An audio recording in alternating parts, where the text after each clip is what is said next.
Cliffy Isaacs. Vierde skeieregter. Wat is jou opinie van se wedstryd? Befok. Leon. Dit gewees. Maar eers is goed. Hy het geweet hy bal. Absoluut.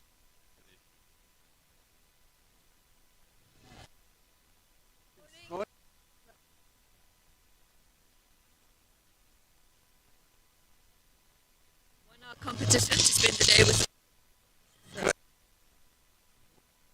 Spend the day with him.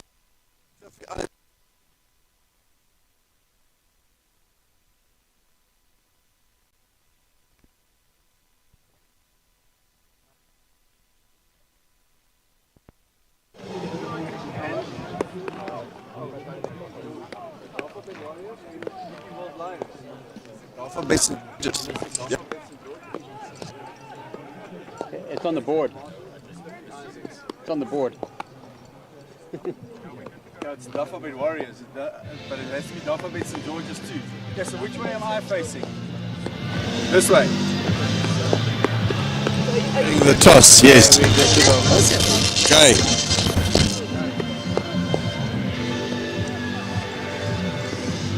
Yeah, we're ready. Okay, hang on. Are you going to cue us? Should be Before you start, I'm going to do something. Okay, you're going to tell us when you're ready. Okay. Good morning and welcome from Dafabet St. George's Park. I've got a whole committee here with me this morning. First of all, Clayton Martin, he won the competition to be here with the Warriors today. Good luck to him. The visiting captain from the Deep North Lions, George Portrain. The home captain, Senator Sami from the Dafabet Warriors. And match referee, Cliffy Isaacs. Senator, run when you're ready. Let's do the toss, please.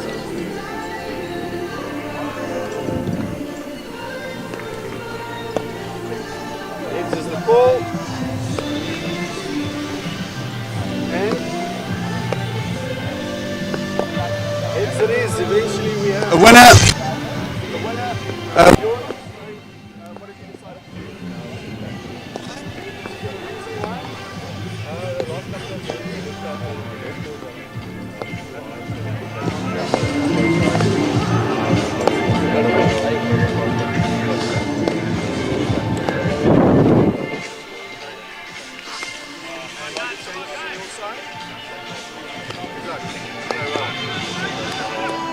Run, what would you have done? Captain.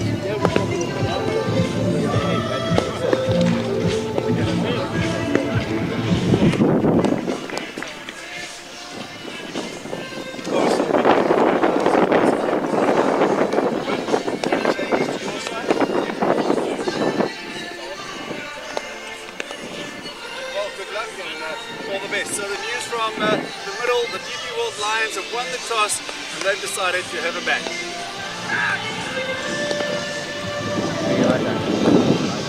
Not bad for a first time, eh? Not bad.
so.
I'm gonna say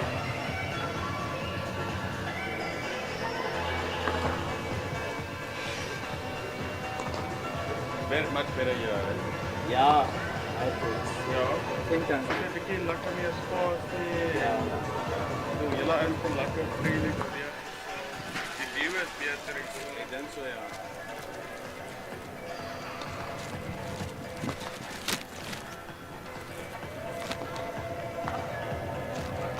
Ek dink ook as dit nou 'n lekker sonnige dag sou wees, dan sou dit beter wees kan. Ja.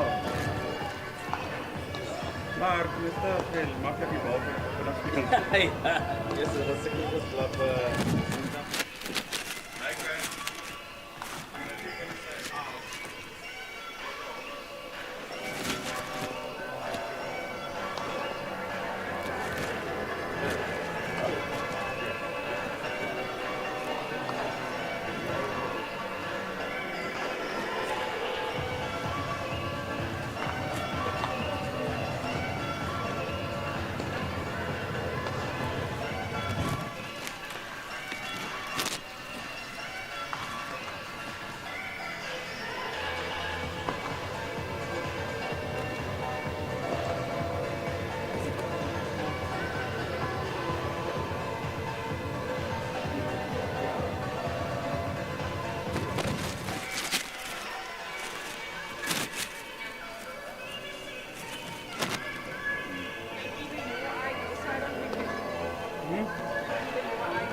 Nou, let me go.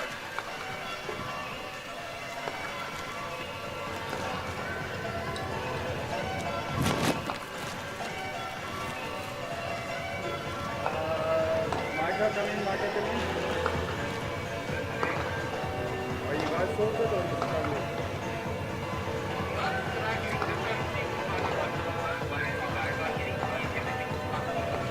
What does it say on the receiver? Dafabet box statements prohibits the use of unmanned aerial vehicles, UAVs, also known as drones, for any purpose whatsoever over the state precinct during our events. Authorized use of drones may result in immediate removal from the premises. UAV will be confiscated to prevent contributors. Thank you for your cooperation.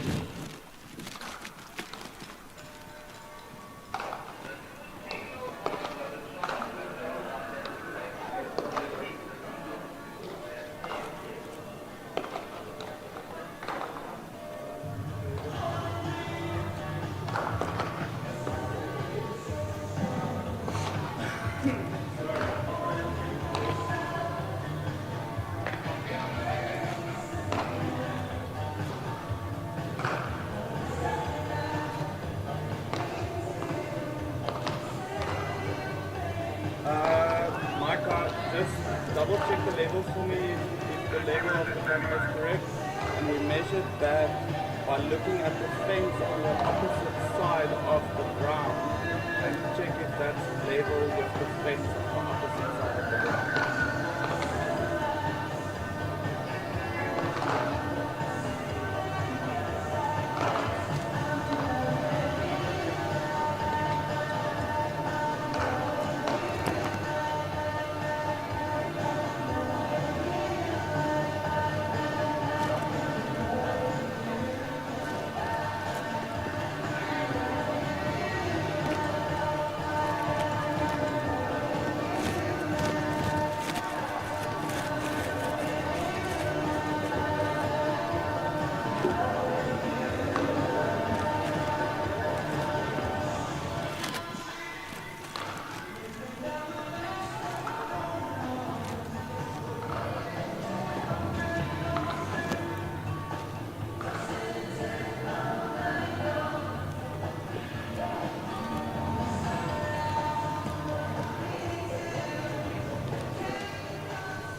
lying here. Must I bring it with?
Good morning, and it's a wonderful breezy morning in Gqeberha, Dafabet, St. George's Park, as the teams and the batters and also the two umpires walk onto the field getting ready for which is basically a quarter-final match for the Warriors, the home team.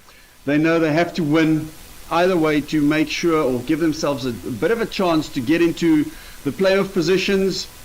It's not going to be easy. We know the Lions or the DP World Lions team haven't performed the way they would have liked to in this 50-over competition, but a wonderful team for them nonetheless. And as I was just saying off air, they could have easily come here, Jacques, with the team full of youngsters, but they've stuck to their big guns and they want to finish their season also on a high. Yes, Dion. Good morning to you and good morning to our viewers.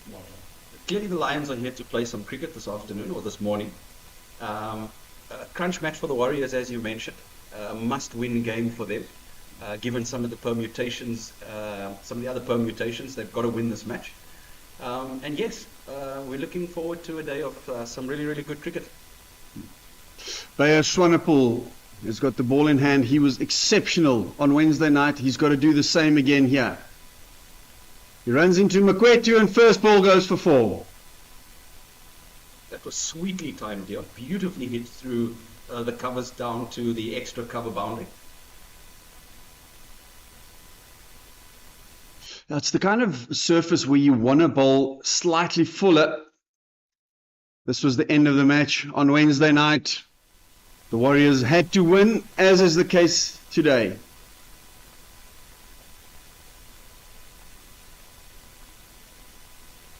We're not quite ready there. I actually forgotten how big Maqwetu is in real life. Guy that spent a bit of time at the Knights, moved back to the Lions, now has an opportunity to open the batting for them. He's a very talented youngster.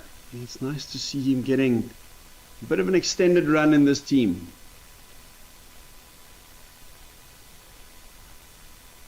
Really full again, and the experienced Reza Hendricks says, let's get you off strike. I also want some of the action.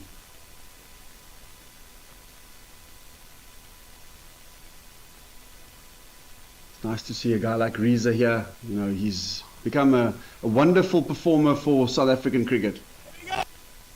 I'm sure he'd be looking to have a knock today, Dion. Get some runs under the belt again.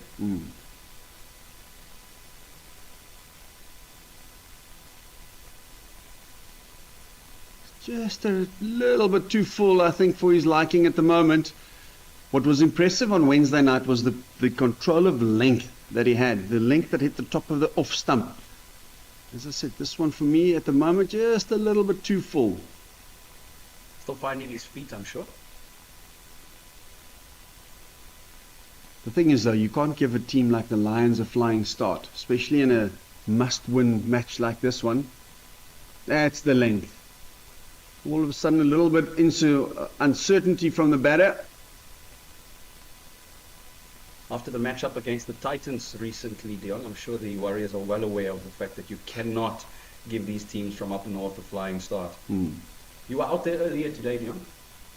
What do you make of the conditions? What do you make of the surface? Yeah, the surface looks a good one. Normal St. George's Park surface. I suspect it will get slower. Normally with the westerly as we have today, it does dry out a little bit. So I think that makes it even more important for the Warriors to really hit their straps early on. Make sure you get early wickets, because if you don't, with Hamza van Buren, Estrays and even the young Seletswane, Jones is a big hitter, Delano Potgieter, Fortuin has had a wonderful season with the bat. So the batting is really deep for the Lions. So you need to keep chipping away at that batting lineup. Correct me if I'm wrong, Dion, but is the westerly not the bowling wind at St. George's Park? No, it's not. No. It's not. No, it's the batting wind. The easterly is the bowling wind normally. But it's actually quite interesting. Be another single. So whenever you're bowling into the wind, you'll be bowling away swing. Yeah. And when you're bowling with the wind, you'll be bowling mostly in swing. because whether it's easterly or westerly, it just like changes completely, and the pitch is facing the correct way for it to happen. Young CJ King, he's got some good pace. Didn't also bowl at his best on Wednesday night, but we know this game is a funny game. Every day is a new day, a bit like golf. You know, whether you got 100 or so the previous game, 5 wickets, you're starting at naught again. Always on a clean slate, isn't it, Jon? Unless you're 150 not out overnight. That's the nice one. Not that I ever experienced that, but we can dream. Okay, so King will be running in from the duck pond pavilion end, the end at which umpire Warren Weingart is standing for today.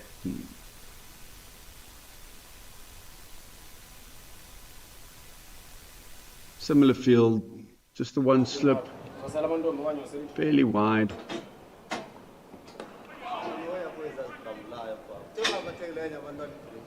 Yeah, it's going to be interesting to see the Warriors, and it's difficult from the outset. You look at body language and that, and you know, it was such a high on Wednesday night, a game that you almost feel they were looking like losing, ended up winning. How much mental energy does it take out of you?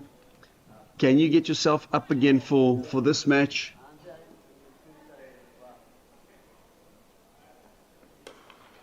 Because we know in the context of the season, obviously this is important because you want to get into the playoffs for the 50 over cup. But the longer term, and we still don't know what's going to happen with the Cricket South Africa and the rumours of restructuring, you need to finish as high as possible because there is the possibility of the promotion and relegation zone.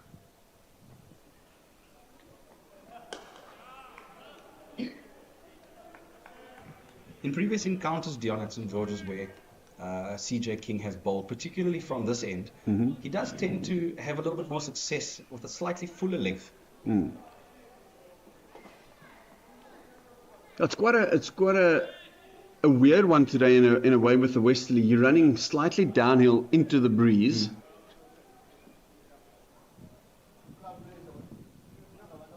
It's nice. Some lovely shape there. Excellent length. Harmlessly through to the keeper. I just think it's a mindset change also for the Lions. It's probably not a 300 plus surface, more than likely, unless the Warriors bowl particularly badly. But if you bowl good areas, it's also something for the Lions batters to adjust to. Different mindset. It's a great length.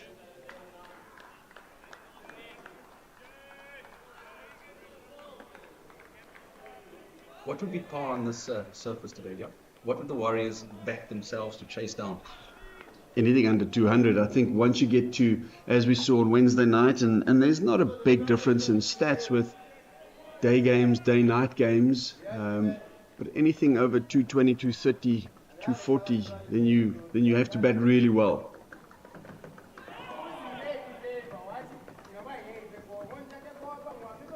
Good carry.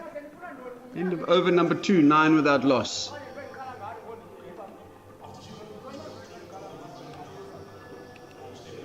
See this week some comments made by Moeen Ali announcing his retirement from certain formats of the game at some stage, and also saying that he feels 50 over cricket is in a bit of trouble.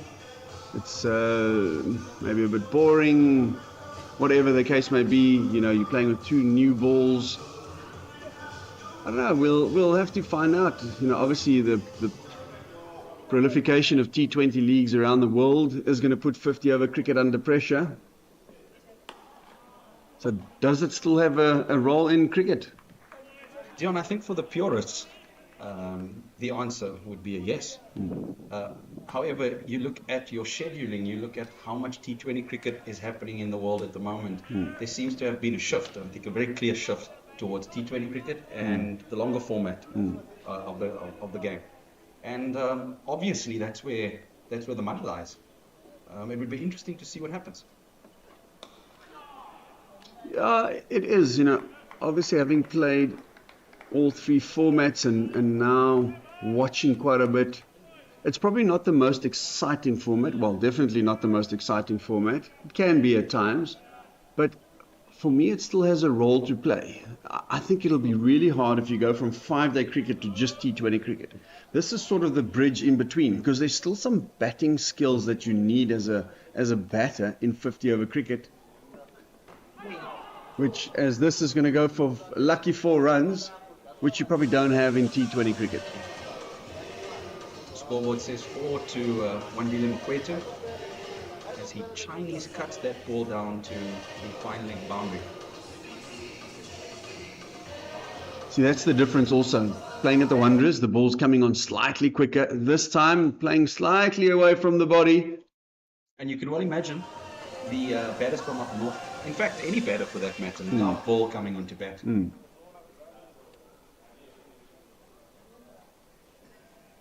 Also make your own luck as a batter.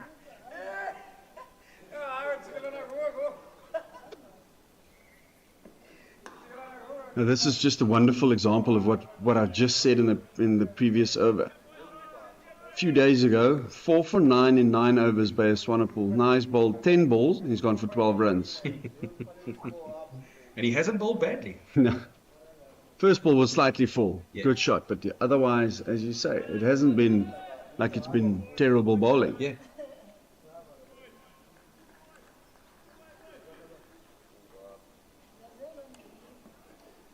That's carried nicely. That's something we didn't really see on Wednesday. There were quite a few deliveries that actually stayed low instead of carrying like that. Chile has got the gloves again with Jean du Plessis not playing today. Matthew de Villiers making his List A debut. Exciting prospect is Matt de Villiers.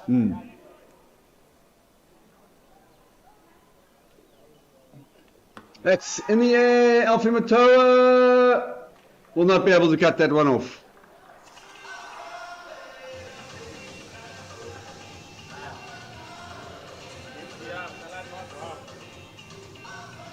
I do think Dion, the 50-over format is in a bit of trouble. However, to your point, very, very important that there is this buffer between, you know, the T20 stuff and the longer formats stuff. Ironically, I feel that the T20 has had a positive impact on our 5-day cricket around the world. 5-day cricket has become more exciting. But that seems to have skipped the 50-over cricket. Well, there's still some new innovations in 50-over cricket, but I just think because it's a little bit longer, there's still a bit more batsmanship, if I may use that word, involved with it. Correct. Do you feel that with T20 cricket being the money format, that players would opt for, you know, the shortest format of the game as opposed to playing one-day cricket? I think you've got to play all formats. I'm still of the opinion, you know, a guy like Will Smeed from Somerset, who was on a white ball contract, he's gone back to an all-format cricket contract with Somerset. I look at some of the guys who ended up playing giving up red ball cricket rather, and just playing T20 cricket, how the skill level dropped off. You still, as a batter and as a bowler, you need overs under your belt. You need the overs in your legs. You need time where you can try and execute your skills. There's an edge. And another boundary. Squared him up there. That was a beautiful delivery. So yeah, finishing that, I think you've still got to play all the formats, because the longer format for me creates the base which makes you a better T20 cricketer, and that's where you want to earn the money.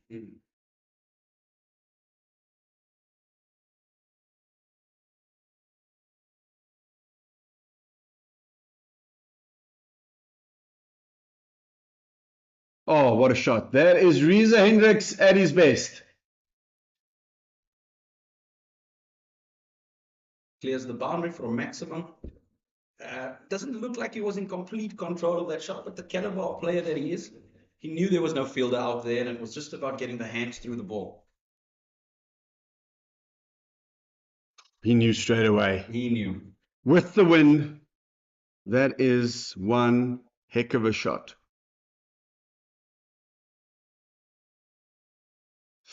It's just the line. You cannot afford to give any width in this format. Well, in any format, really. Hasn't it been a bit of a trend with Reza in the early stages of his innings where that fourth stump line, he does tend to just waft at it a little bit, just stick the bat out? It is an area where he is susceptible. Just about there. But I think most batters will struggle to hit that one.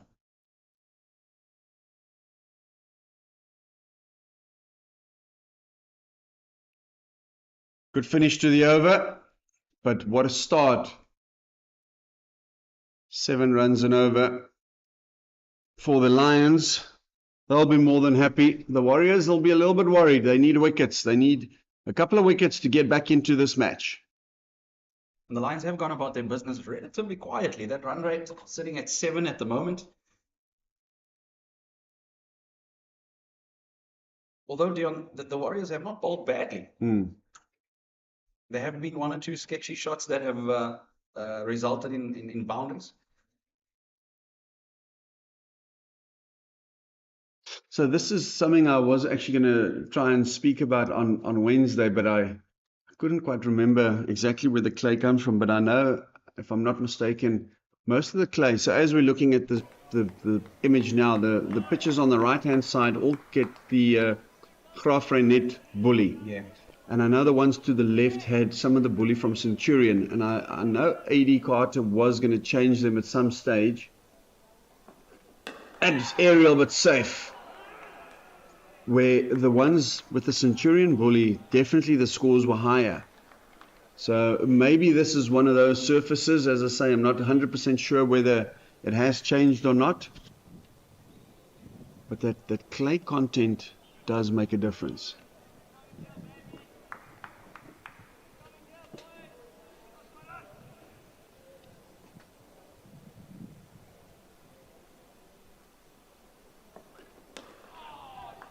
See the line, the previous delivery was more or less the same length, but he had a drive at it. This time a bit straighter, more defensive. Definitely that tighter line that is forced to change in the shot there.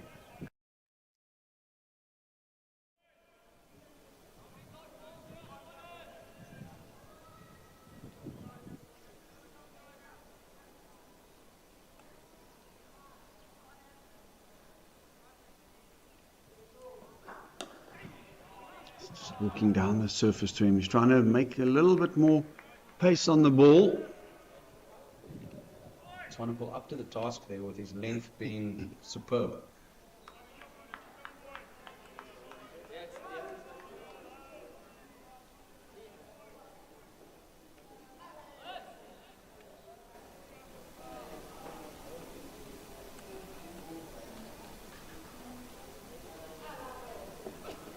Width, he gets away with it.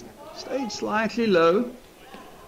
You can just feel something brewing here. 5 dots. First time we've seen that in this innings.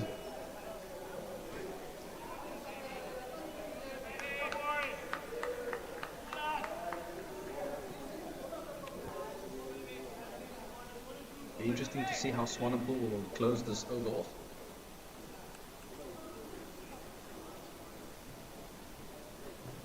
Oh, brilliantly! As good as it gets.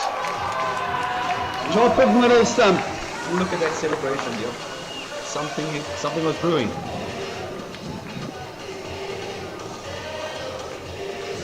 That's the length that made him successful on Wednesday night. This time he strikes back.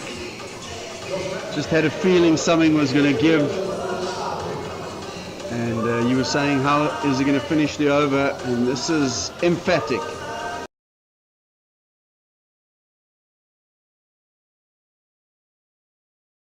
Certainly making the new ball talk, is he not? Certainly can move both ways. Mostly in, and that's why for me he's bowling from the right end, as I was mentioning about the little breeze that there is at the moment. Supposed to get a little bit stronger later on. But that's always been his strength. But it doesn't get any better than that. Brilliant length, hits the top of the stumps, through the gate. Excellent delivery. Is that just what the Warriors needed? Not just a welcome drinks break, but the breakthrough. First wicket, end of the 5th over, and they know how crucial that is. But in walks a man with tons of experience. Gqeberha Hamza, what a good player he's been over the years. And also having a good enough season.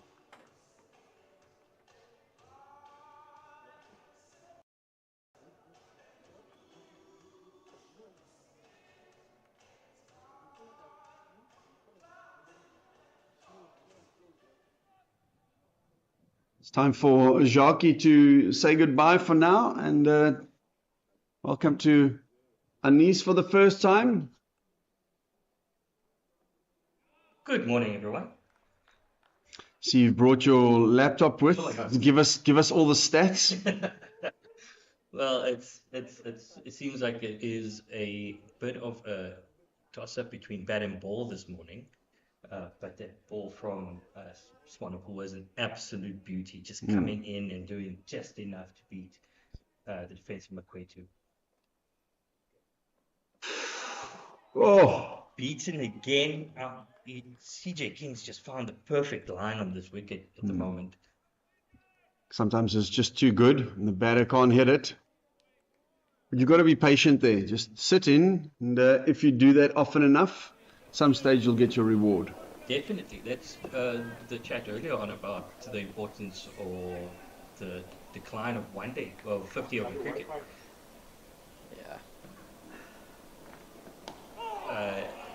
Is that sustained pressure? There's a lot more pressure that can build up in a 50 over game than there is a 20 over game, which is just go, go, go. Yeah, I still feel as we get back to that topic, especially as bowlers tend to change too quickly in T20 cricket for me. I think you can be a bit more old school for longer. If you look at a guy like Gqeberha, he's still one of the best, if not the best in the world.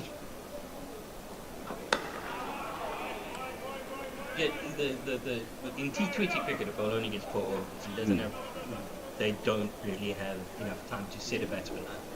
And if you look at how Swanepoel set Mkwetu up, it's just that 5 dot balls, and all of a sudden he had to go.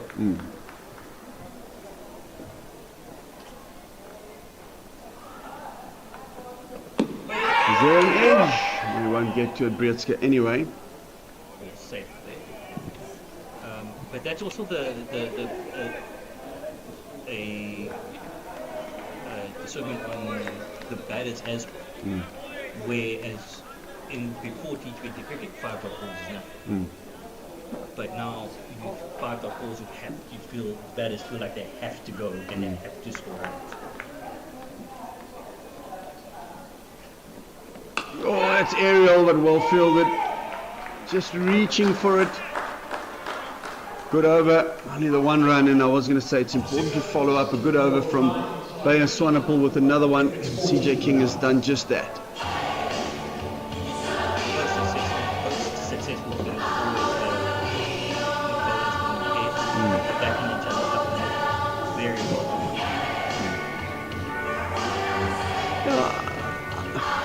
We talk about the 5 dot balls to Mkwetu. I don't think he necessarily wanted to play a big shot there. I think it was just a great delivery from Swanepoel as well. One that cut back through the gate. The length was perfect. Whenever you hit the top of the stumps as a bowler, you've always got a chance. And once again, also from my point of view, if you look at the best in the world, I know we 38 minutes away from the Champions Trophy final, but guys like the Kane Williamsons, Virat Kohlis, they don't panic. They understand that you can catch up. So I think in that sense, I want to give the bowler, having been a bowler myself, a bit more credit.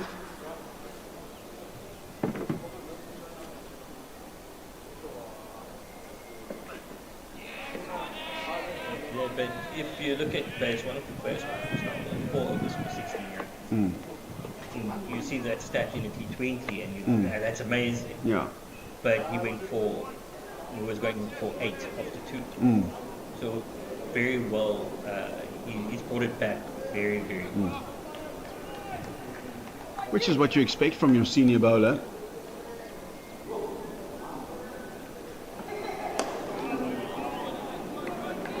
It is a bit more difficult as the format gets shorter to pull it back once you've had a bad start like that.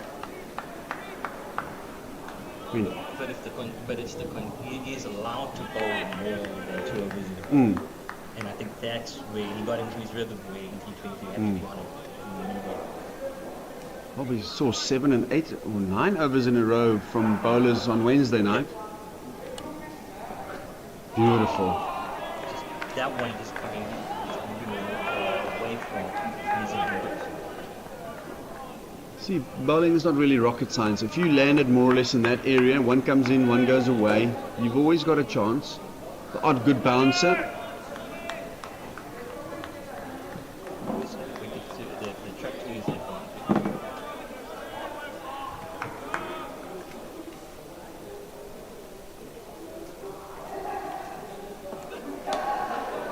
Just the one. So this is maybe the discussion we can have about bowlers and skills and batting, where in South Africa with the new ball, the ball's always doing something. Yeah. If you go to India, subcontinent, even Australia, England, at times, the ball's almost never doing something. So do our bowlers then develop the other skills? Yes, we might have the control to land it in an area because the wicket does something, but maybe that's the negative we saw now in the Champions Trophy, where we bowled so well, but come the semi-final, the wicket's flat, good batting lineup. Have we really got great variations?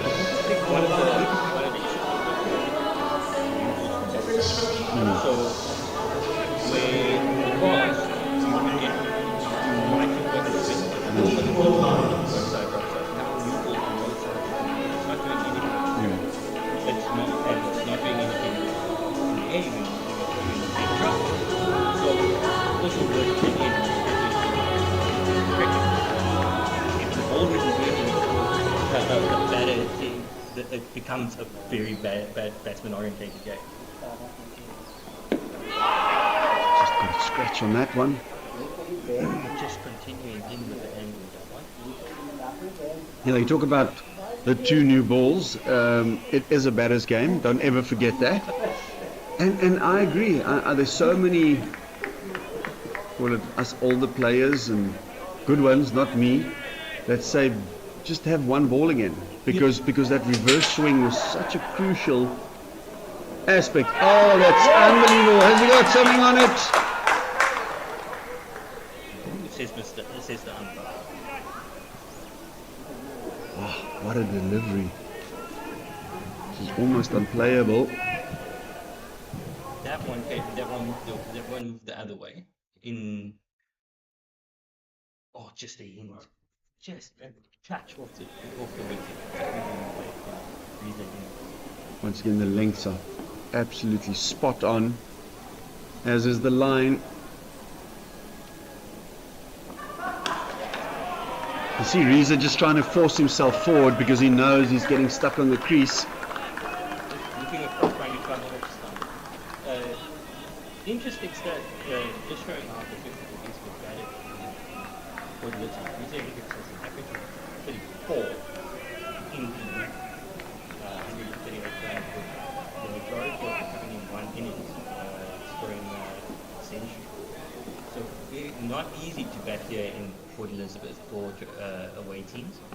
I also think you've got to look at the various batters and their own techniques. Reza is someone that's more set up to play on those good inland wickets where you can hit through the line of the ball. Not saying he can't adjust, because as you mentioned, he has got 100 here, but he will find it a little bit more difficult.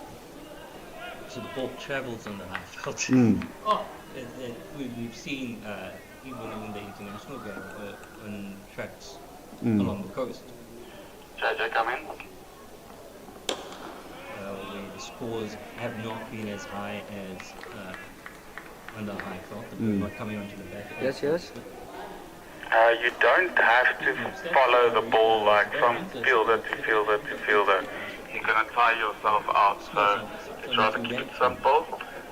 So from the Warriors' point of view, they will want that not coming through. Okay. Got it. Time will tell. But I like your enthusiasm. And a good over, 5 dot balls. Can we get a wicket again? Oh, not this time. Just slightly full. Punch down the ground, just had to get a bit of bat on the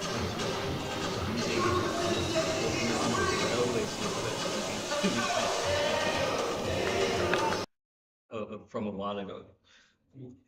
Huge sweet spot. It's lower, it gets lower and lower and bigger and bigger. Just a sign of a quality player. As soon as the ball's slightly over pitched or wider, he's got the ability to pounce on it.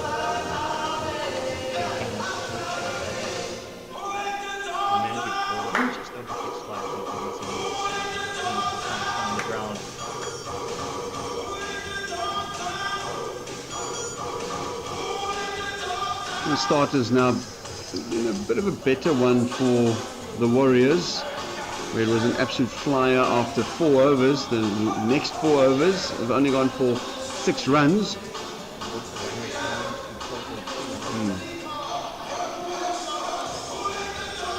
It's a bit more manageable.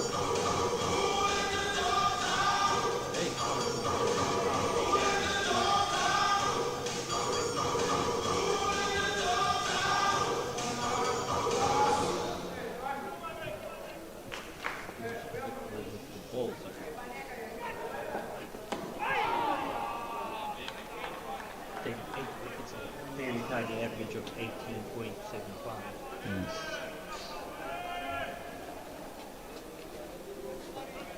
Well, once again, that's what you expect from him. He's your main bowler. He's the leader of the attack. You need him to set the tone. He's got to finish well in this spell now. Probably got 1 or 2 overs left, depending whether he gets a wicket or not.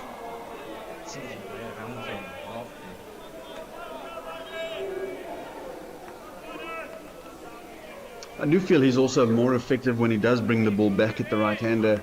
It's always been this thought process that you have to swing the ball away. But I think in one-day cricket especially, if you have the ability to bring the ball back and attack the stumps a bit more, you can be very, very effective.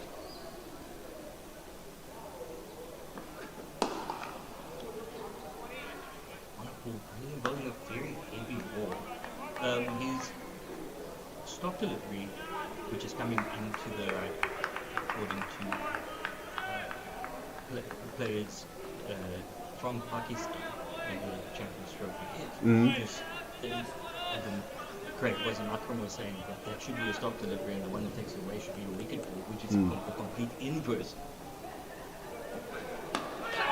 I'll field it again. Which is the complete inverse to what happens in other countries around the world. Well, in a way, it makes sense. I think I almost want to carry that through to all 50 over cricket, because batters, what are they looking for in one-day cricket? Width. Yes. So if you're bowling away swing, you are going to give more opportunities for them to score because of the ball being wider of the off stump. When the ball comes in, you're not giving them that width to free their arms. I haven't seen the wobble seam come up here that much. Straight up and down, which is very, very good. The straight seam, I mean. Ball can move either way if there's movement of the track.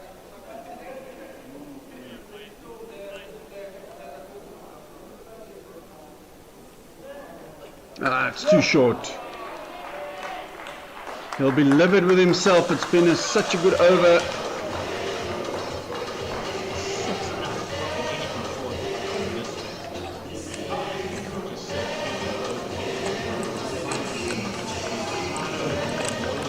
Off onto the back foot. Don't know if that was on purpose or whether it was just a a ball where he maybe fell asleep a little bit. Didn't look like he meant to bowl a short ball. He felt I can just bowl a back of a length delivery and get away with it, and dragged it down slightly and unfortunately paid the price. Just a tad too short. Ball just sat up. Beautiful.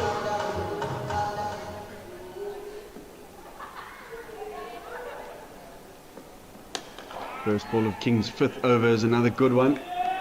Yeah, it'll be frustrating from a coaching point of view, a bowler's point of view, and obviously the team's point of view, where the last 2 overs you've bowled 5 dot balls, and the last ball of the over has gone for a boundary just to relieve the pressure.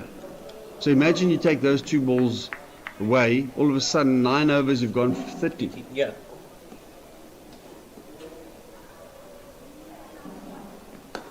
Just picked off the hip, as any good batter should. But again, it's also that sustained pressure. So you feel like 5 dot balls, something's going to happen. And maybe it's the bowler's thinking is he had the batsman concentrating so on 5 good deliveries. He's going to try something. So maybe I can outthink it.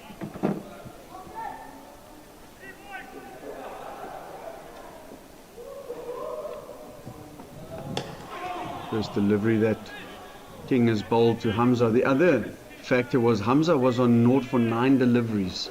So you know he's itching to get off the mark. Just a single, and you give him an absolute freebie. No, maybe it was drop it short, give him something to hit, and he'll make Hamza will make a mistake. He's very strong off the back foot.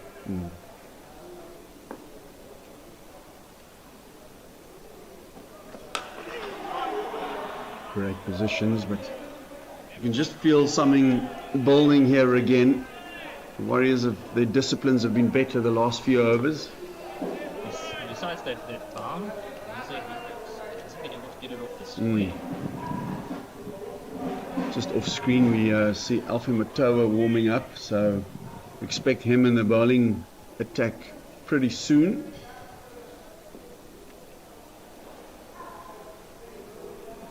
Oh, that's for Just drifting down leg side. Taking again that middle and leg side.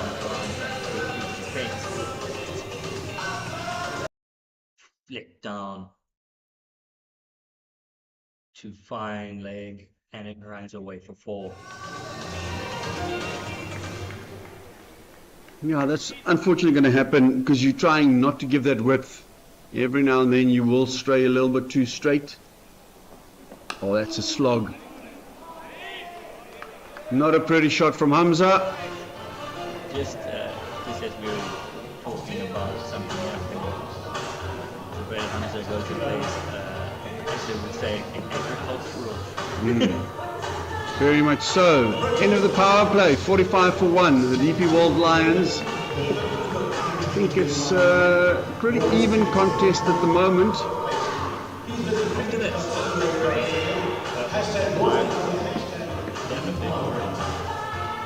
very happy. Going for an 14.1 over.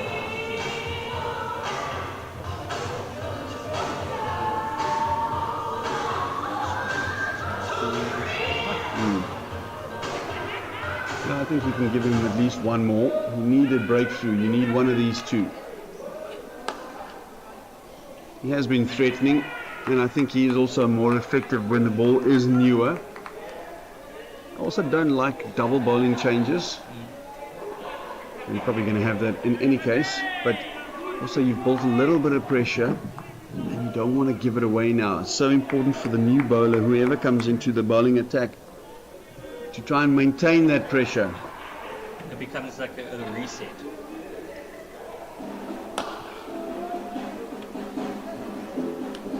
Stick tactics have to change. A bit of extra protection now in boundary at the end of the power play. With that extra protection, do you then, as a bowler, decide to be more aggressive in your line? So you attack the stumps more, or you try more things, maybe offer the batter some width so that he has something to hit, and he gets it wrong. Yeah, I think depends what you want to try and how you feel you can get him out. We have got a fielding change now. The man has gone back to square leg. Slip has come out to mid-wicket. Not sure whether I would have agreed with that. I know run rates are important, but in modern cricket, wickets have become more important for me. So you can only control the run rate for so long. If you don't take wickets, it will eventually get out of hand. Correct. So the only way to control it is by taking wickets. So now you've taken your slip out. I would hate for this to go through slip. Well, but what it could also be is the good old-fashioned double bluff. It's got the two men back on the pull in the hook and just pitching it up. Hasn't dropped it short yet. Well, this maybe allows you to even try for the Yorker, because you have got that protection out on the square leg boundary. I don't think it's the option. To Reza, I would just try and hit top of off. What a shot! That is elegance personified.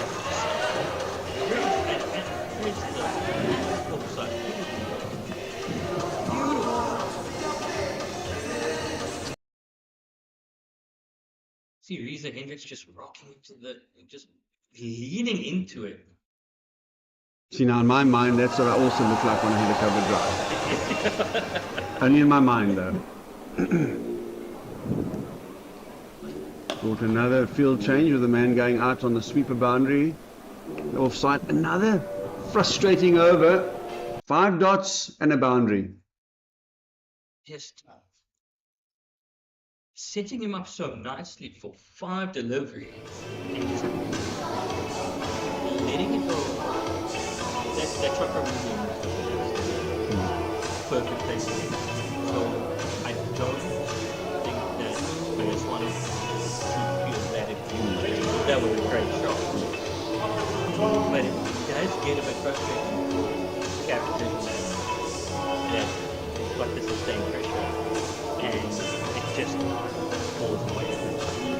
And now the bowling change is coming into the track. A few hypercritical about that delivery that went for 4. Was maybe just slightly wide of off stump, maybe a foot wide of off stump, where excuse me, he's mostly been hitting off stump.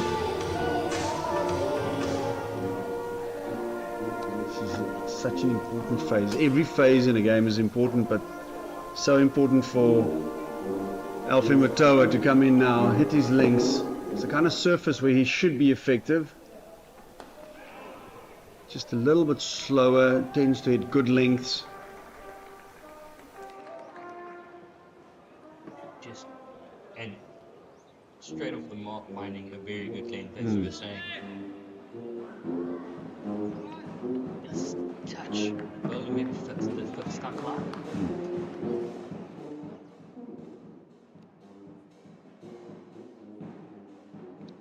That's the one.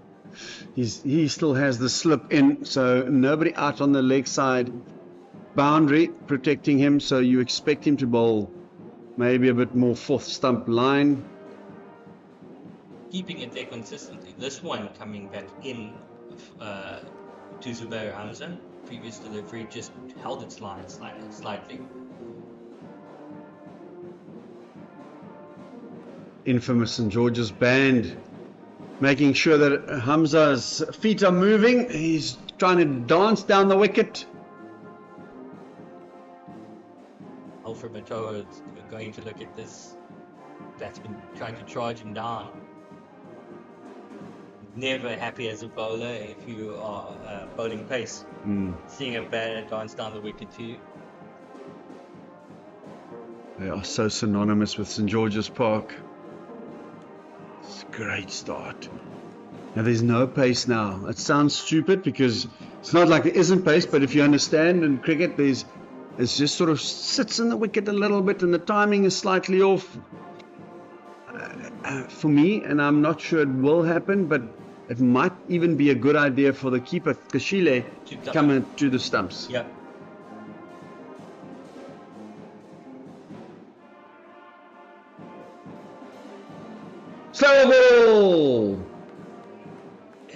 beaten outside off, just having a bit of a waft at it. That looked like he nicked it. Ever so close, no appeal. ever so close.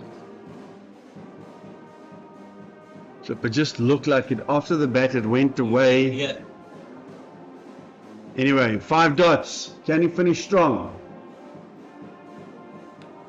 Yes, he can.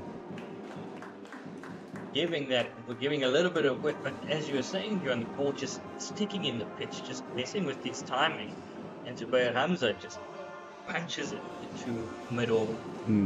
That's the end of the 12th over 49 play. And a double bowling change, as you said. Patrick Kruger coming in. Hamza having a chat there to Reza Hendricks, saying, yeah, but the ball's coming out like this, and his hand is like, yeah, and his wrist is doing that. I think he has got a bit of a unique action that maybe takes you, and maybe even an over or two just to get used to. As we do have a double bowling change with Patrick Kruger starting his spell from the Park Drive end. Patrick Kruger has played 4 matches this season, only taking 1 wicket.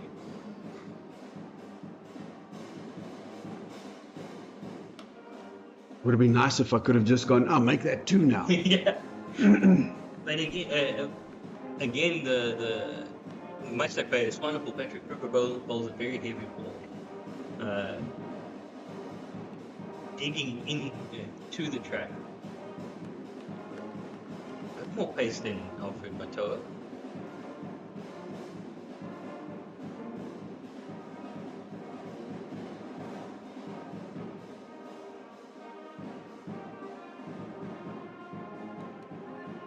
There was a chance, direct hit.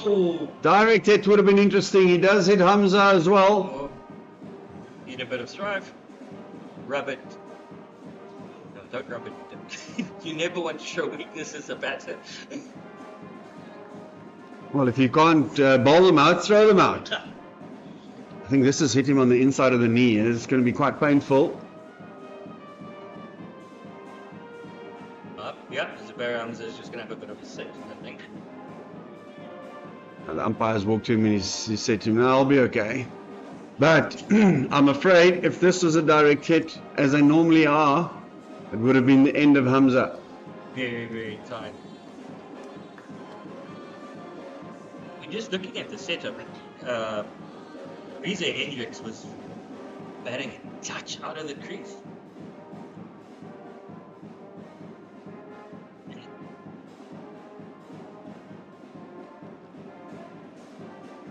It'll be a good contest between Patrick Kruger and Reza Hendricks, both Kimberley boys. So a little bit of bragging rights.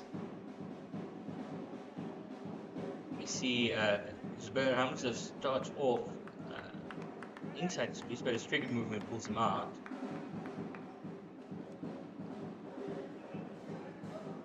Whereas Reza Hendricks starts outside the grid, just to change the length, maybe combat the swing, but not very much through the air here today. There we go. Savage. Anger. And he's taken it. That's the wicket. The pressure is built on Hendricks and the Lions. Mokhakane doesn't make a mistake. And Patrick Kruger now has his second wicket. As you were saying, sustained pressure. Reza Hendricks played, I think, his first shot in anger, throwing his hands at it, a little bit of width, just getting it wrong.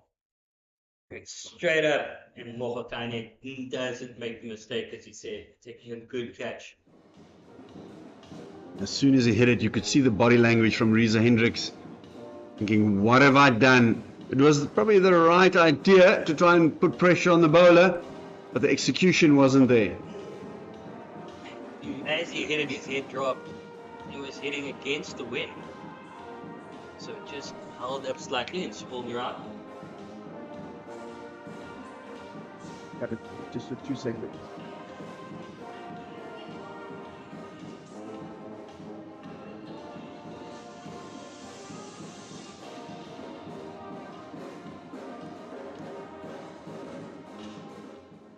New batter, Mitchell van Buren walking in, 51 for 2. It was a flyer and then it isn't a flyer anymore. It's still a good start, but you also know now you've got to make sure that you get a partnership together. We spoke about having wickets in hand towards the end of the innings. These are young, exciting stroke players for the Lions. Having a chat to Alan Donald before the match, and said, you know, he was first to say that we haven't had the best of 50 over campaigns, but I said, you know what, you were successful last year and you produced players that have now gone on to play for South Africa. So these are new, younger guys coming in, having more responsibility. It's a bit of a double-edged sword. When you are successful, you produce players, but then you lose them, and new players, younger players have to come in. I think the job with these two, especially Gqeberha, now this is a pro, you need to bat deep so that they hold wickets in hand for the last 10. 100%. Also the way he started, and we know he's the kind of guy who can hold an innings together.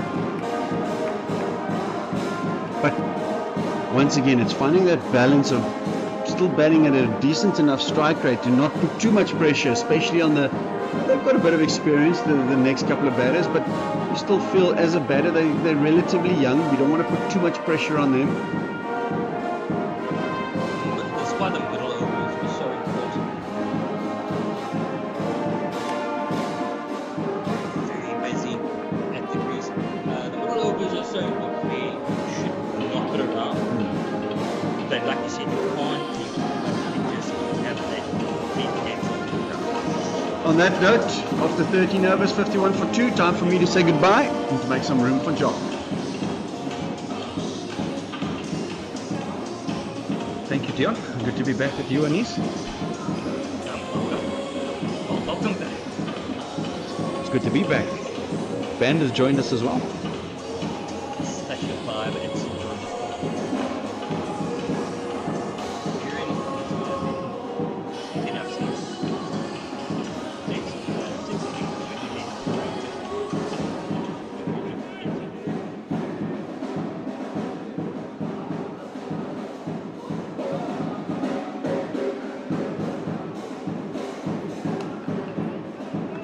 One could probably say at this stage of the game, the Warriors are just got their noses in front, pegged the Lions back beautifully, taken 2 crucial wickets, and have 2 relatively new batters at the crease, although Hamza has been there for a while, but striking at 50% at the minute. I don't think that's going to bother him too much right now. Run rate though, probably a 4 with the first time. Beautiful shot. As we were saying, just as we were saying that everything is a bit of wood, and it's launched over the ring by Gqeberha. Certainly with the fielding restrictions of the first 10 overs now no longer in play, and the field that the Warriors are employing here, it certainly seems as though they're inviting that type of stroke. And as we say that, the slip that has been in position has now been moved. Patrick Kruger has been taken out of the first slip and he's been moved to a deep square position. He's going to drop the short.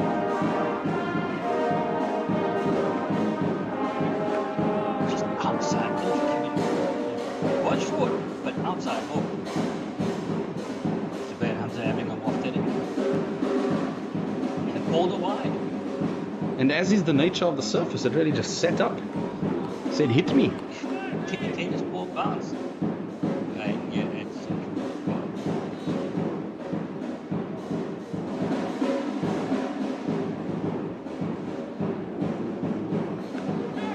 another shot in anger, getting a top edge, and this one going all the way for 4 over the bacon slip. Following the old edges, if you're gonna swing on. Bit of a cool game this at times. The slip was just moved from that region. Do you think the slip would have been in business there, Anis? Or was it a bit wide for him? Bit wide, bit high, and it just raced off the bat. Would have been taking some catching.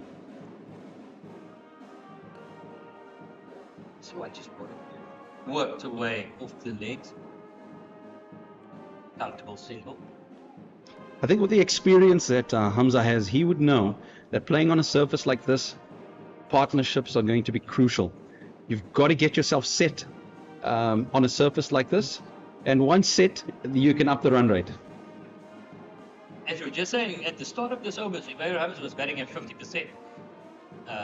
He is now moved up to the 80s. Here facing his first ball from Alfred Matoa. Ball defense. It just seems as if the batters are facing the bowlers from the duck pond pavilion end. It almost seems like they square themselves up, or that there's just a prod at the ball instead of just waiting for it to come nicely underneath the eyes. Yeah, they're having to wait just that extra second because the ball is sticking in the trap. That really messes with batter's rhythm, especially a new batter. Just cut away straight to point, no running. End of the over, Alfred Matoa going for 10 after a fantastic start, bowling a maiden first up. Still leaving some pressure there. Lions going along at 4.4 to the over. Bringing it back up over 4 after 13. They were going at 3.9. Just dropped below that 4. They're now at 4.4 and over. After 10 coming off of that Alfred Matoa over. So Gqeberha has also decided he's going to take on the more aggressive role. Just upping the ante, giving Manny van Buren a bit more time into acclimatise.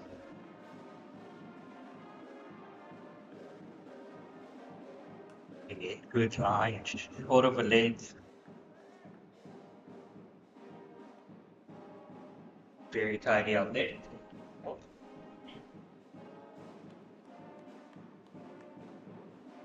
It's very clear tactic, it seems, from the Warriors.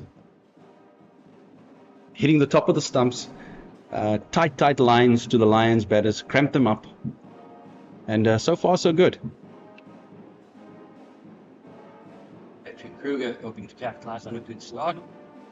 Oh, beating again outside off. Ball's just sitting up. So Gqeberha's having another waft at it. Got big on him.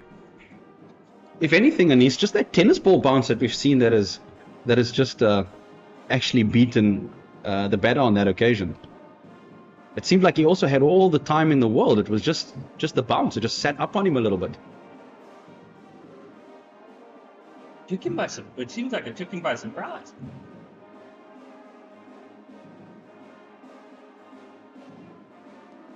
Yes.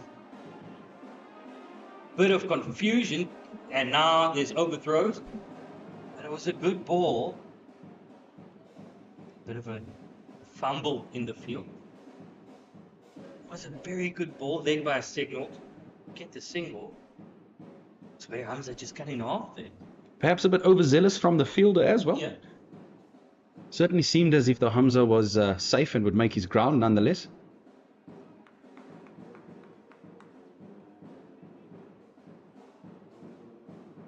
Here just doing a bit of binding on the pitch. If you look at Gqeberha Hamza's now straddling the crease when he was batting.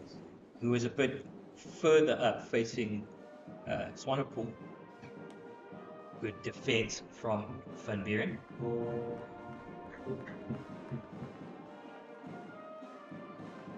Good over so far from Patrick Kruger. 2 balls to come, only 1 from it.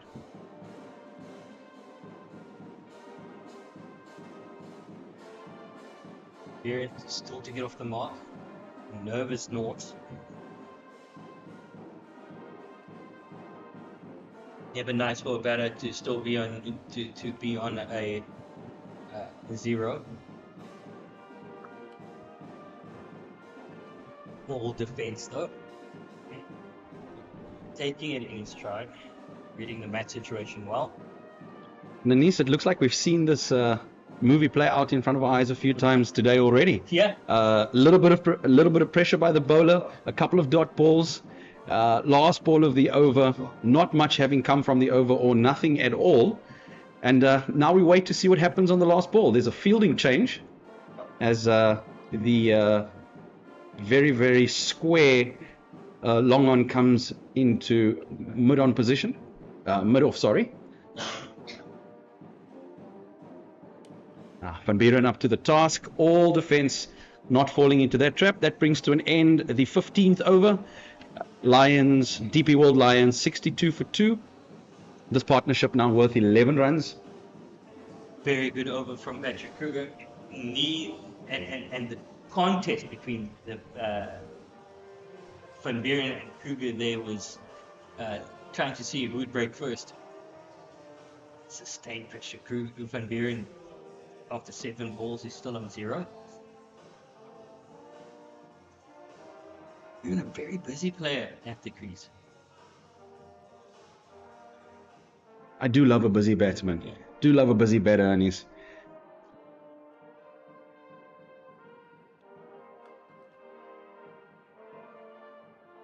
Good call. Prods that into the offside for a single. He knew immediately off the bat that was one. Well run. Good running there. Just rotating the strike. Gqeberha Amazon not as busy. Seems very cool, calm and collected in facing. We haven't seen much of that yet this morning, have we? Not a lot of singles scampered, not a lot of strike rotation. Yeah, I think that's because of the lines that have been bowled. Here we go again. Just that off-stop line working very well, not able to just push it into the ring for a single. And they've brought in a short-ish extra cover to cover that single. Certainly some assistance from the surface here for the Warriors bowlers, but they have been superb. They've hit their lengths, they've hit their lines. They have not made it easy for the Lions to score.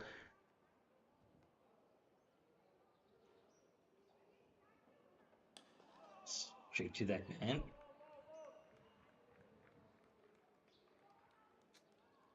You also look, you've got the offside field to Van Buren. Got a third man,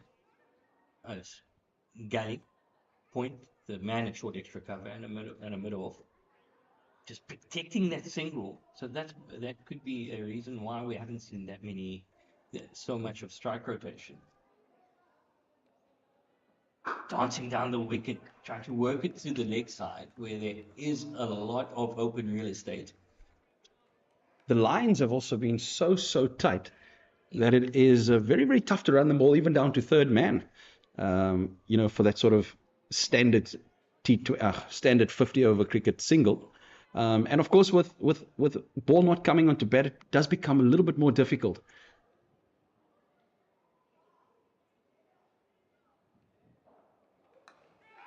Pull shot in the air, but it's safe. Not a full-blooded pull, a half-blooded pull. Didn't commit everything to it.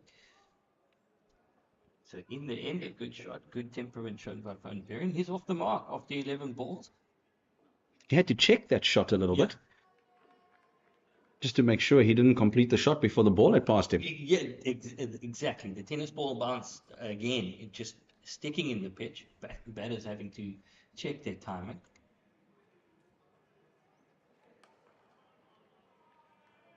Alfred Matoa back on the ticky again, hitting the top of the stumps. Very, very tight offside line.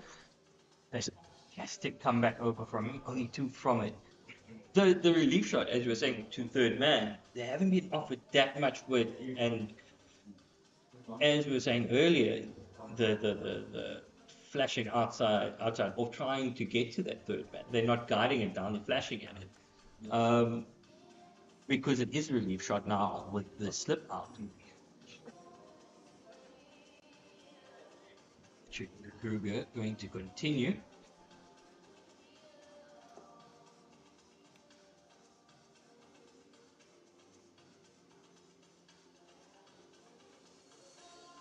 And there's a field change. Mokakani comes in off the offside sweeper boundary.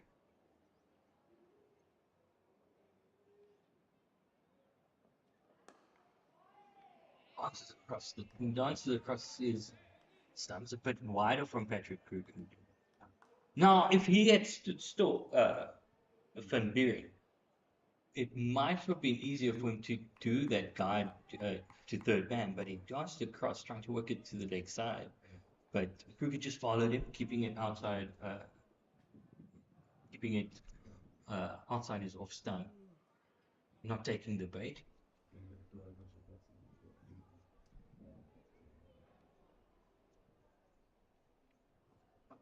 This one popped out. Oh, full safe. Again, it seemed finding the leading edge, ball sticking into the track, and Van Buren, his trigger moving him across, just not getting his rhythm correct. He's really targeting that vacant square leg region where the easy single is, but it seems there's a measure of risk there for him. Yeah, just moving across, finding the leading edge. Very well bowled from Patrick Kruger. Who's going to break first? This one finding a genuine edge with soft hands to Gani. Beautifully played by Van Buren in the end. As I was saying earlier, Anis, I love a busy batter, but you just wonder at times, could a batter be too fidgety, too busy? Yeah. It feels like being a busy batter, you have all that energy, and if nothing's happening, it could be to your detriment because you're going to try to force something. Almost as if you put yourself under pressure to create something. Correct.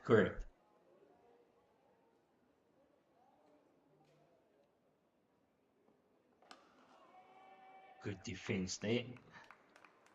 But as you say, putting pressure on trying to create something where that takes the old adage of playing every ball on its merit out of your mindset, and I have to do something now.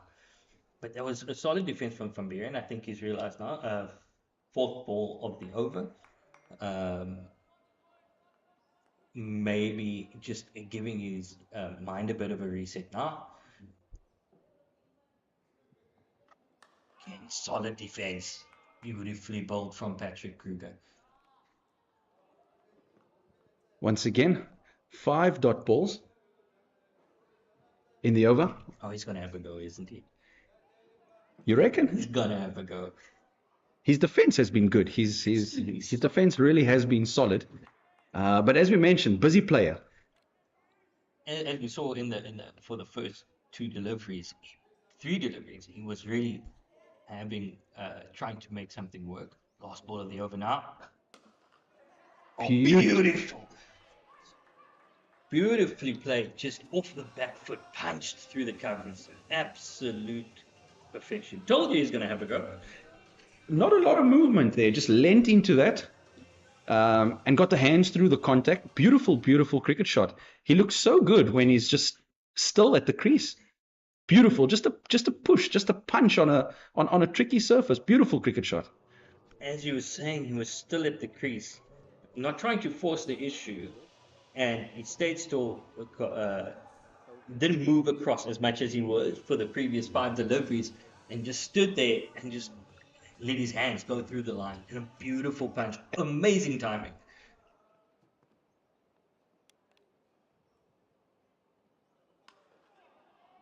And as Hamza slightly mistimes that good length delivery from Matoa, complete contrast to the previous scoring shot from Van Buren off the last ball of the previous over, where on a tricky surface, he's punched that through the covers on the up. Yeah, off the back foot, and like you were saying, I think he's now got the pace of the wicket, and he just waited for it to be within his eye line and then just push it through. Talking about getting the pace of the wicket, Anis, Hendricks was subdued. He wasn't his usual self. Makwetu as well, one could say relatively subdued. Do you feel, even Hamza, taking a bit longer than perhaps they would like to get the feel of the surface of this wicket? And then you've got a young Mitch van Buren just standing up on one and punching it on the up through the covers.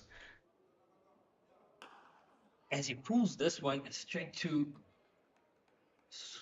deep square leg. Yeah, I think the track here in St. George's is a funny one, where usually be like, okay, it's going to be slow. But it's a bit up and down with the tennis ball bounce, so you're not quite sure. What's the saying? You're never quite in, but every now and then you'll find one coming through very nicely.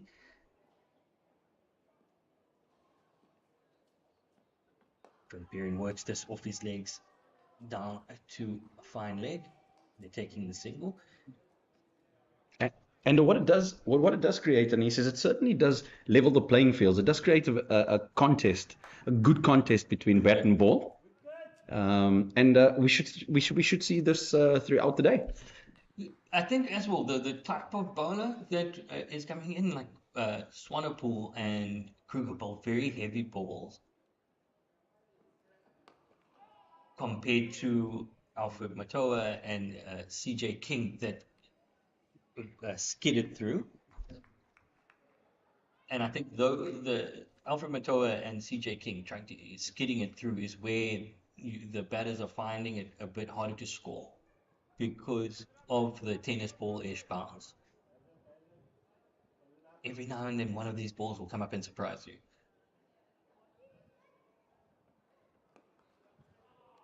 That came off the slice of the bat and ran down to third man.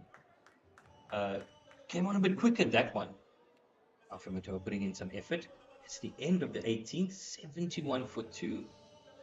Run rates dropped below 4 again. And, time for a drinks break, Anis. Time just for them to have a bit of a powwow, a conversation, team to reset. Just a bit of a chat or a caucus, as it were. Yeah. Perhaps to reevaluate what could we defend given the circumstances today. 18 overs gone. Plenty of time in this innings for both teams to make a statement.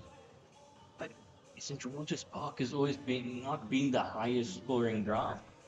We saw in the internationals, South Africa defended 220, 240.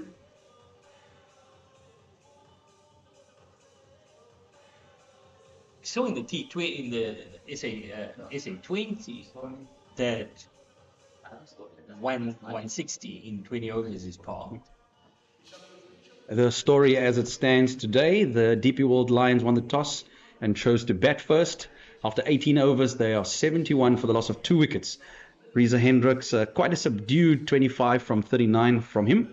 Hamza unbeaten on 23 of 35 balls. Wandile Makwetu, 15 from 16, and Mitch van Buren at the crease with Zubair Hamza, 6 from 18. That delivery from Patrick Kruger to take out Wandile Makwetu was the ball of the day. So, not Patrick Kruger, apologies for Bayes Swanepoel. They took out Wandile Makwetu was an absolute beauty. Just coming in a little bit, hitting the top of middle and sending the stump cartwheeling. Reza Hendricks playing a shot in anger. He was very disappointed with himself. As soon as he hit it, his head dropped. Maybe the pressure getting to him. Patrick Kruger picking up his second wicket of the season, believe it or not. Fantastic figures of 1 for 6 after 3. Yeah, Patrick Kruger picking up that wicket against his old schoolmate. I doubt whether they were at school at the same time, but they're both from the Northern Cape High School. Always a bit of a rivalry. Always. Always. And a sharp catch from Mogakane to dismiss Reza Hendricks. Was diving forward in a bit of into the wind. Against the wind. The ball not really holding up in the air. Coming forward and taking a very good diving catch. And with the overhead conditions today, it could be a tough catch with the white ball. With the white ball against this puffy white cloud cover that we have in Gqeberha today. It's a very, very sharp catch from the fielder. Definitely. Very easy to lose the ball. Patrick Kruger to continue.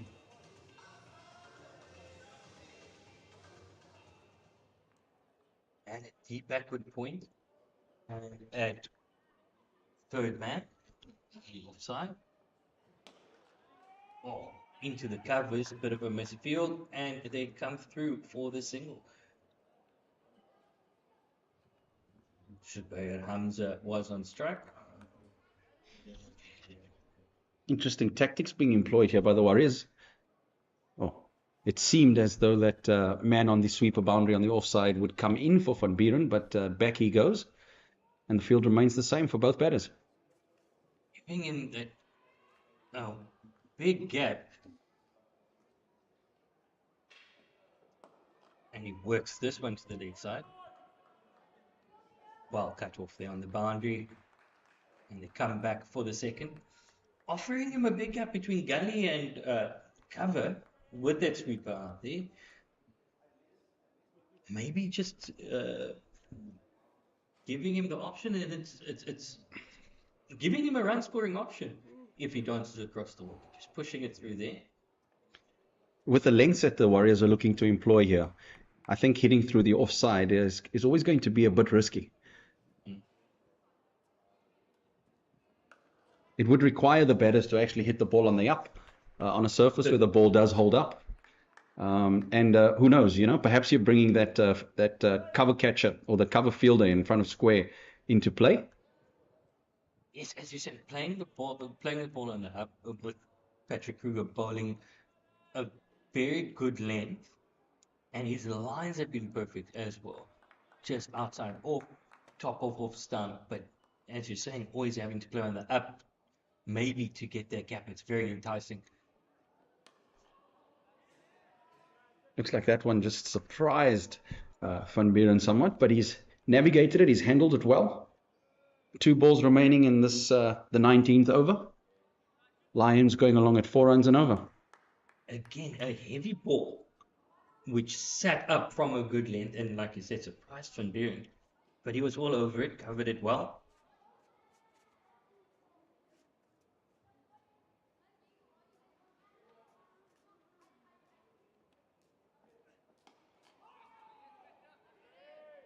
On off stump. Van Buren again. Seems as if he's busy for the first 2 deliveries of the over. And then he sort of calms down for the middle deliveries, and the last ball is when he's busy again. Yeah, and he's got quite a settled routine in between deliveries as well.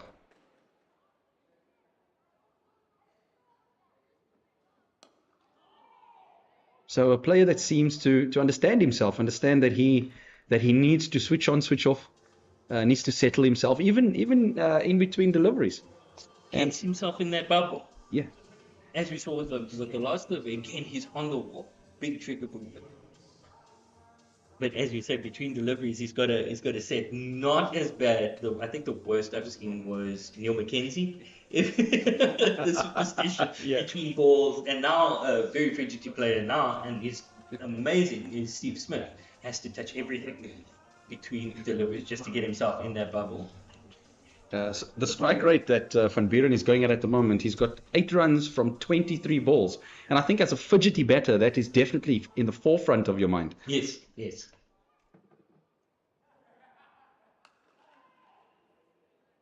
Gqeberha Hamza finally seems like he's finally starting to play with soft hands. And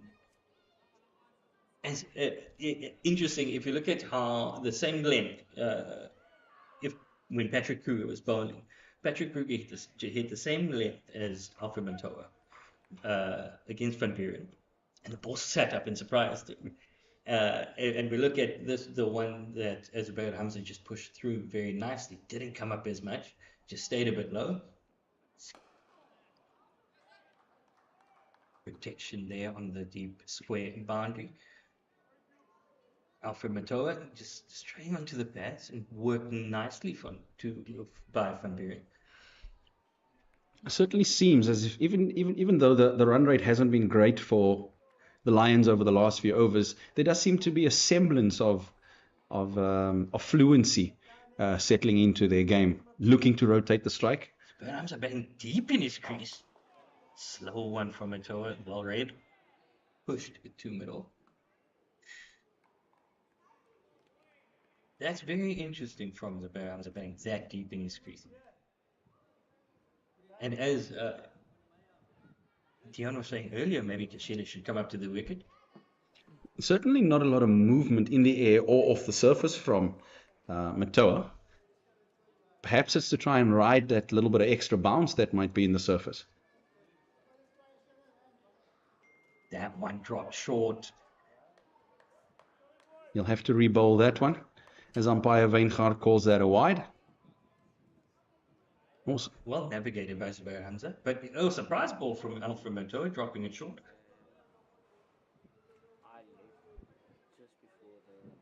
But again, tennis ball bounce.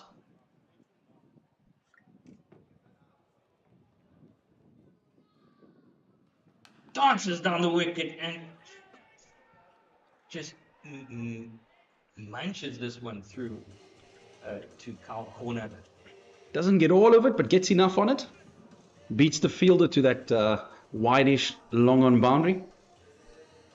Moves the Lions along now to 81 for 2. And we've got 2 balls remaining in this, the 20th over. Gqeberha just needing something to happen, feeling the run rate dropping. It's back up to 4.1. Dances down to Alfred Matoa. I think he might be, there might be a bowling change soon. Slow outside off stump, this one, trying the change-up delivery, but offering width. Allowing Reza Hendricks to free his hands. Moving on to 30. Gqeberha, sorry. Mitch van Buren certainly does love his gardening, doesn't he? Oh, yes. Busy player. Busy player, fidgety, always got to be busy.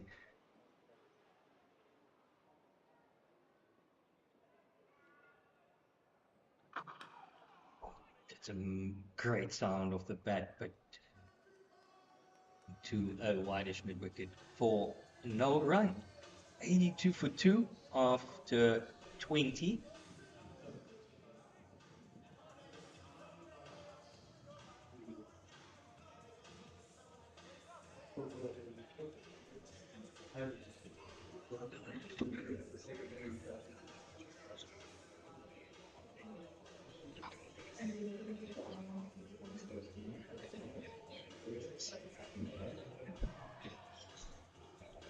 And as we wait for the 21st over to commence, we welcome Dion back to commentary. Well, thank you very much. It's been a good spell by Patrick Kruger. And it's also more where you sort of expected on St. George's Park.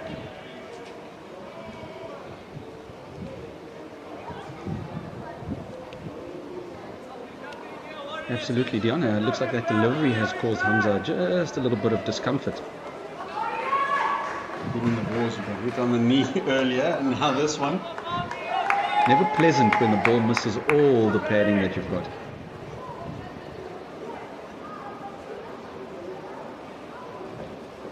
What a shot. Stands and delivers. A couple of bounces and over the boundary. Certainly picked his spot, and he has been looking to target the leg side. Pretty much from ball 1.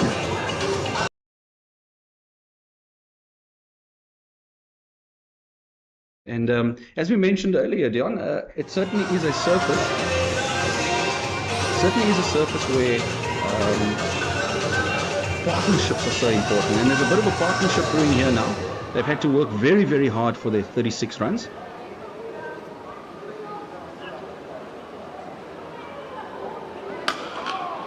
Talking about a bowling change, and I do agree with you. I think it's time for the spinners to come in and see whether they can just change it up a bit, get a wicket. Maybe by bringing the run rate achieved down slightly. It seems as if, though, there's a bit of drizzle that is descending upon us at the moment, Dion. Rain forecast for this afternoon. It's not what the Warriors would want. The Lions is not going to make a difference, really. The races run in this competition. They can only come and spoil the party. The Warriors, they need a result. Warriors desperately need the rain to stay away. It's always a difficult one. We always want rain because we know how precious a resource it is. But it can rain after the game because the Warriors also need to win.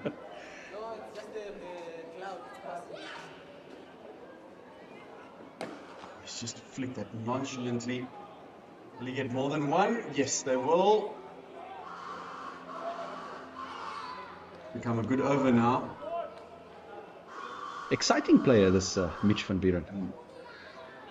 Very. Certainly seems to have an array of shots. And once again, down the track, just to do a bit of gardening. Very busy player. This is what I mentioned earlier with him, Connor Esterhuis, and even Richard Seletswani, the youngster. Got some good hitting in the middle order.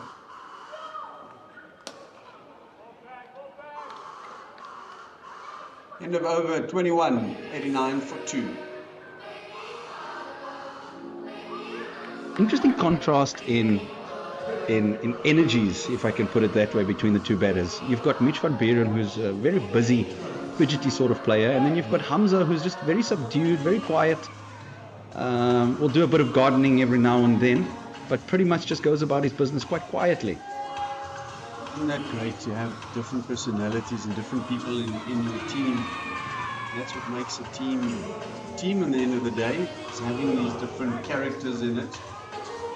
In batting at 3, you probably need to be that sort of personality that Hamza is.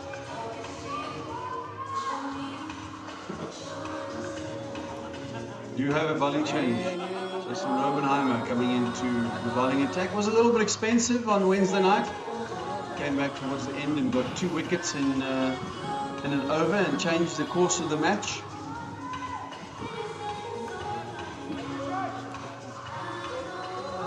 He'll be in from the Duck Pond Pavilion end. Which is the correct end with the westerly breeze, just helping him swerve the ball away from the right-hander and hopefully turning it back through the gate. That's what he would want to do.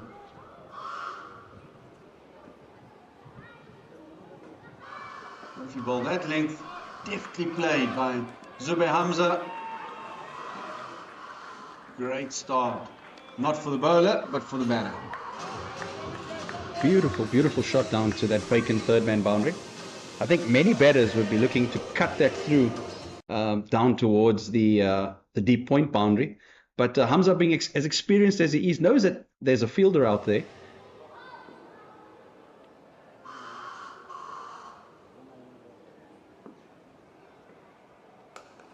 A little bit of turn, that first ball. Zube Hamza also sort of indicated that to Mitchell van Buren.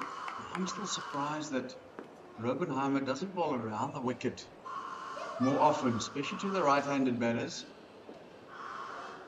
Short this time, he's pulled it.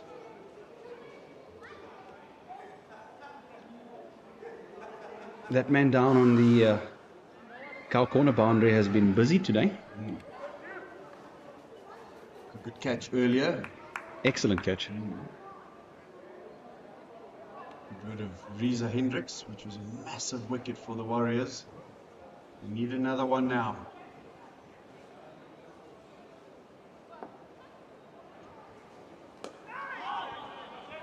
Obviously lots of matches on today. First division, second division, so many permutations in especially in this first division. And obviously the Champions Trophy final too, where New Zealand are batting first against India. This one swept, and swept successfully. Picked his gap very, very well.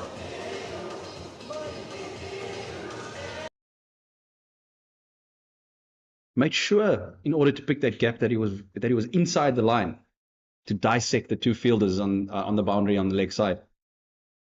See, this is where the problem comes in for me, is because there is a return, he's got a ball so wide outside of stump. You're not really going to get an LBW. You shouldn't against a good batter if he knows what he's doing. You're also creating that room for the batter to free his arms, as he tries to do here again. That fielding from Matthew Breetska. Why do you think, Dion, his perhaps reluctant is the wrong word to use, because we don't know what the thought processes are. Why do you think he doesn't bowl around the wicket more often? Probably just experience, I would say. I think he's probably played at a level where you get away with it. Now you move up a level and you play against batters that have got better techniques, more experience, better plans, better execution. So it's part of the learning curve. We spoke about it quite a bit on Wednesday night. And it's still kind of surprising. You know, Robert Gqeberha, his coach, surely he was a left-arm spinner, but still a spinner. So it's all about angles for me. Yeah, hopefully it's something that he will learn and will try at some stage. Absolutely, Dion. And I think as the narrative around spin is that you've got to turn the ball, you've got to spin it as much as you can. But the friends, if we can call it that, of the spin bowler is spin, it is drift, and bowling around the wicket as a right arm off spinner, angles that you create. Definitely. Challenge both inside and outside edges. Captain Sinaran Mutasamy comes into the attack. Trying to use the breeze to drift it in to the right-hander and then turn it away. He's not the biggest turner of the ball. He's more a line, flight, little changes of pace, kind of slower bowler.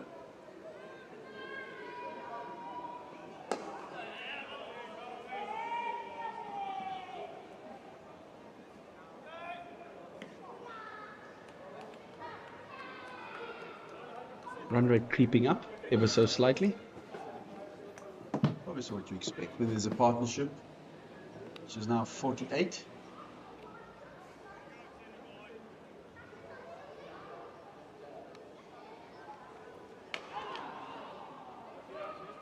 And Hamza now 37 from 46 balls. He's about 2 hits away from striking at 100%, so he's gone along nicely.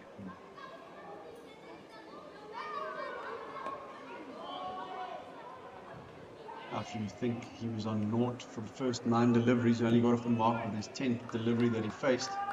He certainly has played well since.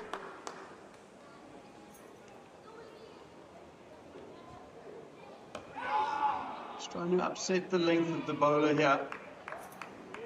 Mutasamy is a man with lots of experience. Come on, Captain!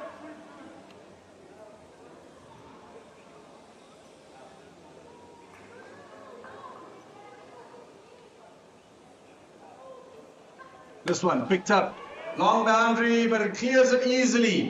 100 up for the DP World Lions. Beautiful little short arm jab that, or pick up pull as it is called. And certainly I've enjoyed this innings from Van Beeren, and we've commented quite a bit on his demeanour at the crease. He's trying his best not to allow the bowlers to settle, even against the seamers. He was trying to access that vacant square leg area against the seamers, bowling at him from the Graham Pollock Pavilion end, or the Park Drive end, and even against the spin now, trying his utmost to not allow these bowlers to settle, even in tricky conditions. And with that maximum, Dion, comes up the 50-run partnership as well. In a necessary partnership for the Lions. This one lofted again. We hit well enough. It's like a wedge, just stuck in the outfield. It's 2 runs to Hamza. Certainly seems as if though there is now a bit of a shift in momentum here. I think it's also the mindset from the players up north. We spoke about it quite a bit earlier. There's a chance. That's the wicket. Big wicket for Oppenheimer and the Warriors. End of Hamza as he was looking to be a bit more threatening. Sharp catch from the bowler, Dion. That was hit back at him like a bullet. Hamza would be disappointed with himself. He's just really started he's just gotten going. Just up the run rate a little bit. The partnership has just hit 50, and then his demise comes at the hands of Jason Rubenheimer with an excellent caught and bowled. be a bit symptomatic of the Lions' season. They haven't had their batters go on and get big runs. I think if you look at teams like the Titans that seem to be peaking now, the guys who are getting hundreds, putting big totals on the scoreboard. And this is exactly what the Warriors would have wanted, just keep chipping away at the wickets. It's another exciting youngster comes to the crease, Connor Estrazen. Well, actually youngsters compared to us. even the older ones. Easy there, Dion, easy. Am I just generalizing now? Calling me uncle, yeah? Dion. That's it. But an exciting prospect as well is Connor Estrazen. Gave a good account of himself in the SA20 this year. And we've had this discussion before, Dion. Our pipeline all of a sudden looks quite bright. The future looks like it's in the hands of the youngsters, and it looks as if we're producing players again. Oh, without a doubt, I think we always will. It's a question for me of making sure they keep getting better and not sort of stagnating at some stage. I didn't even eat breakfast yet. Finding a way to challenge them. I think SA20 has certainly added to that, where guys are aspiring to play there, because it is a great competition and you are exposed to international players and international markets, if I can put it that way. Immediately off the mark.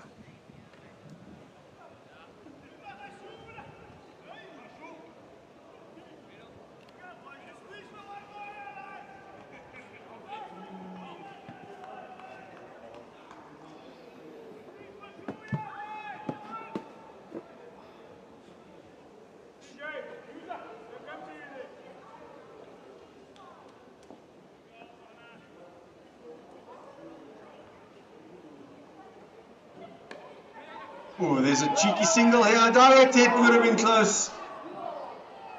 Retzker's been struggling with his shoulder. He is a bit reluctant to throw. Feeling this could have been the end of Estrazen.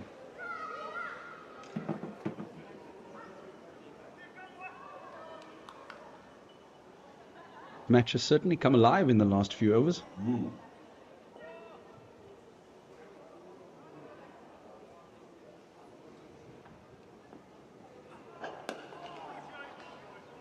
Has also been a field change for Van Buren. The sweeps that he played, it's the same field that was initially used for Van Buren now to Estrazen.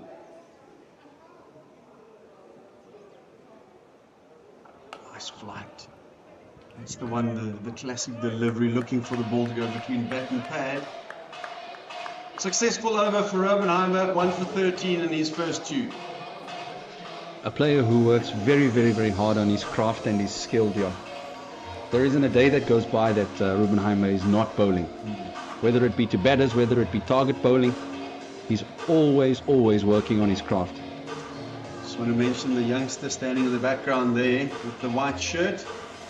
The youngster that now goes to Grey High, Tom Waite.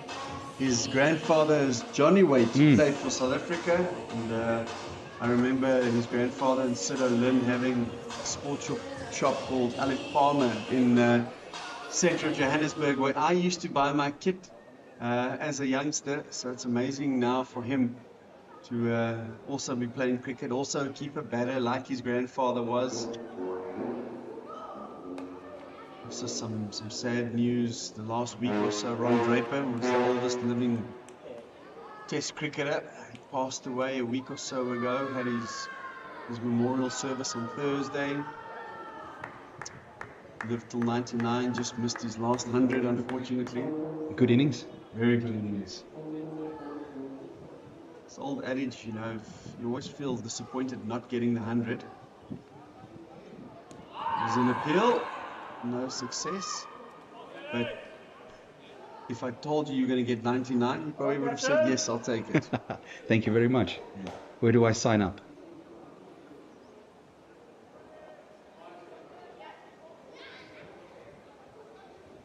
That's a better turn. And it's interesting, Dion, with the previous delivery with the appeal that was turned down. Umpire Sadumo indicating that the ball had actually turned and would have missed off stump. Maybe Mr. Saduma's watching another game. I'm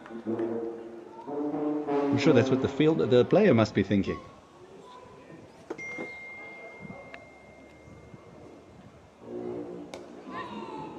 Great running, great running. Not so sure about that throw. At least everyone's having a chuckle. Good for a few laughs. Wasn't sure which end to go for, so I just went for the middle. When in doubt, hit out. A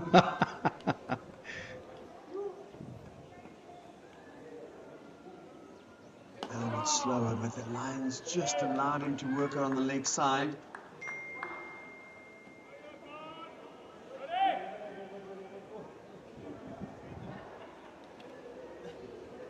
So far, the ability they've had to rotate the strike has been impressive.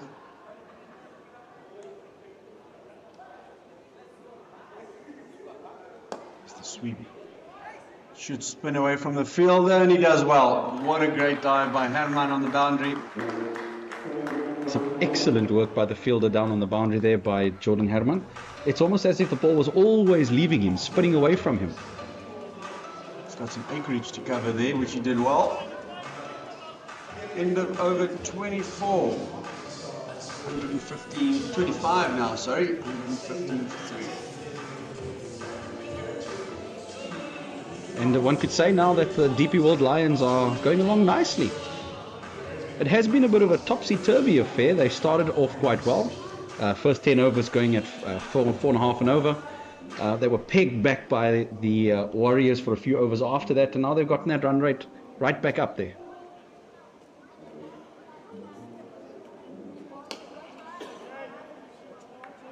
Solid sound off the bat there, but no runs on offer this time.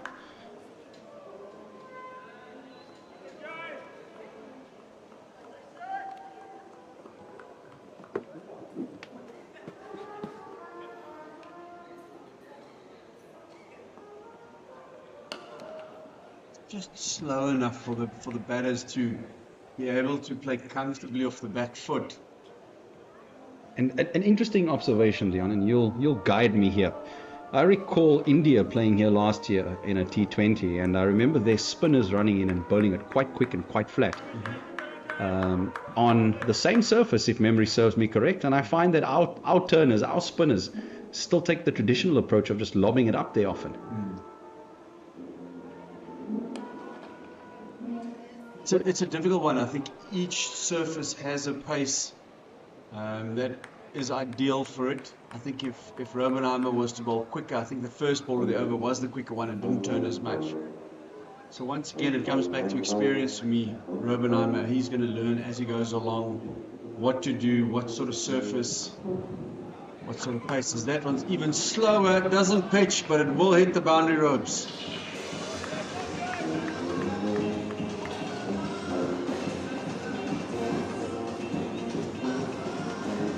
Very, very well struck.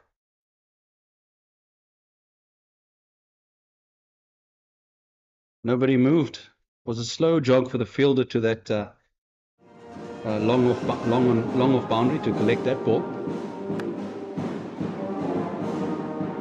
For me, just trying too many variations here. Just being patient. This one's tickled around. It should go to the boundary. It's downhill. Pads, but they all count for the Lions.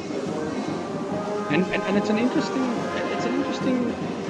point that you mentioned there, Dion. It does seem like perhaps he's just trying a little bit too much. It doesn't look like he's settled on his stock ball, on his stock delivery.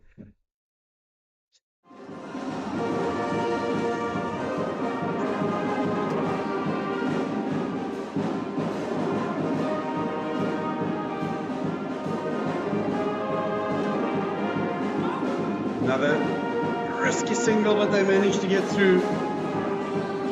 It's the end of over 26. 126 for 3. It's time for Jacques to have a well-deserved break. He needs to join me again. Hello, everyone. Jan? Welcome back. This partnership has quickly grown to 19 runs. The Lions definitely targeting the slower bowlers. Myself and Jock were under the observation earlier that with the quicker bowlers on, the Lions weren't rotating the strike as well. It seems that they've now, with the lack of pace, been able to work the bowler around a bit more. And you'd almost expect it to be the other way around. Correct.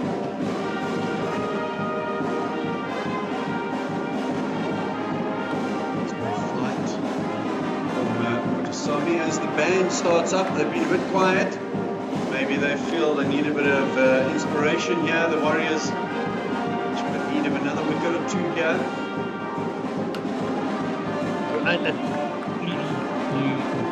You and Jock were talking about the Indian spinners earlier on in the T20.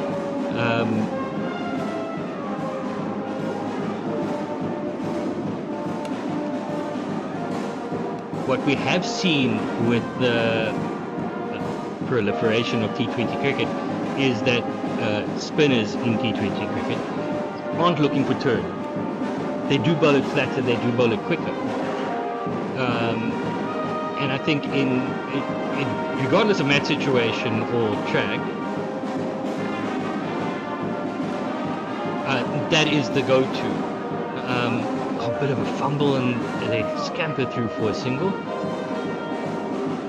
I think it's difficult in a way to compare the two. In T20 cricket, you know the batters are coming at you all the time because of only being 20 overs. But now, in the middle overs, as a spinner, you can almost bowl more traditionally because the batters are only trying to rotate. They're not really trying to take too many risks. So, also why leg spinners are more effective in T20 cricket than one-day cricket because you have to take more risks against them. So it is a bit of a difficult one. I just think once again, it's about experience, angles. There's enough assistance for him, but then to bowl 3 overs, 1 for 20. I know you got the breakthrough. Going at 7 runs an over is just too many. As we see a bowling change, CJ King comes back in just to change things up. Robinama going at 7 and over may have been the deciding factor there. Without a doubt, you can't let it carry on because the rate achieved was basically 4 and over when I came on the air. Now it's 4.7. And if we work on the adage at 30 overs, you can double the score if you have wickets in hand. We're really looking at 260 plus here, which will be, that'll be some chase for the Warriors. CJ King had a fantastic first spell.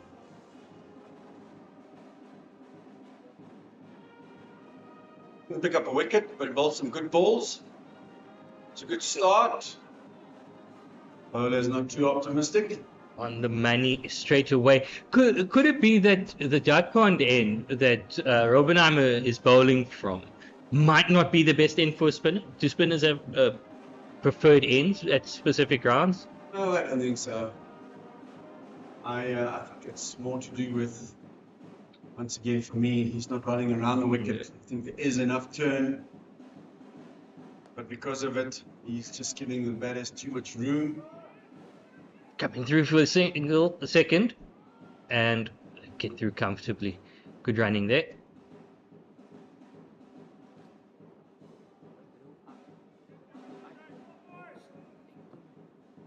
Two exciting players, these two at the crease now from Biren and Estrazen. You know you've got to get them out. If you don't get them out, it doesn't matter whether it's a slower wicket or not. They're free scoring players. Yep. Van Buren just a punch through to the offside. Off the back foot, I think he has now been there for 45 balls, has gotten used to the pace of the track. And he also struggled to get off the mark, getting off the mark off his 11th ball. Now moving along nicely.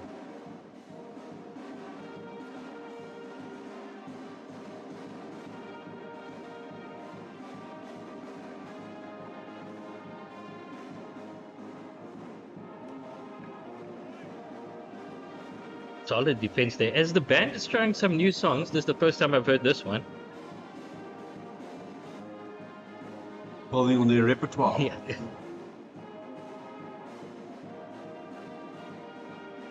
Patrick Kruger coming, playing some mind games, taking his guard.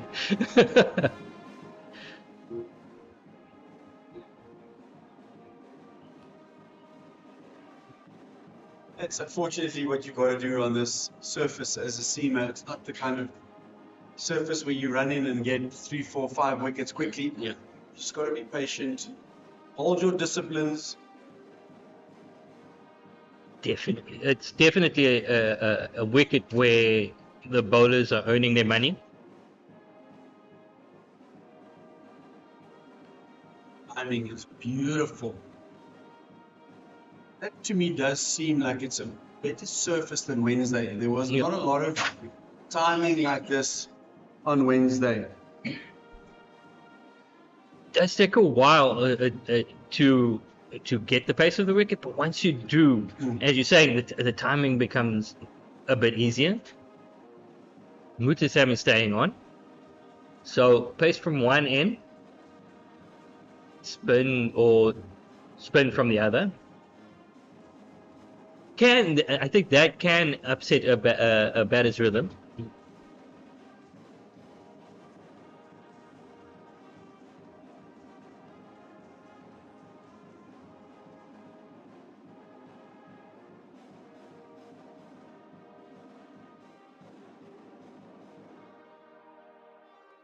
Just straightens on him, looking around the country.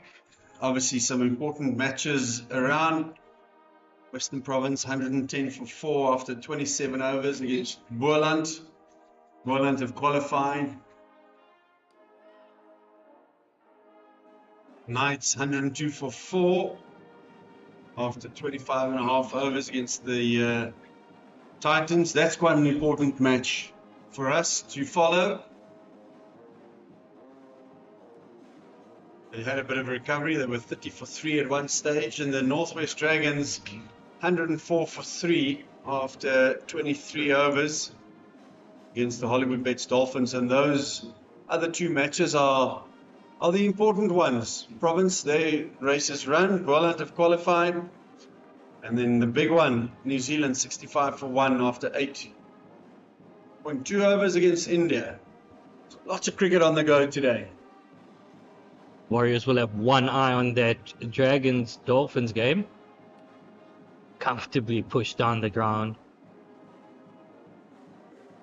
Or just sitting up nicely with the slower bowlers, as you were saying. It is a difficult one because if you do bowl quicker, there is more pace for the batters to work with. So your length is so important. But it's been really good play from these two. Been impressed with the way they've rotated the strike. Still managed to find the odd boundary against the spinners too. Trying to be cheeky, giving himself some room. Another good over from Mutasami. 4 overs for 16. Need support from the other end. You need to build pressure from both sides.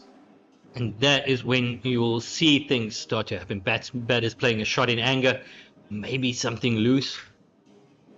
But like you said, Jan, you have to build that pressure. Gqeberha playing very well. Can he kick on? Because we've seen Hendricks and Hamza both get starts. Oh, that's great running. Just noticed that Swanepoel was slightly sitting on the back of his heels. Just dropped it in front of him, trickling down to Swanepoel, allowing them to get in the single. Very clever batting. Great awareness. Yep.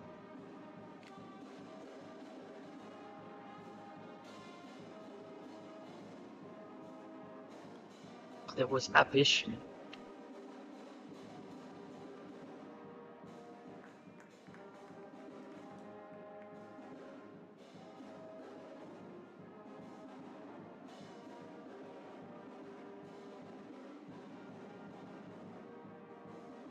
Esther is doing a bit of gardening, not happy with a piece of grass.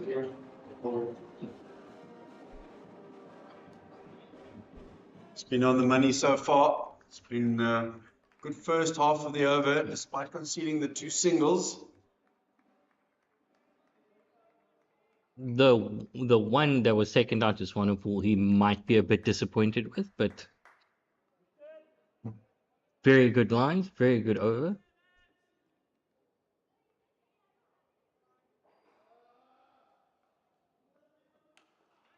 Good running again. Oh,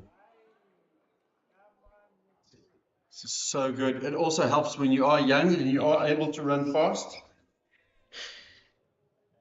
doubt we would have seen much of that with a batter or who is a bit older.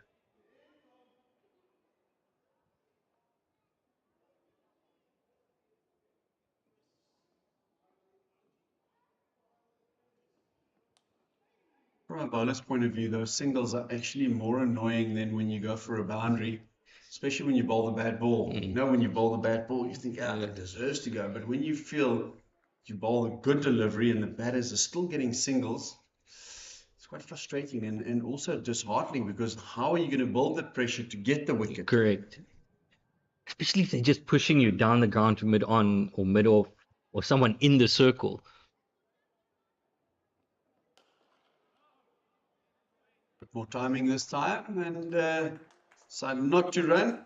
4 singles, good over from King. As long as you're not conceding boundaries now, you're still maintaining a bit of control as a bowling unit.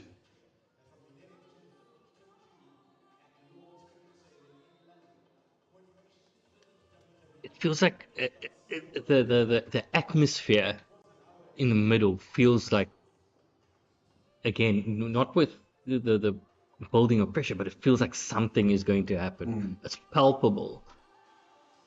So we have reached the 30 over mark, 137. So if you double this, we're looking at 175. I think anything over 260 will be a very challenging score for the Warriors. And I think there's enough hitting power in this DP World Lions team, if you don't get wickets, for them to get closer to 300 even. 300 definitely on the cards now. They've got wickets in hand, and as we've seen, the last 10 overs, batsmen let their hands go. It all depends on when the batting team decides to accelerate. Great sweep shot again.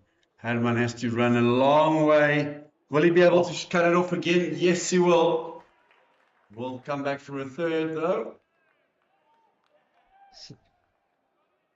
Brilliant effort from Herman. Also, being young, take those dives. You have more than enough bumps left on your card.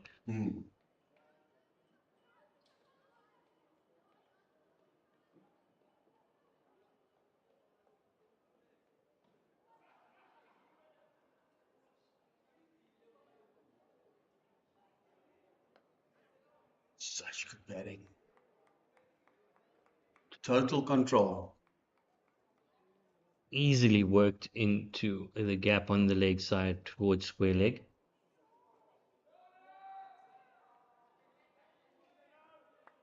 It strikes more of a deep mid wicket than a deep square leg now. I put another man out on the sweep, CJ King. Yeah. Does seem like it's one of his favorite shots. It's got to go on now, Van Buren. Yeah. You can't get to 40 and throw it away. You've got to play meaningful innings, especially if you want to challenge for higher honors. People tend to notice hundreds. Ask Luandre Pretorius. Gqeberha Brevis as well.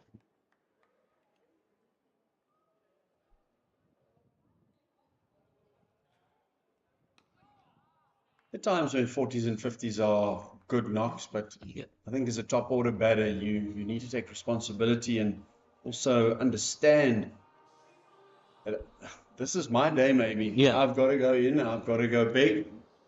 This is what my team needs. And if I do it, we will win. Generally, someone in the top order has to be of the mindset, okay, I have to bat through. And if I bat through, I can go big. And like you say, you challenge for bigger honors. And people notice hundreds. They won't notice a 70. They don't notice the 80 that you grafted for, but they'll notice that 100.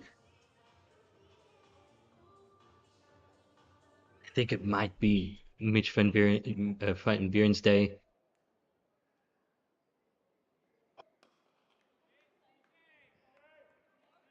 And a good little comeback this mini spell from CJ King. You almost think this will be his last over. You need to leave 2 for later in the innings. He's bowling the perfect length. Very hard for the batters to go hard at him. This time, Swanepoel a bit more away. He's come in and just a metre or two. I think in the previous over, both Swanepoel and Mutasamy were on the circle and then started walking in. No, like you said, they've now come in a metre or two.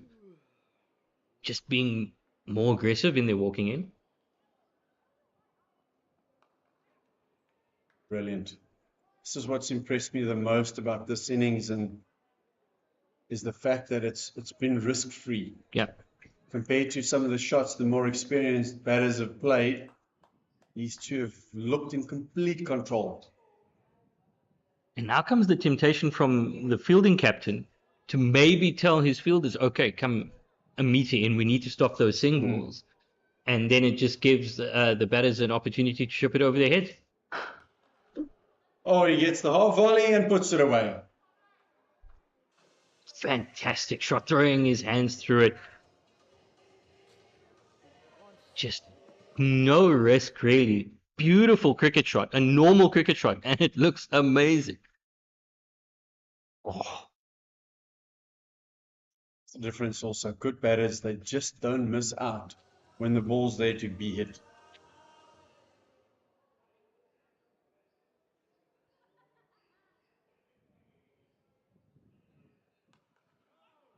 Good comeback delivery, just pulling his length back. The ball that went for the boundary was just slightly overpitched. And took full advantage of it. And even though Esterhuizen's been there now for 32 balls, he's seeing it very well now.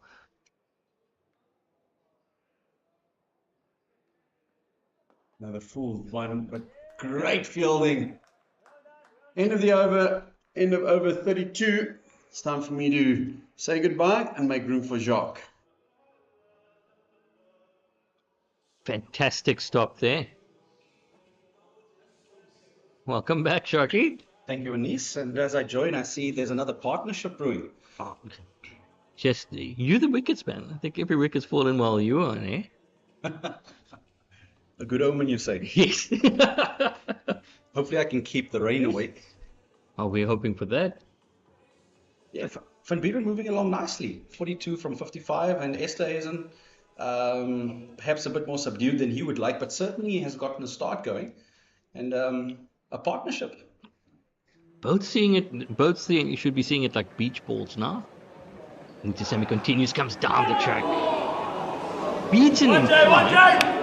But safe coming back for a second. Comfortably in the end. Prime example of the commentator's curses.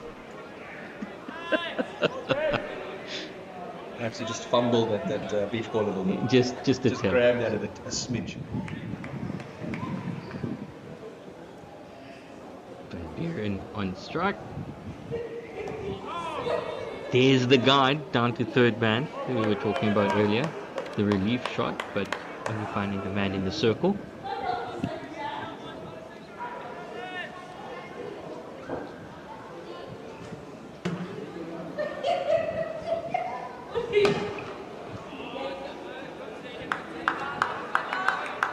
Sammy just dragging his line back after beating Van Buren on the front foot earlier on.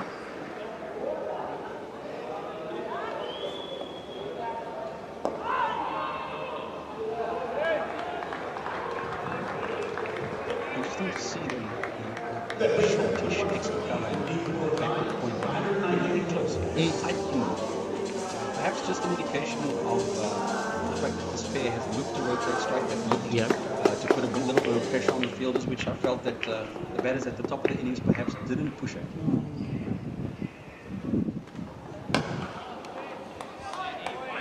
Working it through the gap for another single. They're rotating the strike well. Fielding change for Van Buren.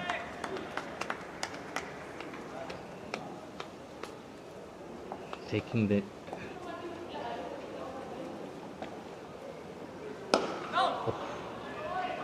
taking a short cover out and moving him to a backward point. It's almost more of a short point field. Yes. But they're offering that, but they take him out for SRS.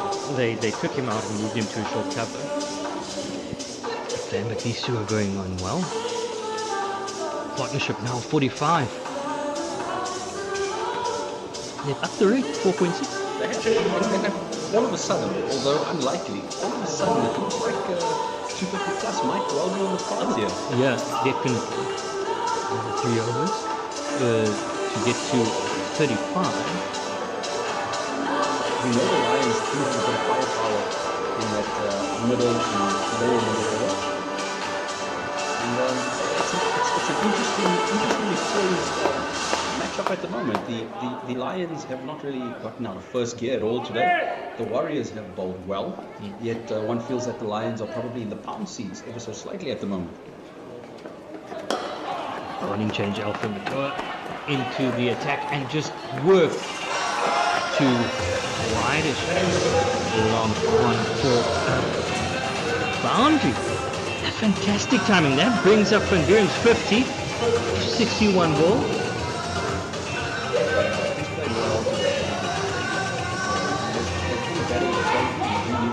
A little bit of luck along his way, but fortune favors the brave, and he certainly has looked to score. He's looked to rotate strike. He's been positive. We've alluded to that. We've spoken about it earlier on, and that's just a beautiful cricket shot. Slightly overpitched and taken advantage of. Taking a quick single to the keeper. Oh, direct hit. And it might have been trouble, but they rotating the strike. Umpire Suduma would have had some work on his hands there had that been a direct hit. Getting a boundary at the first ball of the over, and that brings up the 50 partnership as well. Getting a boundary of the first ball of the over, the entire move of the over changes. Now there'll be the batters will be looking. Take the single. There's no pressure on them now. Allowing them to settle for these 6 balls. It's something that we've that's become a custom in modern day cricket, where for the first 2 deliveries, batters will go hard, and then again for maybe the last ball of the over, depending on the result of the first 2 deliveries. Straightening the line. They're coming back for the second. Good running. Absolutely, to your point, Dennis, you've alluded to the impact or the influence that T20 cricket has on the other formats, and certainly even in the 50-over format there is a sense of punching and counter-punching at any point of the game.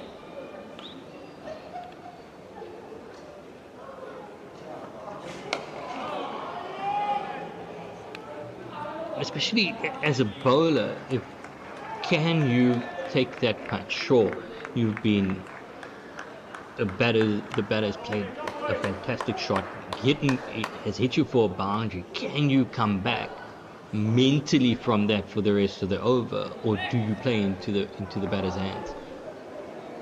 Very mental game, cricket. Full toss.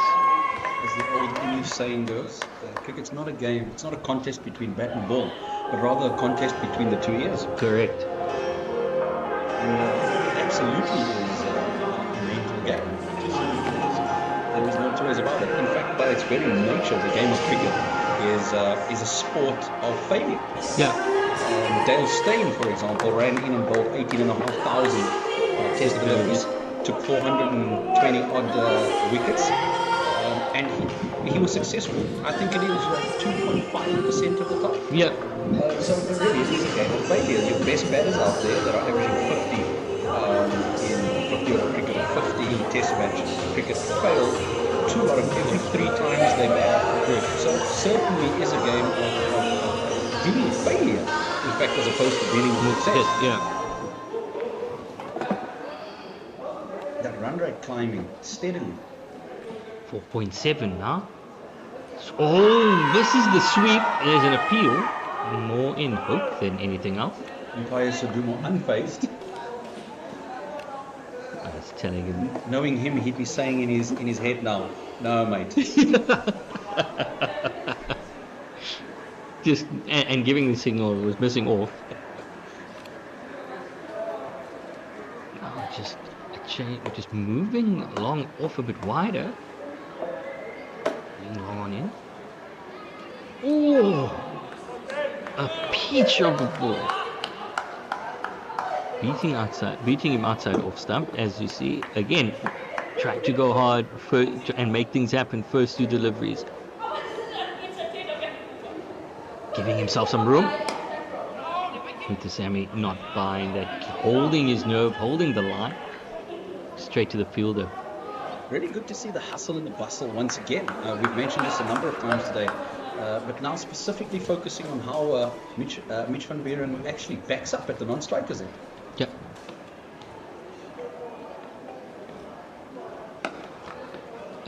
Half sweep, not really getting down all the way, taking the second. Oh, good running. That's just good cricket all round. Very, very good running. That too for me was created by the non-striker, by Van Beeren. He's backing up. He was like a hair out of the. By Esterhuizen. Yeah. He really was out of the blocks quickly, and he's backing up. Really good cricket. Some good fielding by the Warriors as well. Those young legs, the reverse sweep, and the huge appeal, pleading with the umpire, not out. Come on, umpire sides. Definitely a batter's game, this. Unfazed. Going for the reverse sweep. Was it necessary? Once again, it's that notion of punching and counter-punching. Yeah. And the DP World Lions have been trying to and successfully kept the spinners from the Warriors under the pump. I suppose if one looks at it holistically, CSA's vision is to create artistic hunters out of their cricketers. And what is a hunter? It's always on the prowl, isn't it? Yeah, correct. Always looking for the next move. 35 overs gone, 162 for 3. Pressure building now on the Warriors. But it's just the slower bowlers have just seemed ineffectual. I don't think that's the right word. The batters have just been able to work them around, no real pressure. Yes, Robbenheimer got Gqeberha Hamza, but he played a shot in anger, trying to dominate, tried to get one over him, and smashed it back at him. It was actually a good take. And I'm certain the purists among us would say, but that was a good shot. So one of the safest place to look to hit the ball is over the bowler's head.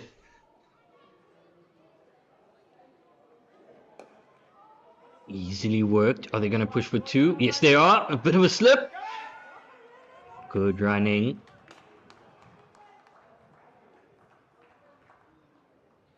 These two, and I've been complimentary of Van Beeren, but Esterhuizen as well. They really have brought an intent to this innings that perhaps just wasn't there before.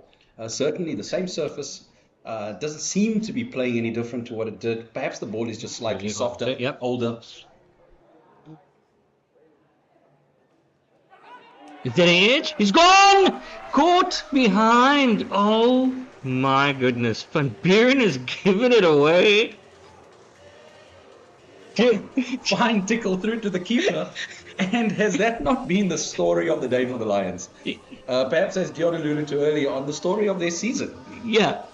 And again, you strike. Yeah, just a partnership has just started really developing that could potentially take this game away from the opposition.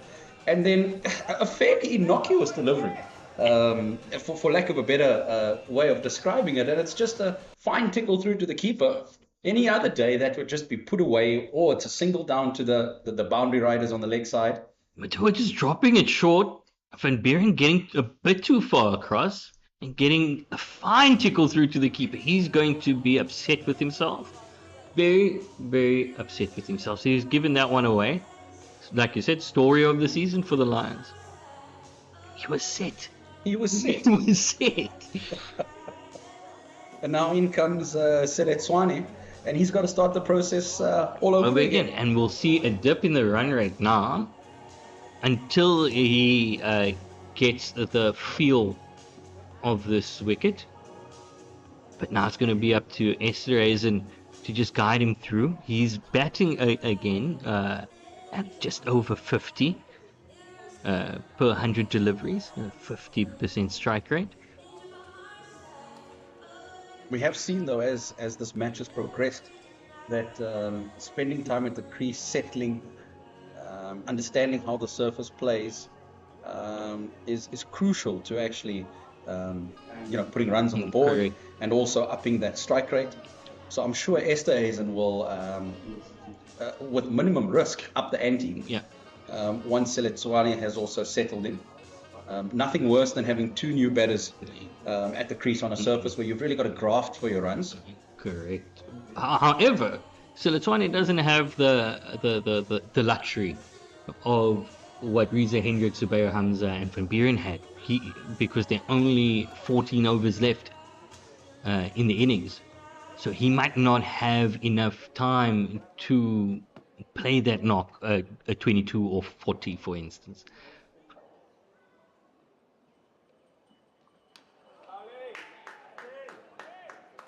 As the commentators of old would say, Matoa on the tiki. On the tiki to the new batter, Seletswane. The Ndingi Express, Alfred Matoa.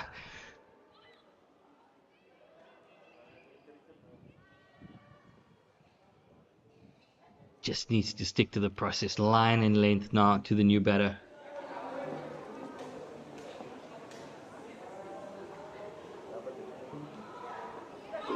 Absolute beauty. Sat up and went away. Clearly still a bit of juice in this in the surface. That was just a peach of a delivery. Stood up, got a little big on the batter. Some deviation off the surface. Beautiful delivery.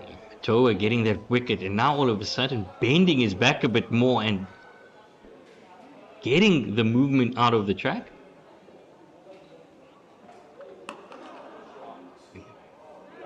Bit of a misfield at point. They come through for two. Is it just me or is Matoa bowling a bit quicker now since he's got that wicket? It certainly seems as though he is a bit nippier, isn't it? Just a bit more motivated.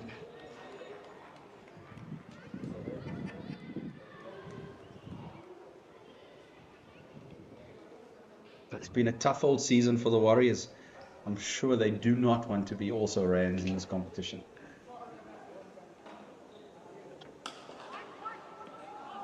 That one a bit slower, but loopy in the air.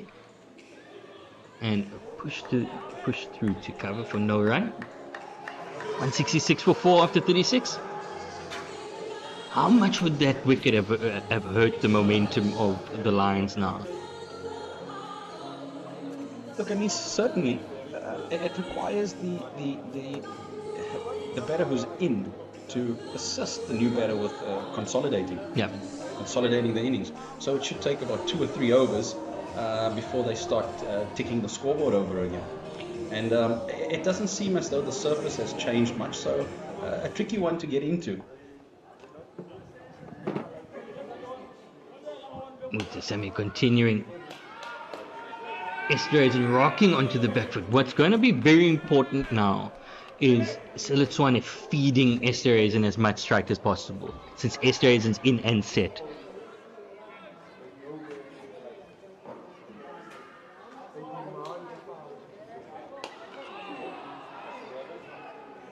Pushing that one down to a long off for the single. Certainly quite an attacking field that's set for Mutasami. Oh, they're bringing in the slip for Silitswane. Here we go. A bit more aggressive to the new batter. Mutasami, a wily veteran, going to try to take advantage.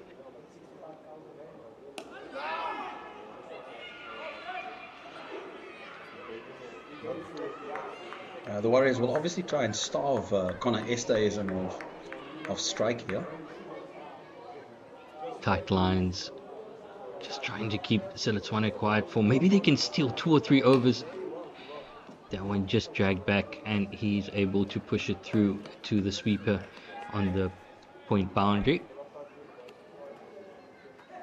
They're going to have to keep from the bowler's perspective, from the fielding team's perspective, they're going to have to keep Silitswane quiet for that period while he's not in yet on this tricky wicket. Mutasami again. Silitswane also certainly no mug with a bat. Definitely not. We know he can bat, and he's had a decent season.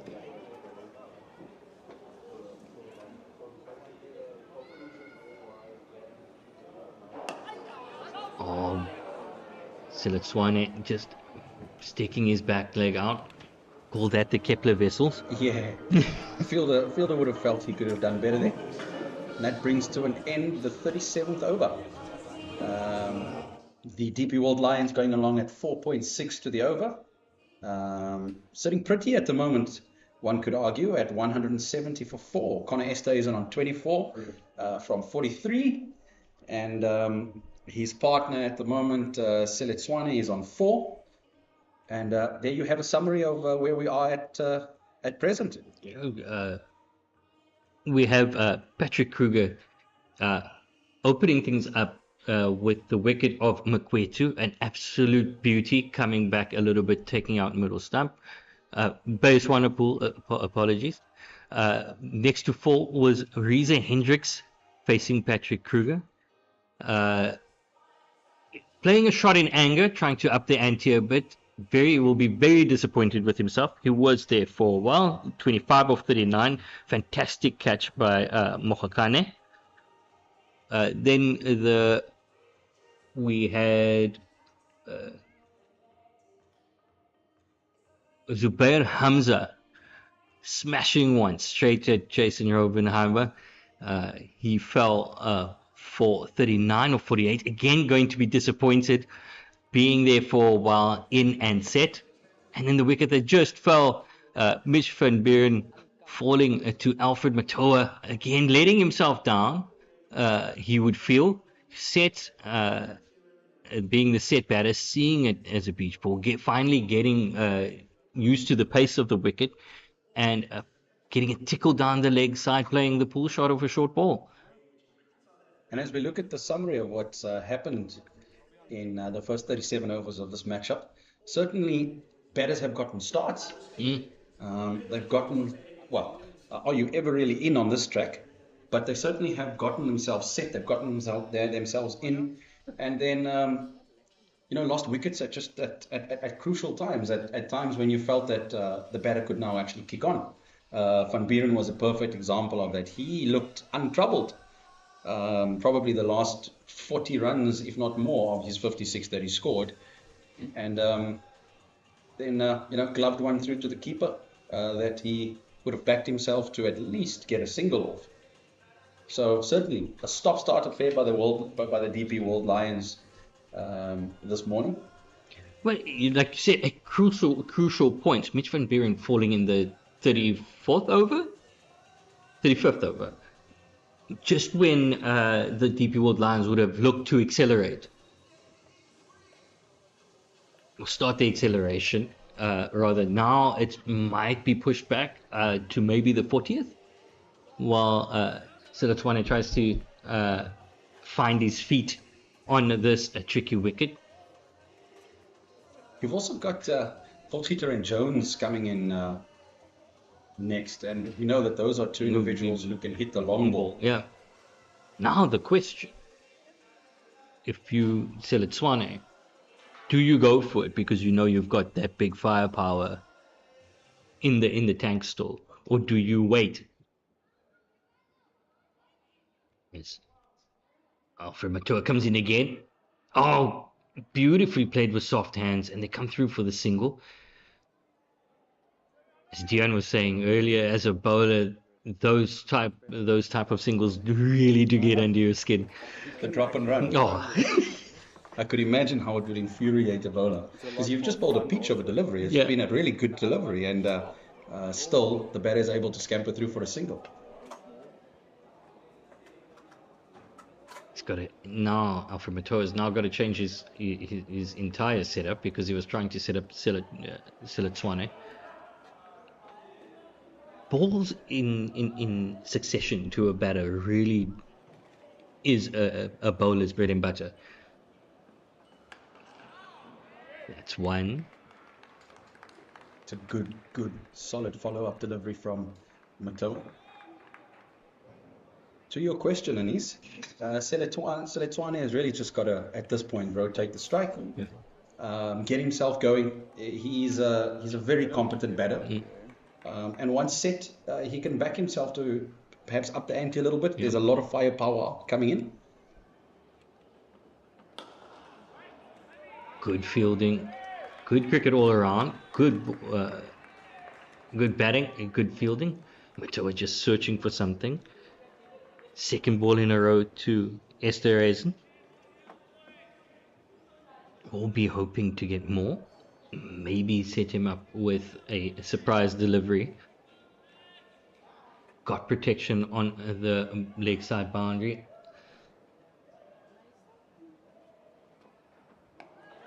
Doesn't need it. Falls short of third man.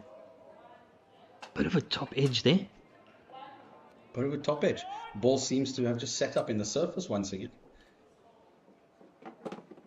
Again, tennis ball bounce. Did well to control it in the end. We also do know, from the little we've seen about Connor Esterhuizen, this is not really his game. He likes getting the scoreboard ticking over.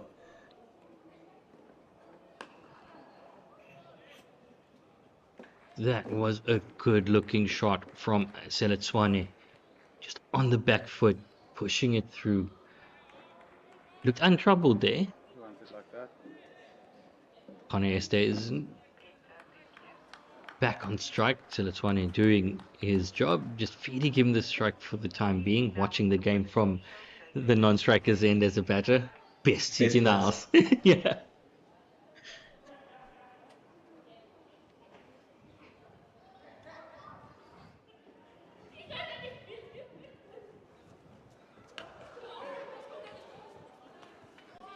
That's a good ball to end the 38th over. The pair scamper through for a single, and as we draw to a close the 38th over, we welcome back to commentary Dion, and we give Anis a well-deserved break.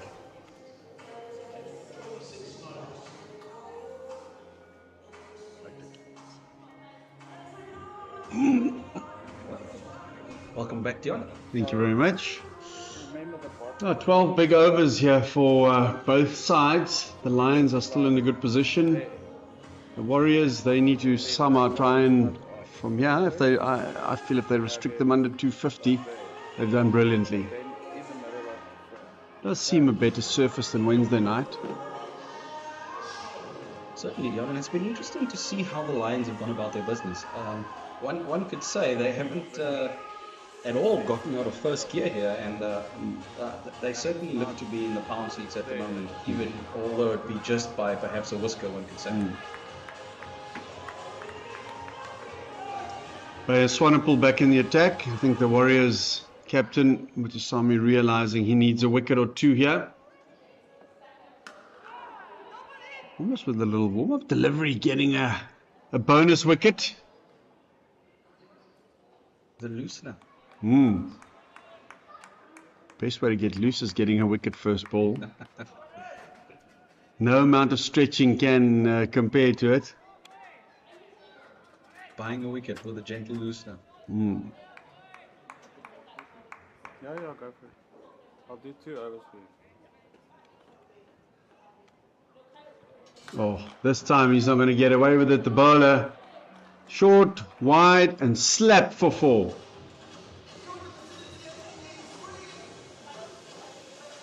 Perhaps in some ways an unorthodox cricket shot, but certainly once again with the advent of T20 cricket, certainly a very orthodox shot these days. A shot that allows the batter to put away quite a decent ball in an area that is usually unmanned. We are going into tennis season with the some of the majors coming up, and that would have been 15 love.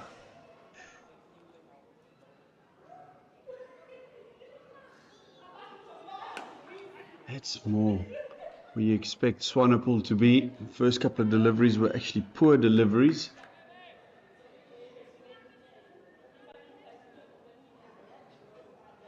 Sensible cricket by Esterhuizen.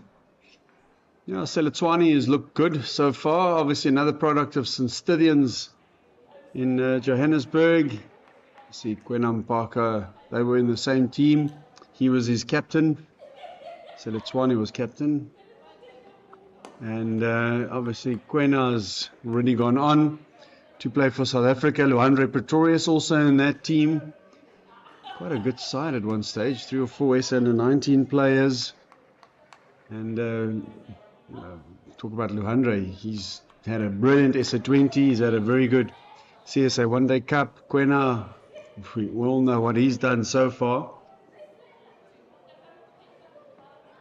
This one, swing man at third man, Robbenheimer! Can't hold on. Great effort. Would have been a wonderful catch. Top effort by Robbenheimer. He'll feel he's been in the wars a bit today, but certainly no lack of effort there.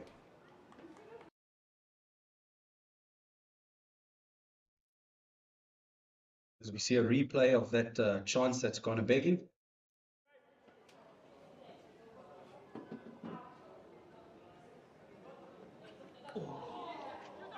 I don't know if this was the plan, because he's just run in and bowled mostly short deliveries in this over. Swanepoel, and it's a no ball. That's not a good thing. It's been an over worth 8 runs, 9 runs now already, with a free hit to come.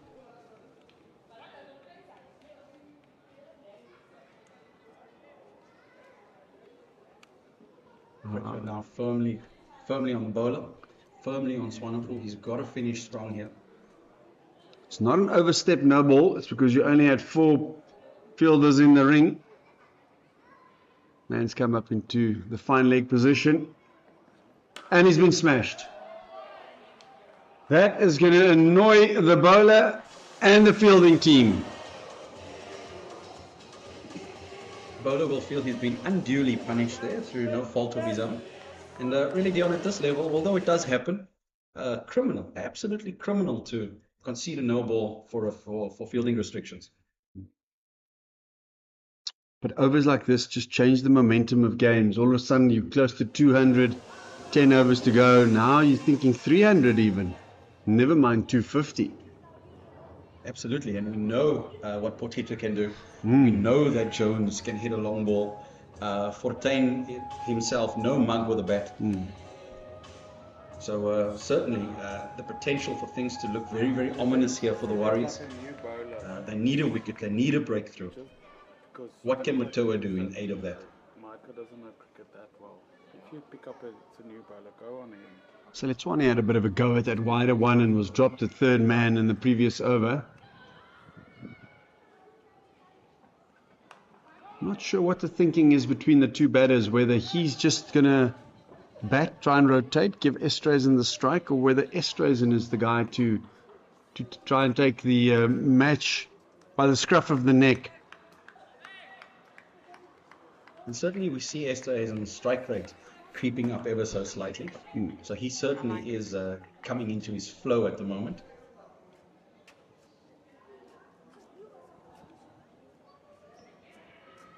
Another slower delivery. Great hand by Mutasamy. That was heading to the boundary. Excellent piece of fielding, Dion. And to tie in with what you said earlier on, you need that type of fielding, that type of spark in the field, perhaps to just, after an over like Swanepoel's previous one, perhaps just to remind the opposition that, hey, we're still here, we're still in it. Let's get a look at that shot, and it's definitely better and easier timing than it was on Wednesday. But still, scoreboard pressure, as we know, is a different animal. Change of field.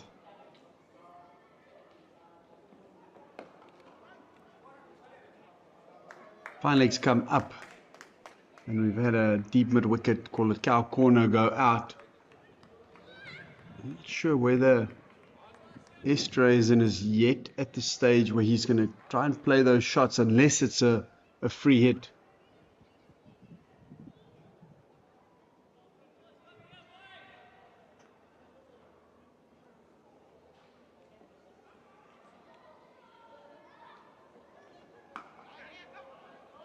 Slower bouncer.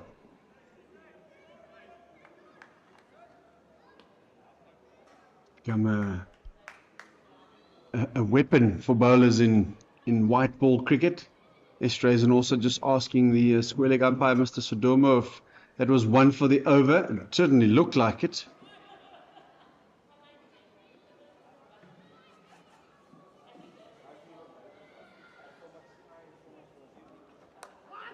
It's brilliant, brilliant running.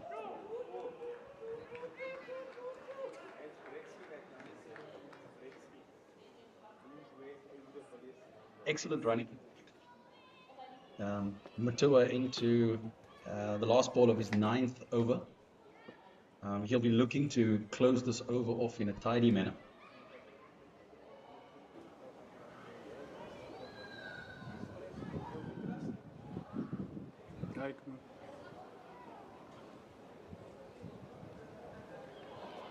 Not quite in the middle of the bat. It will be 193 for 4 after 40. So the start of the last power play. 10 overs to go. The Warriors can have one extra fielder out now. The launch pad is there for the DP World Lions. Will we see some fireworks in the next 10 overs? Certainly we will. As you mentioned, platform created here.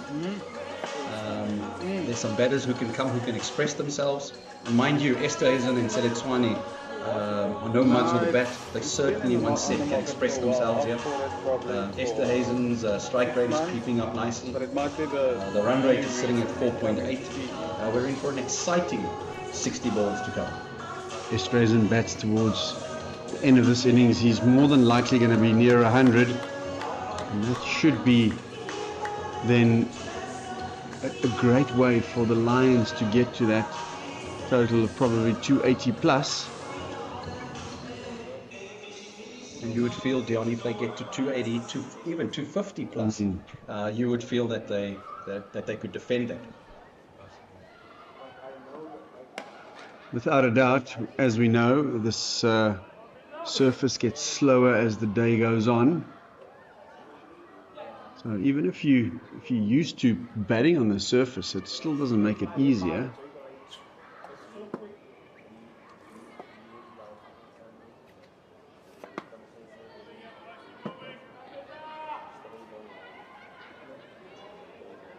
Still got 5 in the ring for Seletswane.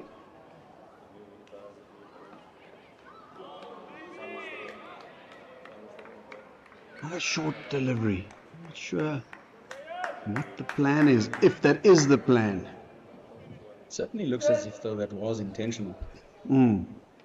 Perhaps just a bit of cat and mouse here, Dion. There is a man out there on the deep mid wicket or the deep square boundary. So there is protection for that delivery.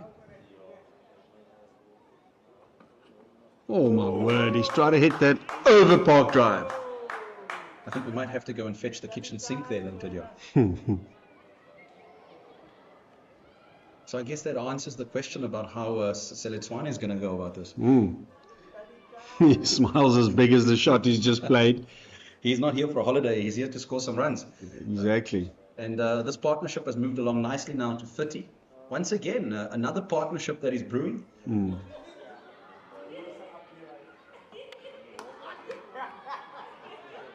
Good play. I think that's more his role.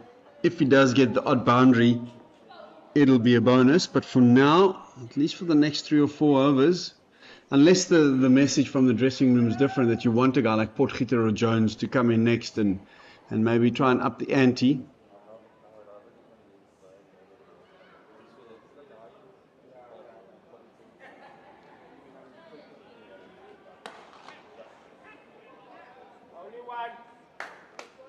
Firmly struck, the pair scamper through for a single. Once again, so far, very, very tidy over from Swanepoel. So only the 3 from it, 1 to you come. need to zoom out when he's at the Discussion between him and his captain. Just making sure that they close this over off. Zoom out. I'll show you now. There. Another short ball, fine leg under it.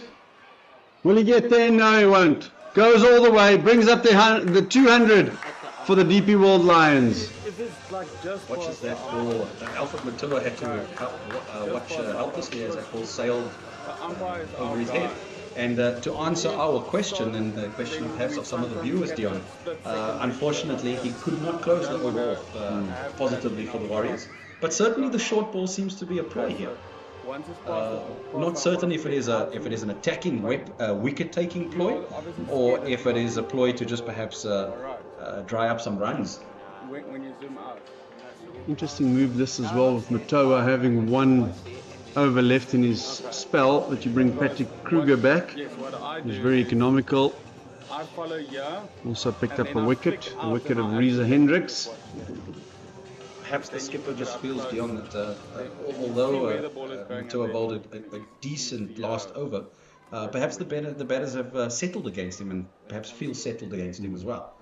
I also think with Kruger having 5 overs left, you have to bring him into the bowling attack now. Edged. Third man is there. Wonder whether we'll see Robenheimer again. So his 3 overs might be his only 3 overs in the match.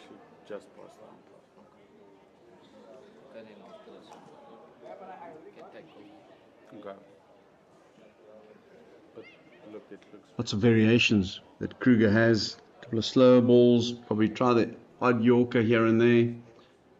Not sure whether he's quick enough to bowl the short delivery to Seletswane. Little shimmy down the wicket by Seletswane and just dinks that into the offside for a single.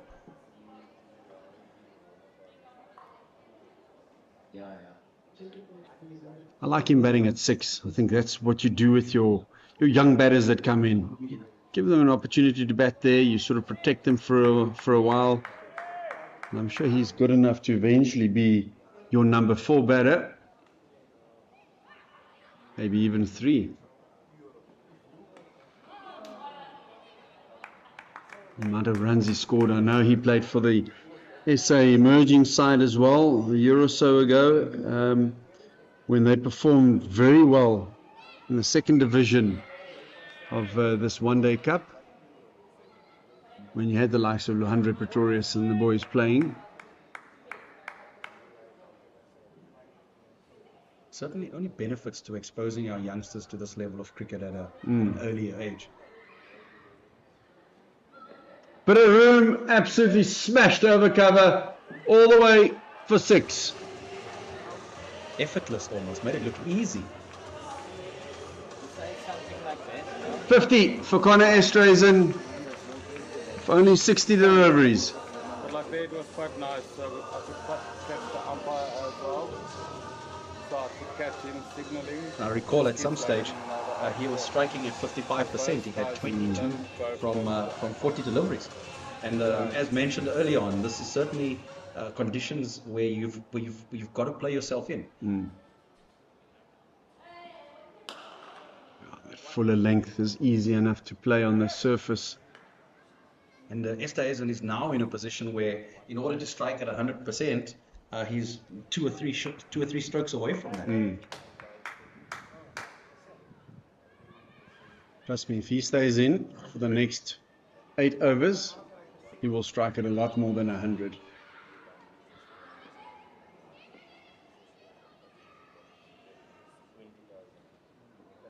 Nine of the over already. Oh, there's a slow ball. Flummoxed us all. About an hour early on the shot. Richard Seletswane. If he was any earlier on that, Jan, he could have had a cup of coffee before the ball reached him. 2 sugars, please.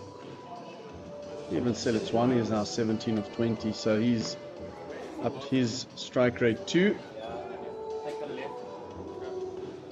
As we have another bowling change as the captain brings himself on for his last couple of overs.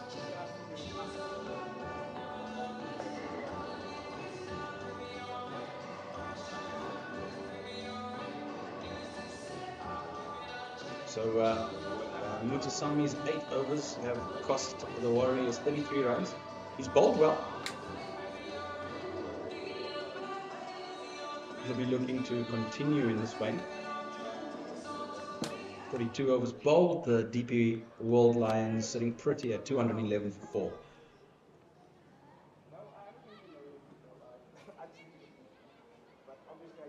Starts with a short one.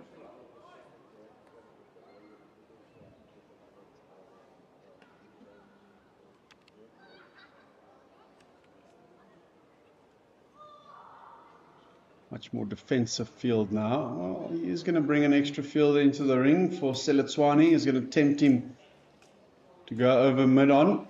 You do feel like with Seletswane on strike, something is bound to happen. Given more flight. Very good bowling.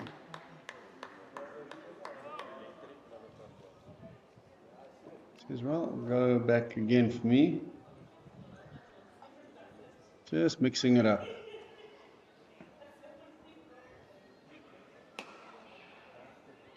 Still a bit of turn. A guy like Bjorn Fortuin won't mind that. You know how good he is with his left arm spin. I'm a man. I work in a business. I'm a man.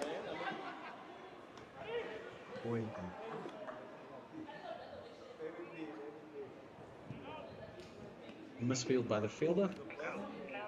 No harm done though, as the pair would have scampered through for a single in any case. Good over this so far by Mutasami. 2 from it, 2 balls remaining.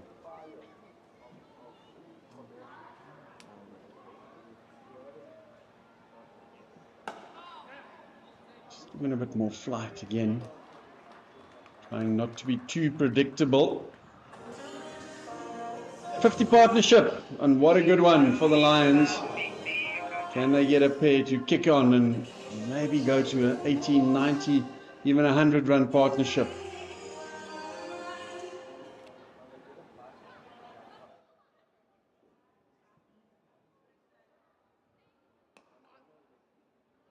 Certainly the quickest of the 50-run partnerships we've seen today so far in this innings. Well, that's what you expect as the match goes on, especially with wickets in hand. If you have lost more wickets, it'll probably be the other way around, but Esterhuizen's playing well. Seletswane is looking more and more flowing at the crease. These are danger signs for the Warriors.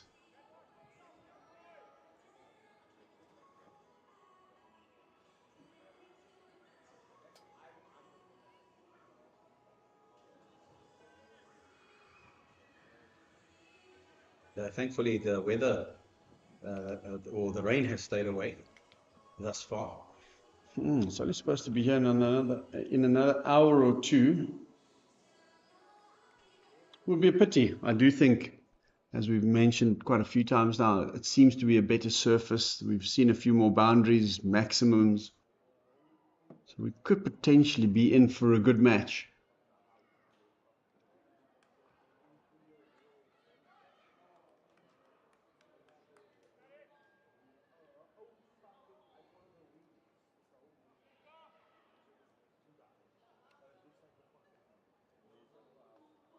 We see a field change for Connor Esterhuizen. Now a mid-wicket fielder pushes out to the deep mid-wicket boundary, and deep square takes his place on the square leg boundary. You've also got both third man and fine leg in the ring. Don't expect too much pace on this delivery. There it is. It's been absolutely hammered, but straight to Robenheimer.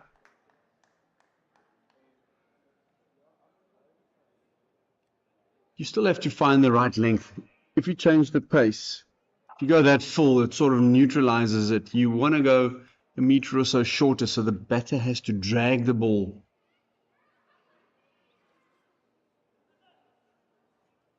Changing his field almost every ball now, finally going back. Madoff coming back into the ring.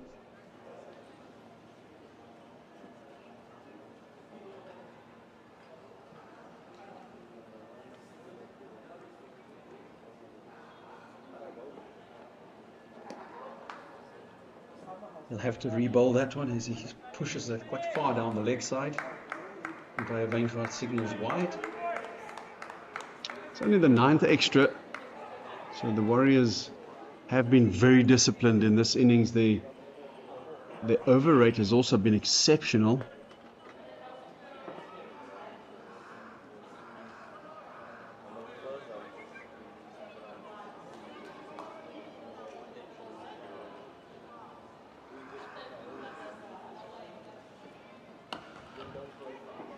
Trying to double bluff the bowler, moving his feet early.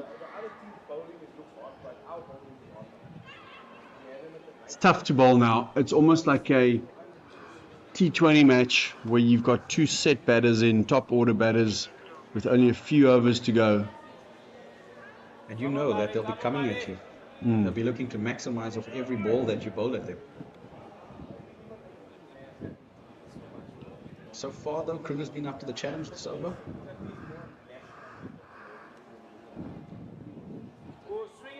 Short, slower ball works again. It's not quite the wonder as Mr. Siletswani. It's a lot slower. Certainly a bit of a sound there as that passed the batter. Was that a bottom edge? Yeah. Might have been. Or just him swinging that hard again. Maybe it was just the elbow clicking as he was swinging at that.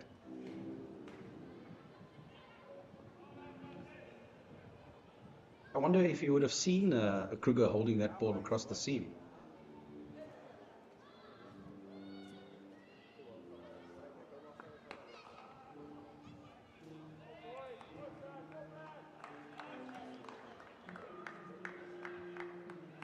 Tidy over so far as Rubenheimer fields that ball in the covers.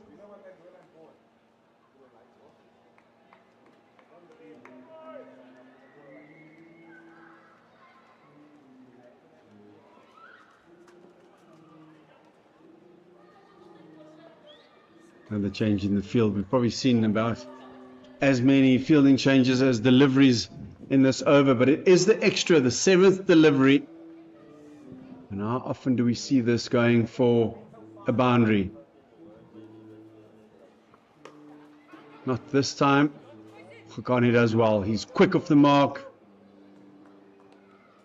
It's the end of over number 7 for Patrick Kruger. 1 for 29 of his 7. It's time for Jacques to have an early lunch as Anis joins me until the end of the innings. 6 overs to go. So let's work on 8 runs and over, which gives you basically 50. So we're potentially, Anis, looking at 270, even 280 or more here. We called it earlier on in the innings. We said That's on the cards. Double that 30 came up to 272. So on the cards now a bit of cat and mouse to be played. For the Warriors, with the Lions having 6 wickets in hand, is it just It's definitely the time to try and accelerate, as Seletswane tried there, but well spotted by the bowler. is it just time? Is the mindset of the Warriors now just to do damage control? Yeah, they want to limit the boundaries to as few as possible. And obviously the Lions have got the other attitude. Should be 2. Will it be 2? No. Good fielding there. Debutant Matthew de Villiers, he's quick. Seletswane was keen to use his feet. This time giving himself room. Kruger on the boundary. Can't prevent the second. I think we've gotten to that stage now where it's foot on the gas. Yeah, I think what we're going to also see now is we're going to see more of the innovative shots, maybe a ramp or 2. But the Salmon's got to keep it outside off if he wants to contain. Yeah, he pulled him around his legs. It's gone a long way across there. Trying to access that leg side where there is a whole bunch of open real estate.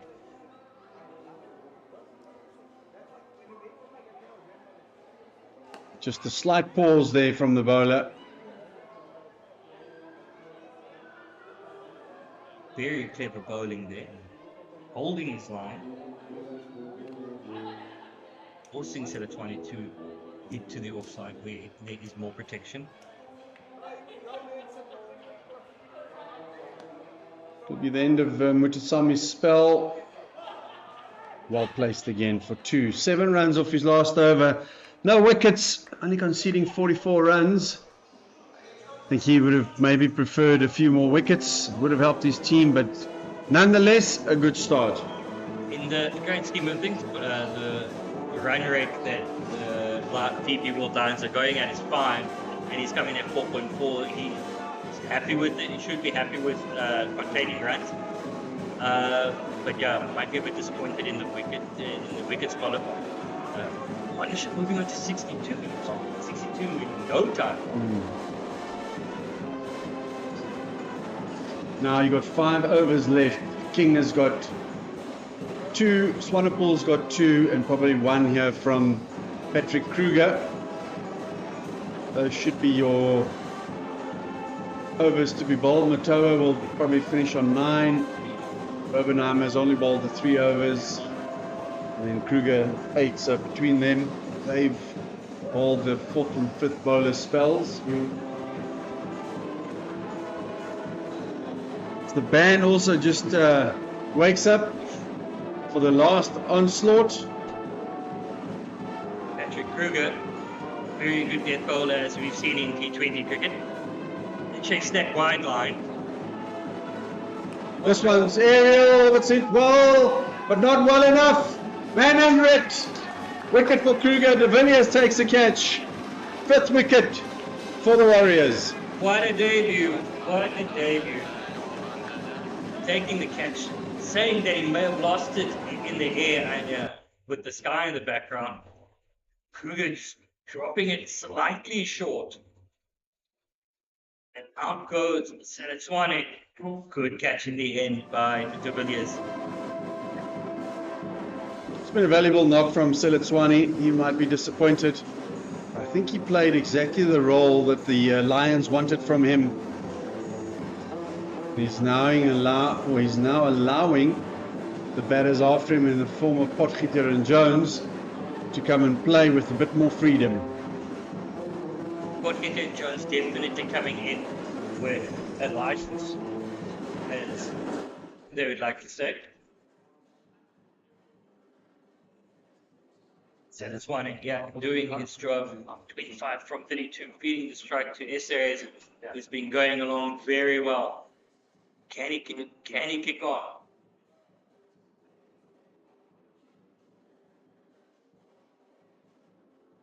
Ideal way for the Warriors to start the last 5 overs, getting a wicket. If you can keep chipping away at the wickets now, especially the batter that's in at the moment, Estray's in, you can get rid of him now quickly. You might be able to limit the damage.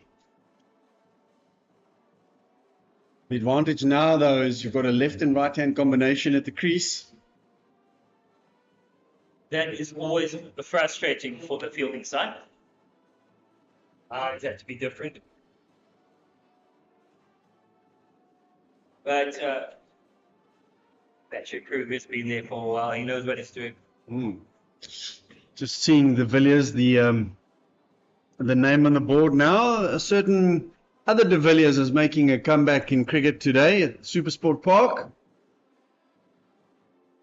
It's the absolute legend, AB de Villiers, playing for the Titans Legends against the Blue Bull Legends. Should be a good day out there as well. Trying to squeeze Potgieter here. We've got 5 fielders in the ring now. Starts with a short ball.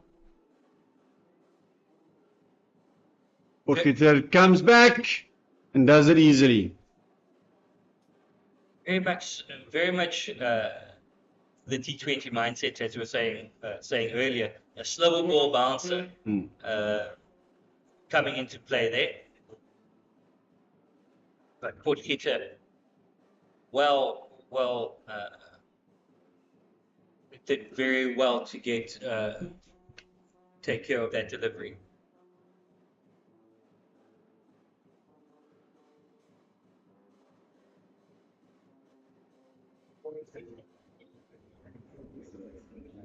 Slow ball just guided down to third man.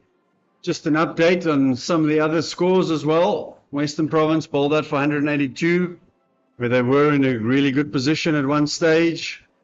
The Knights 172 for 6 with just over 8 overs left to go. The Dragons 166 for 6 with 11 overs. So becomes even more crucial these last 4 or so overs for the Warriors to restrict the Lions to as fewer runs as possible. Yes, definitely going to have to make this an easier chase than what it looks like it's going to be now. This must work to let it down to the side that Van de Villiers get some good throw in, and they complete the single.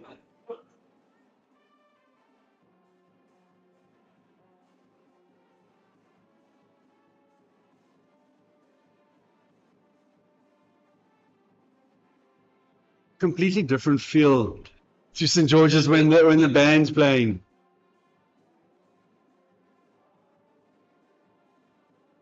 Off the pad, lucky to get away with that one. What was there to be hit? Just a faint tickle would have sent it right into the boundary using the base of the delivery. There have been occasions where the band have been seen as disruptive.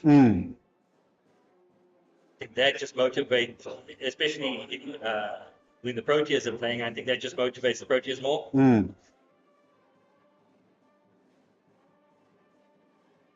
Fielding change now.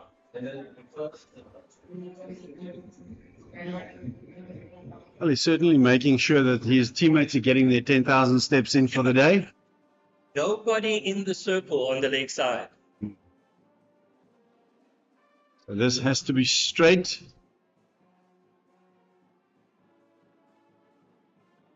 And it is.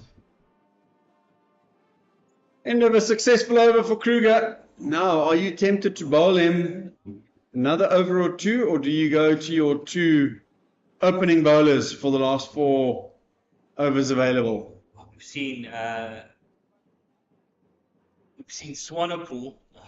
Once he comes back in, can be a bit loose, but that is what is happening right now. There's Swanepoel taking over. Can he be on the money first thing? Once again, how strange this game is. 4 for 9 in 9 a few days ago. Now you've bowled 8 overs, you've conceded 5 fours and 3 sixes and gone for over 50 runs. Bowling from his preferred. And he's bowled all his overs from the park drive. That's what happens when you're the senior bowler. You get to choose and you bowl downwind.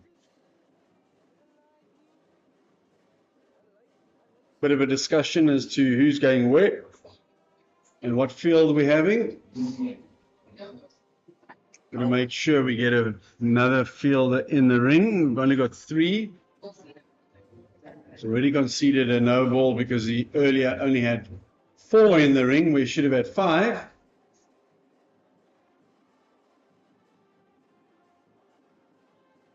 Definitely going death and full. If you look at the field placing, third man up very fine, deep backward point, deep cover, and he goes for 4.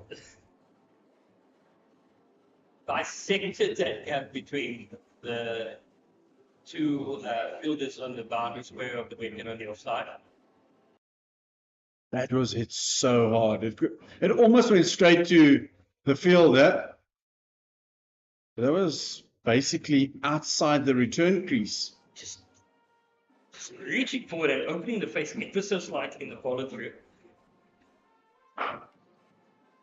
It's taken a different guard. Batting where? He's actually batting off stump. Outside of stump. Batting fourth stump here now. Swanepoel following him this time. They're not too keen to run. He says, I also want some of the fun. Can't just stand there and hit everything. I also want to try and blaze a few. Extra is moving on to 63 or 70. It's been really good. It's what the Lions needed is just someone to bat deep in this innings.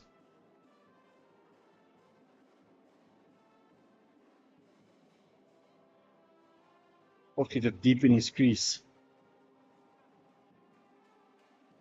Does what he has to do. Feeding the strike to the man that's in.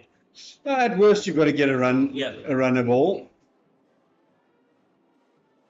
Very good one. Cramping it for space. But again, a bit disappointing. Guiding it straight to short the man in the runs. And they scampered through that signal.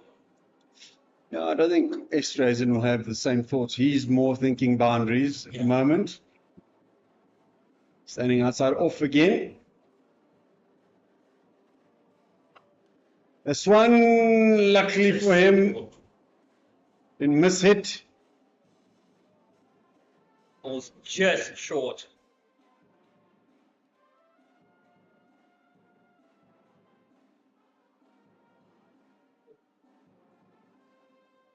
We can change now for the left-hander.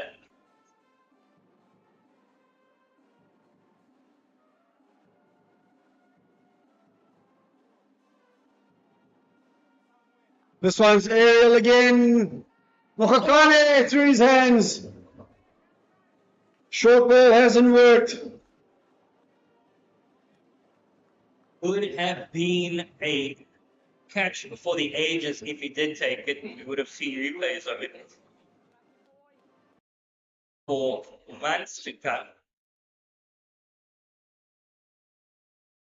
I'm not sure he would have been able to control it anyway. His momentum was taking him away and over the boundary. It's become a big over. 13 off it. 1 ball to go. Happy to take the single and keep the strike. See, even number 7s can count balls. 3 overs to go. 244 for 5, the Lions. This one will go to 14 in that over.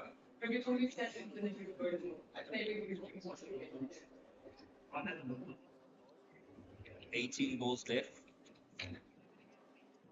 Lions going at 5.2 in over. I think it's a worried assistant coach in the background there, Mark Charlton from the Warriors in the black hoodie. he knows that this is a big score. It's gonna take some batting to chase this down, whatever they finish on, even if you bowl 3 maidens now. And it is Patrick Kruger to bowl another over. Doing very well, keeping very good economy rate at the moment, but we know how quickly that can get ruined in the dead overs. I almost wonder, do you give Swanepoel one more over? I know he's your senior bowler, Yeah. but it's not his day. It's gone for 65 in 9. I'd actually like to see CJ kick from the park driving. I'm not sure CJ would like to bowl the last over. Deep in his crease again. Potgieter. That one just holding it back slightly. Pace off. And Potgieter just working into the offside. With actually delaying your shot. It's actually amazing. There are 2, 4, 6, say 10 guys in that band, but it sounds like a full orchestra. Don't know if it just projects from the old stand. Yeah. And if we're just catching it in a certain way here. Oh, with the westerly blowing, especially. Very well bowled by Kruger. Just trying to limit the damage to as much as possible now. With the field set, Kruger's basically going to chase block hole, might chase that wide line on the offside.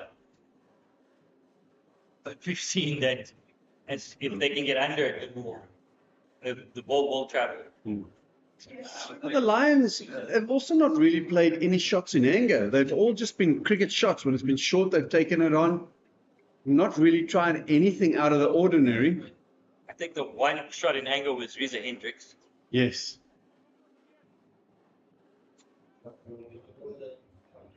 See, if you get that delivery right, it's a good one. Yeah. But when it doesn't work, it doesn't look so good. Again, Delano Potgieter also gone way too early on the shot there. It's such an instinctive shot when you see it short. Yeah. And then when it is slower, it's hard to adjust as a batter. As a batter, you see that length, your eyes like, oh, I've got something to work with. And then it's the pace that usually does you because you're very committed. Slow ball scooped. Just for the one. This is good for the Warriors. Patrick Kruger pulling out all his variations now.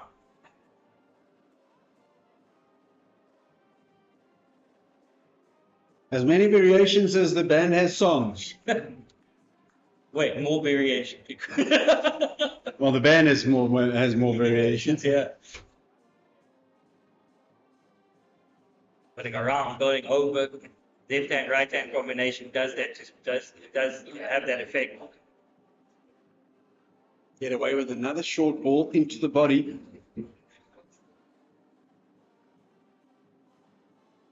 Yesterday isn't there premeditation. He did advance on Patrick Kruger.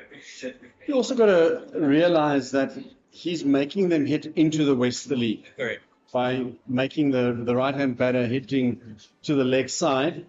It's not a strong westerly by any stretch of the imagination in Gqeberha. Very gentle, actually. But it's still west. It's still there. It still has an effect. Yeah. Can Kruger finish strong? Yes, he can. Great over. 5 singles off it and a dot ball. That's almost as good as a maiden over. That is what is needed from the Warriors' standpoint. 2 overs to go.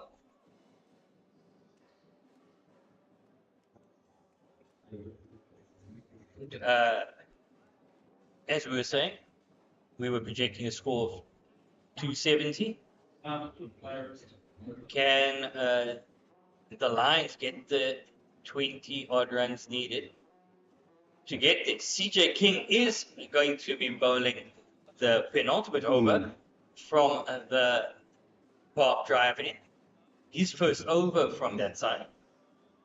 Yeah, you see, average first inning score here is 255. Yeah. So if you bowl 2 good overs here, it's just above par. Yeah. The highest totals batting second, 323 for 8, 314, 308. So it's not impossible. Yeah. But as I said, we know whatever they finish on, the Warriors will have to bat well. That's picked up and gone for maximum. That brings up the 250. And now they've reached the box score with an over to go. 255 for 5. 11 balls to go. Just a bit more pace, just too straight. Margins are so small. CJ King.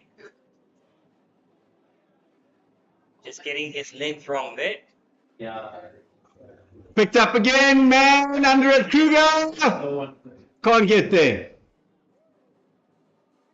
I really thought he was, but this is where that breeze has just held the ball up. TJ King is probably asking him, no dive. Patrick Kruger isn't the one to do the acrobatics in the field. Well, he's gone long on, and then he's going to come back and bowl an over. From the other side, from the duck body, that's a lot of travel. And he's already bowled 4 on the trot. Yeah.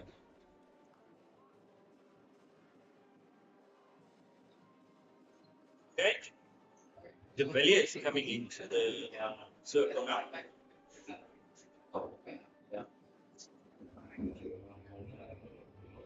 What's that doing?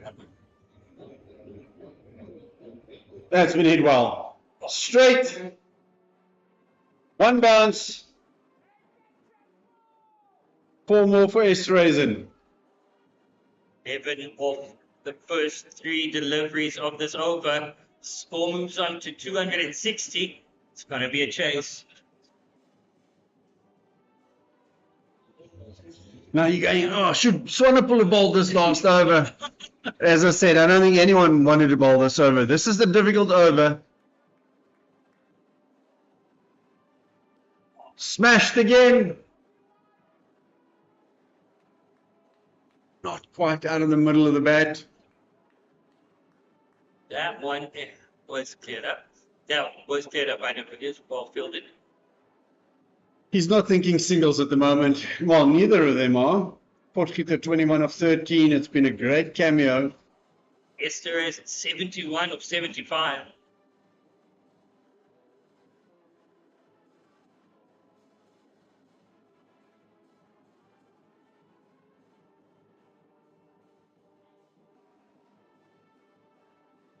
So Potgieter for me is one of the most underrated cricketers, domestic cricketers around. You think back to the 100 he got in the 4-day final to basically win the game for the Lions in the SA20, getting 5 for 10 here, if I remember correctly, with the ball.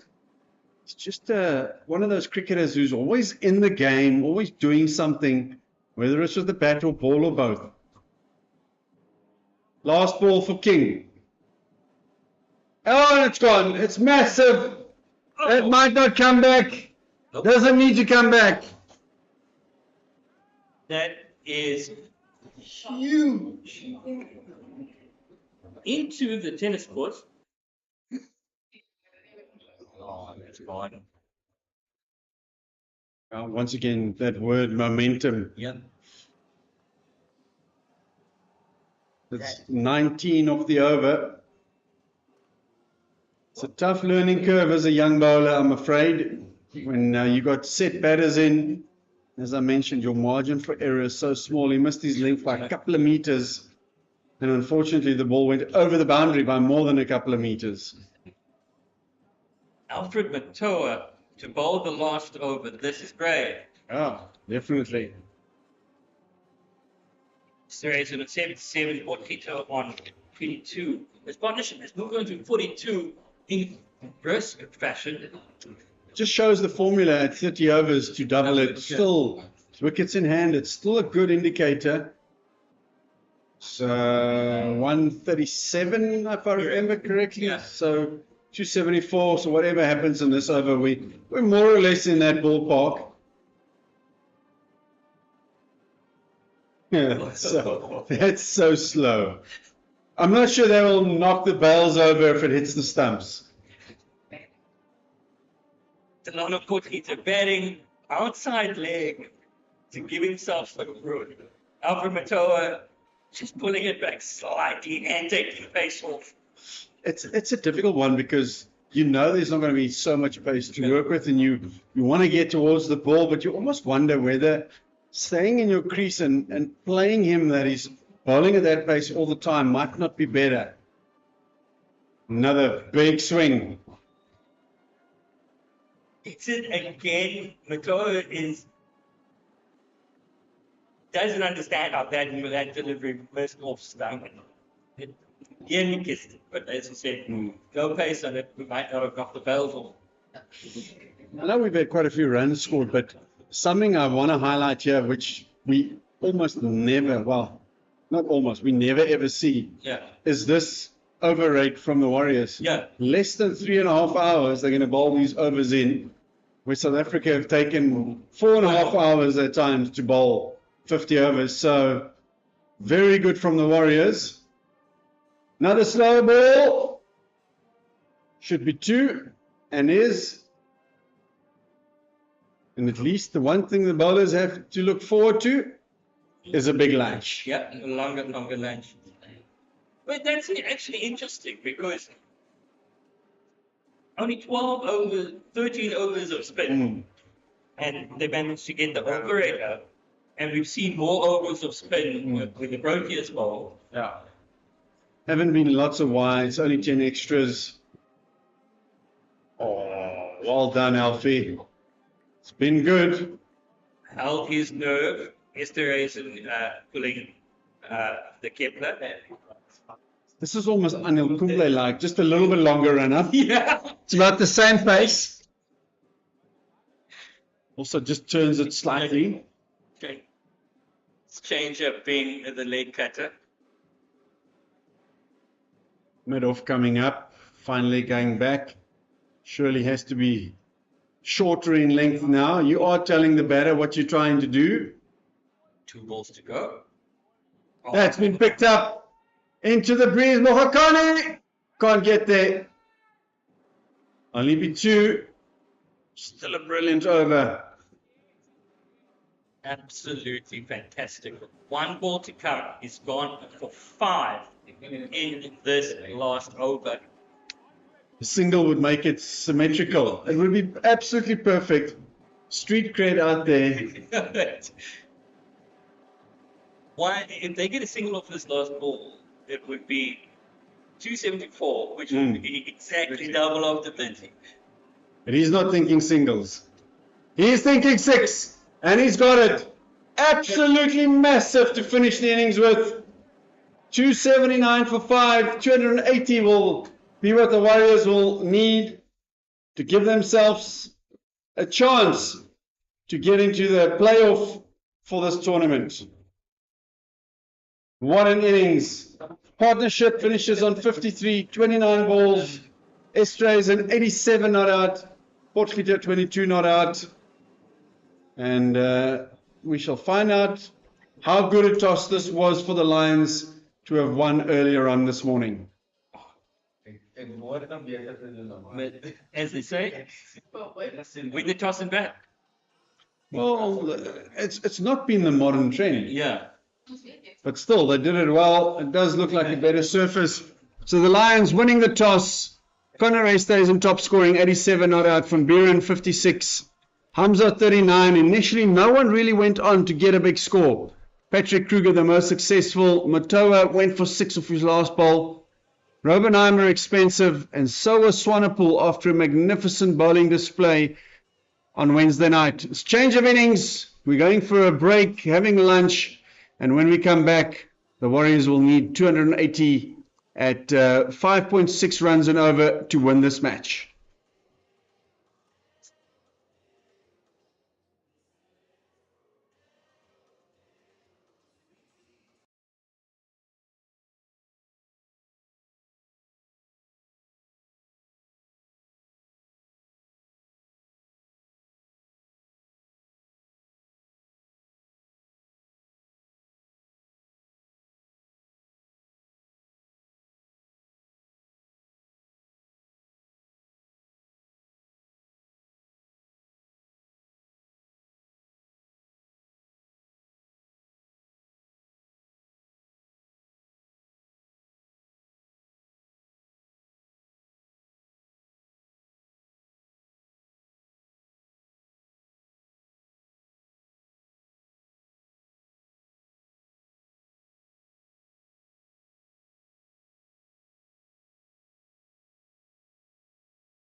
Welcome back. It's been a quick changeover. The umpires and the Dafabet Warriors batters are out in the middle. They're ready. The DP World Lions are making their way out to their various positions too. And this is going to make for an interesting run chase. We are expecting some rain, possibly some rain later. So we'll have one eye on Duckworth Lewis Stern as we go along. But 280, it's going to be a proper chase here for the home side. They've given themselves a bit of work to do to potentially get into the second, third place playoff. Just following other scores around the country, and those games can probably still go either way. But you want to make sure that you win and that you don't leave things in the hands of other teams for you to potentially qualify. Jordan Herman is opening the batting with Matthew de Villiers on debut. He is a predominantly leg side player. He's made 100 on first class debut. He's only played 5 first class games. And now he's got the big opportunity here to score some runs and hopefully play an innings that'll win this match for his team. But it won't be an easy task. Cody Yusuf is starting from the duck pond end. He is a wonderful performer and someone I've really enjoyed watching the last few years. Oh, first ball, there's an opportunity. And that would have been a disastrous start, if anything, for the Warriors. Yeah, absolutely, Dion. That was punched firmly back to the bowler. Did really well to get a hand to that. Herman wouldn't be too disappointed with that start. It would be, because it could have gone for 4, but it also could have been out. It's a funny game. Depends which eye and which shirt you're wearing. Yusuf running in. Just try to hit that a little bit too hard for my liking. You know you've got to have a good start. You can't let the required rate get too high, but you also know you're going to have to keep wickets in hand here. So certainly from the 2 balls that Herman has faced, he certainly seems as if he's looking to score.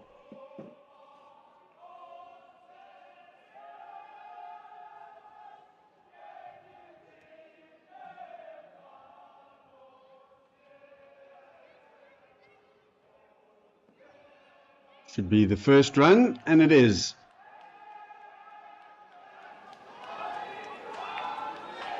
That's where the Warriors, their bowlers were so disciplined. There weren't too many extras. I know you've got a lot of runs on the board, but as a bowling unit, you still have to stay patient and disciplined in defending this fairly big score at St. George's Park.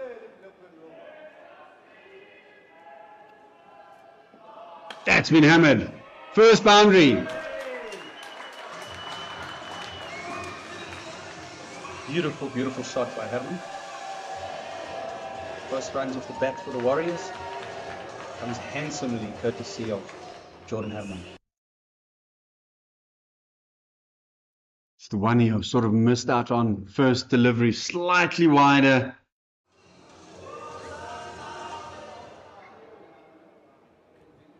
Still get the feeling he's trying to hit the ball really hard. And that's something that I was very impressed with. Also with the batters from the Lions, they never really look to overhit the ball.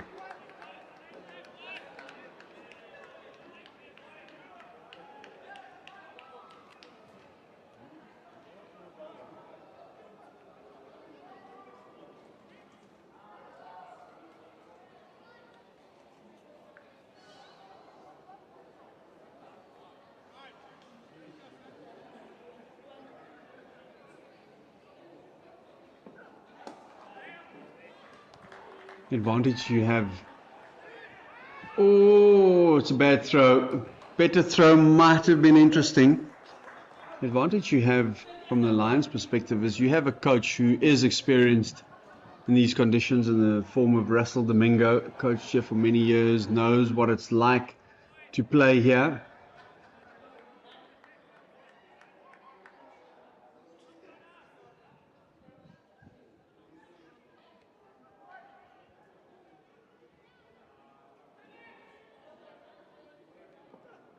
Aerial and 4 more.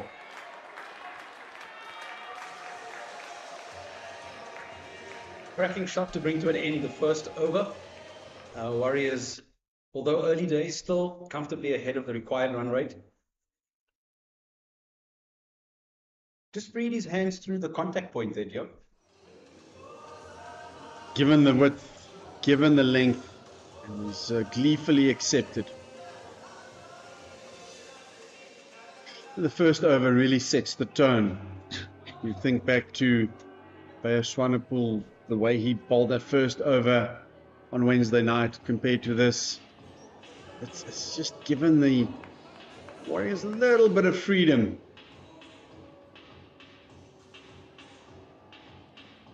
Jones bowling from the Park Drive end. He's mainly bowled his warm-up deliveries, especially this morning, to Alan Donald. The bowling coach was here from the duck pond end where the ball's going to swing away. Interesting to see how he adjusts now with the breeze. Probably going to make the ball be a bit straighter than you expect.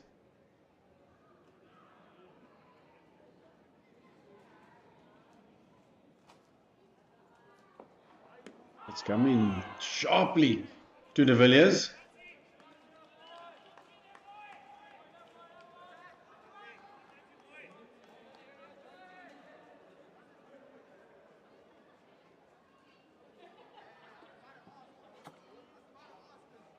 Those butterflies will be flying all over the show. The longer he stays, the more they fly in formation.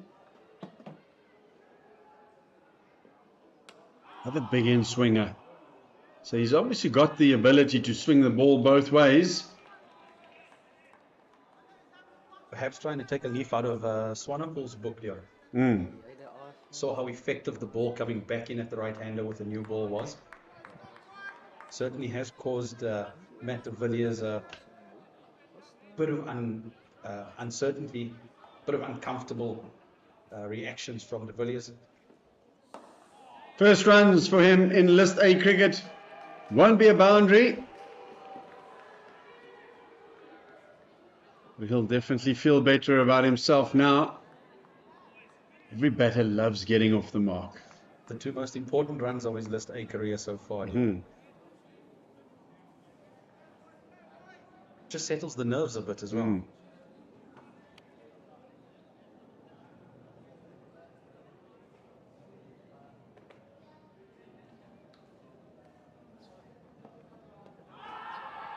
Can't be out LBW. It's doing way too much.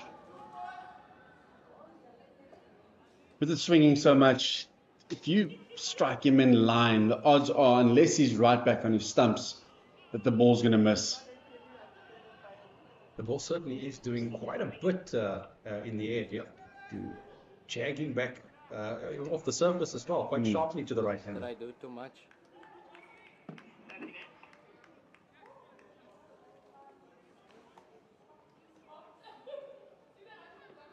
Here's the away swing. Very, very well bowled. Certainly was the question here, is when will we see the one that swings away from the right-hander? It's the one he was practicing this morning in warm-ups. It's almost like the googly. You just got to show the batter it's there, and then it creates a bit of uncertainty. Which way is the ball going?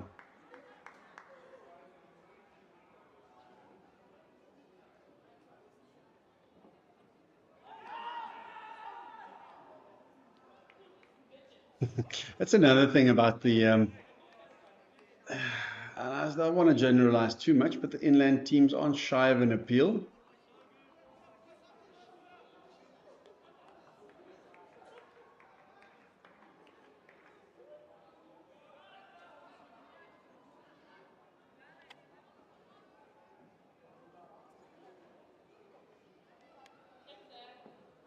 Another one coming back sharply.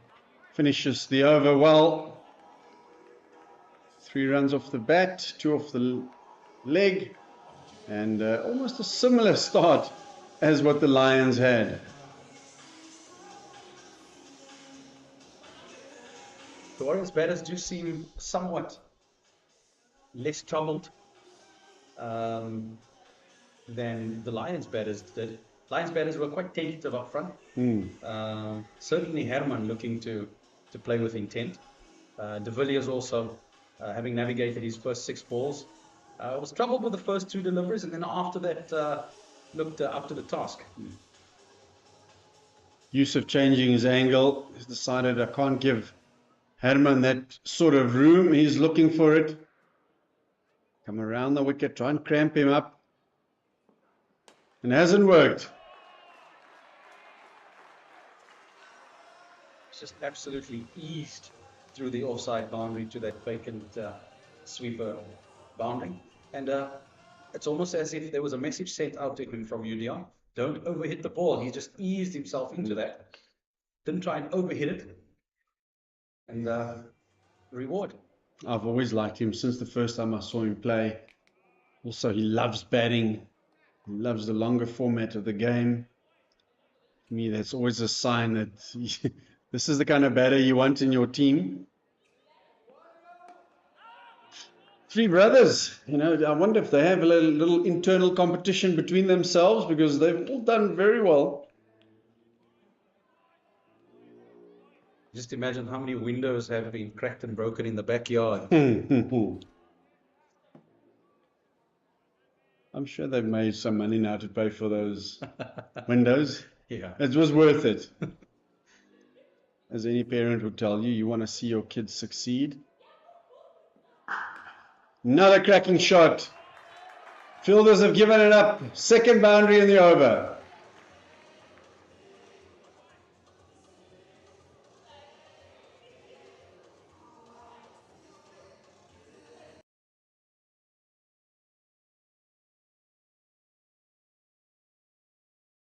Jordan Herman certainly looks like he's in the mood this afternoon. Just a fist bump to his batting partner and ready to go for the next ball.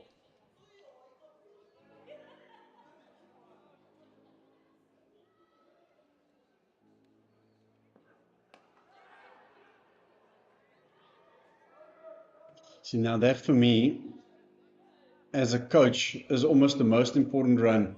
Just to get him off strike. You've hit 4 boundaries and you almost, with some batters, you get the feeling they're getting to overdrive too quickly. Just get off strike. I remember Gqeberha always saying, you hit a boundary, get a single next ball. Get off strike. Of course, John, that's brilliant advice. You hit a couple of boundaries, you run the risk of just being cluttered in the mind. And it's good to just watch the game from the other end for a delivery or 2.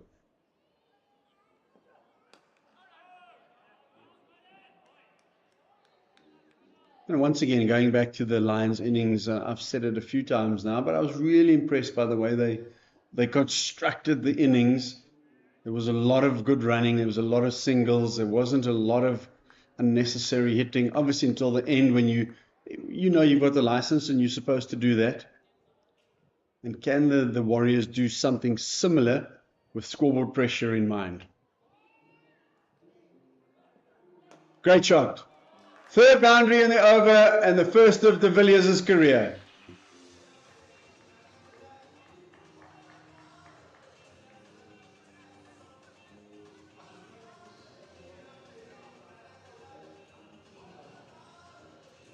The Warriors going along at just a tad shy of 10 and over in the first 3. Beautifully just allowed that ball to come to him and at contact, closed the bat face and then raced away to that leg side boundary for 4. As I mentioned, he is a strong leg side player. And he showed us that there.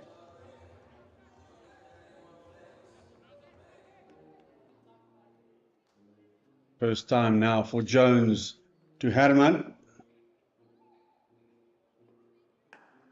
Battle of the Waterkloof clan. And obviously Herman will want to come out on top here today. He's got 148 not out this season. Nothing another 100 can't fix here. Yeah. That wasn't me. It was a trumpet, but a real one. I'll have to take your word for that, dear. Oh, beautifully bowled.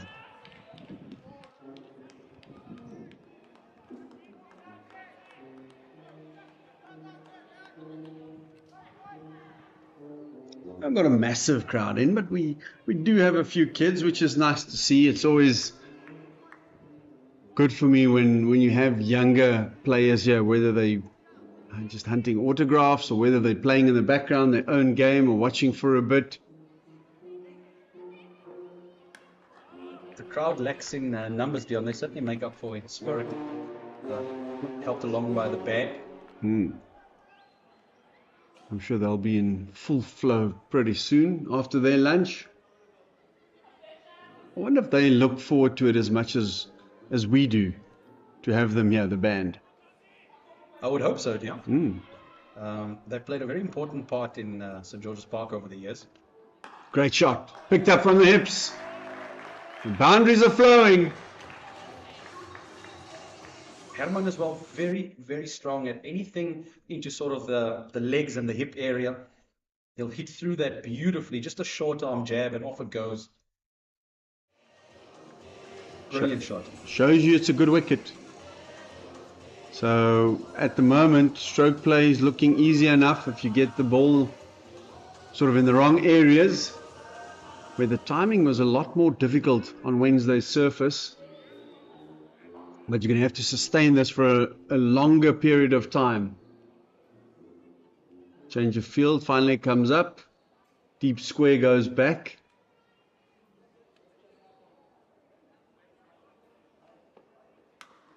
You must feel as a batter now, you've won the first battle here. You've forced the fielding change.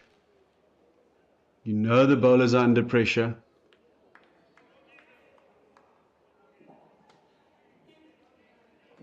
Getting back to the band, I'm sure it's an honor for them to be selected to be part of the band that comes to play at St. George's. So with the history, like you alluded to just now, it's like there's been so many people being part of this band over the years.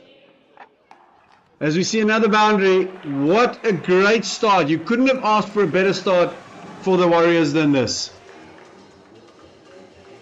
He's just ridden the bounce there a little bit. Gotten the hands through it.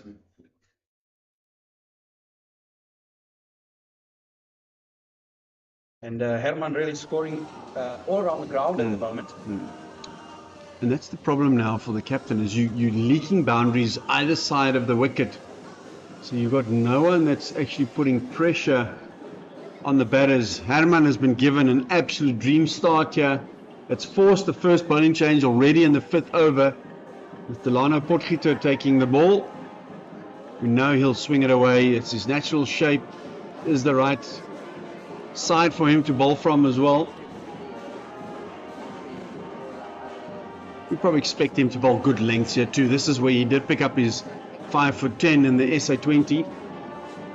I feel it's a venue where he really enjoys bowling.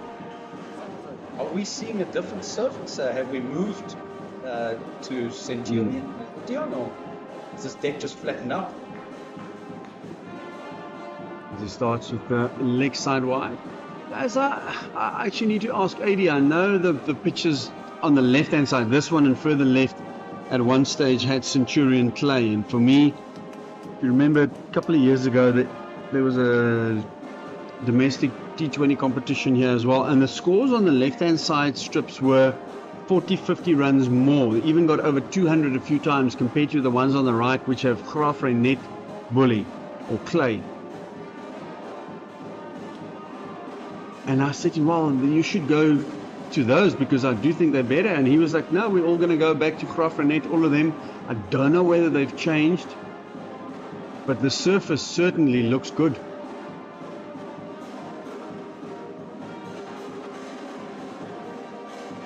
I think if you bowl well, as we've seen with some of the seamers, there is some assistance and you can be successful. There is a bit of turn.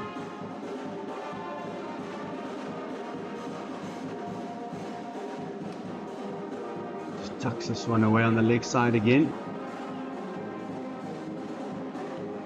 I'm quite surprised we haven't seen Bjorn Fortuin with the new ball. He is so good with the new ball, especially in T20 cricket, but I think there aren't many other spin options, and he feels like he has to control the middle overs a bit more. And You know, the Lions, when they batted, got off to a decent start, but the Warriors bowled beautifully. And I think he would have taken heart from the fact that the Warriors seamers up front actually did quite well. Yeah.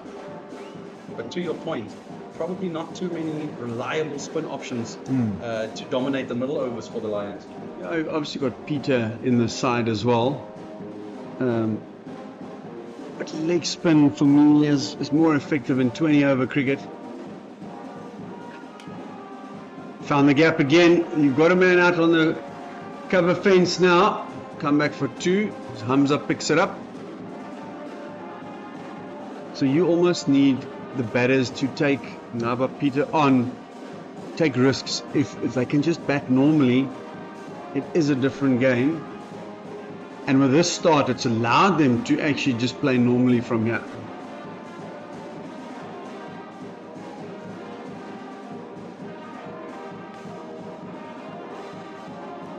There it is, change of pace. Clever cricketer. As you mentioned earlier, Leon, I don't know why, but a very underrated cricketer. Very versatile cricketer as well. Yeah. Well, I think that's why he was signed by the Lions from Northwest, because they realized how good a cricketer he actually is. And certainly the player who's got the potential to win games for you with bat, with ball. Yeah. That's been picked up again. Peter, the man doing the fielding. I come back to just the timing of the ball. For me, it's completely different to Wednesday night, where almost every batter struggled with their timing. But here we've seen some unbelievably good shots already today from both teams.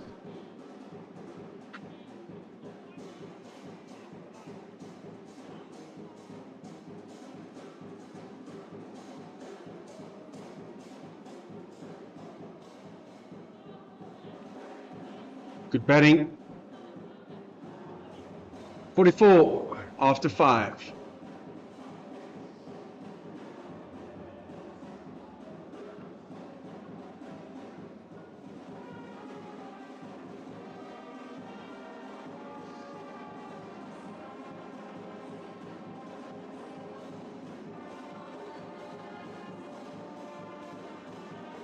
After 5 overs, the Lions were 28 for 1 after also having a really good start. So this is a great start for the Warriors. Duckworth Lewis Stern, I know it's way early, but it's only 18. Shows you the dominance. But we know a wicket or 2 changes it dramatically. We need 20 overs, and I think that's also one of the reasons why the Warriors want to stay ahead in case of rain. There's one that just surprised and moved a tad. And of course, John, with Duckworth Lewis Stern in the back of the mind, you also don't want to be losing any wickets.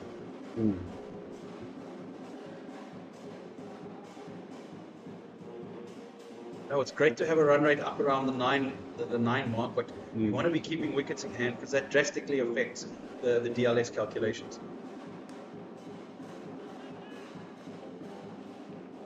And if they bowl 2 or 3 good overs now, then so be it. And it's interesting on that point, Dion. To what extent do you play the conditions, though, or the impending conditions, with the forecast of rain coming? To what extent do you play that as a batter in this situation? I think you've got to be aware of it. Lucky. Could have maybe gotten that one in the gap. Yeah, I think you've got to be aware of it, but often you play for it and it doesn't happen and you get yourself into trouble. So I think from over 20 onwards it becomes even more important. We probably will see any weather approaching. We know we start losing overs straight away. But for now, I don't think they've gone out of their way. They've just put bad balls away. Almost the first time he's tried something different. He's got the single. Slight hesitation, but eventually when they did run, they went flat out.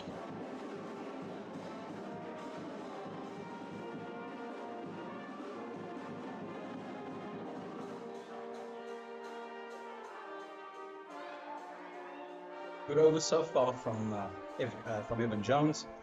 And we've got 2 deliveries left in this over.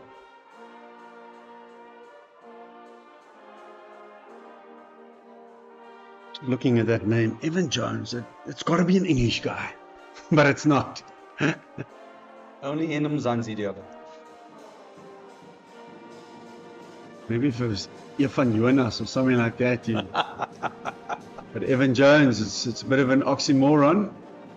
But he's also a very good cricketer. Bowls quick enough, hits the ball incredibly hard. We didn't see him today. Also a very good signing, in my opinion, for the Lions.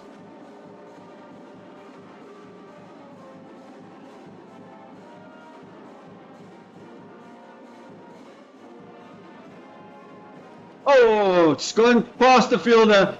For a moment I thought it went straight to him. It's just spoiled what was a good over until then.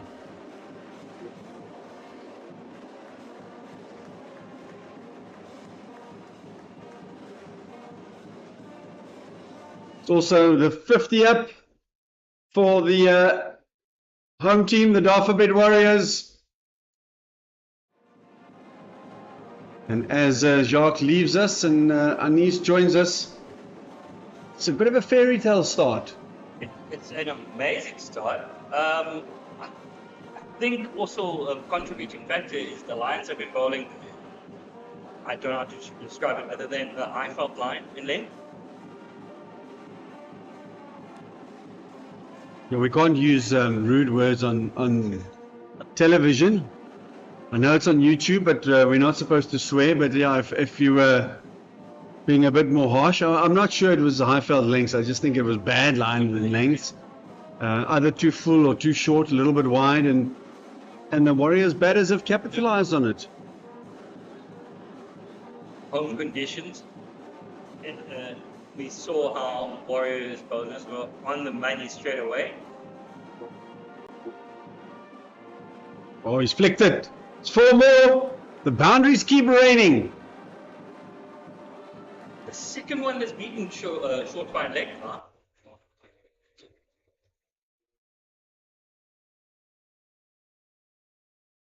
Sure, he's picked that up from outside off stump. He does favour the leg side. Always feel as a bowler you've got a chance getting him out LBW. Moved across a long way, keeping the bowler interested.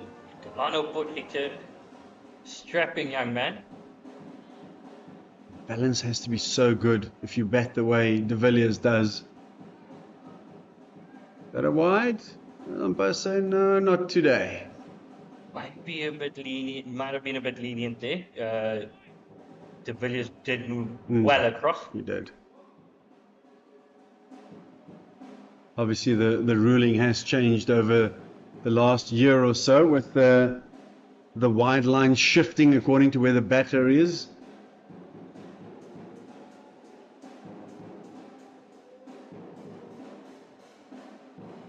So I would hang it outside off stump to De Villiers. See whether he plays with freedom outside off stump. That pass delivery got himself in a bit of trouble. Moving across that far. Getting inside edge onto the pads.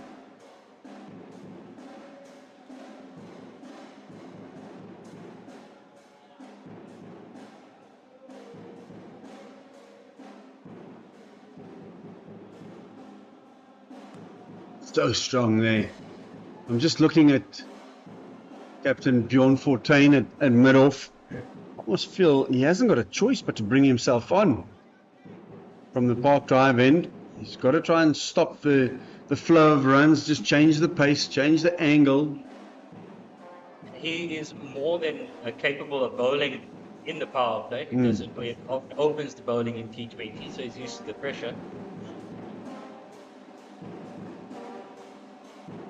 So well timed. Could have been 3 boundaries in this over, yet they've all gone straight to the man at mid-on. And I think we are going to see Fortuin. See, I could have been captain too, you know. 7 overs gone, 54 for no loss. Bjorn Fortuin bringing himself on. As a captain and as a bowler, you look at, this is how you do it, boys. Experienced campaign, 103 games, 119 wickets. The man from Paul, he certainly had a very good season, especially in 4-day cricket with the runs. He's got a couple of first-class hundreds. There's no mug with the bat. We know how good a bowler he is. As a spinner in South Africa, it's as if you have to work on your batting as well. You have to contribute somehow because we find that spinners generally in South African conditions don't come in to play until late in the game. And almost from his point of view, a pity that someone like Gqeberha Maharaj is playing in the same era as you, who I feel has been our best spinner since readmission. Yeah. Villiers calls him through. Good throw. You know, whenever he's played, he's never let any team down. Yeah. And he's so versatile. Like you mentioned, he can open the bowling, he can bowl the middle overs, he bats well, he's a good fielder. But that's unfortunately the way the cookie crumbles.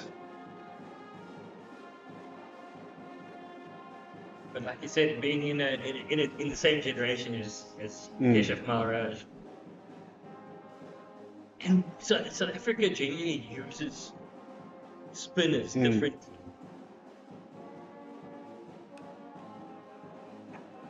But they are your gold standard left arm spinners in every and any format. These are the guys you want. I know the mystery spinners, the guys that turn it both ways, are quite good in T20 cricket. But even the left arm spinners have done well. If you think 50 over cricket, test cricket, left arm spin, that's what you want. You need a left arm spinner in your team.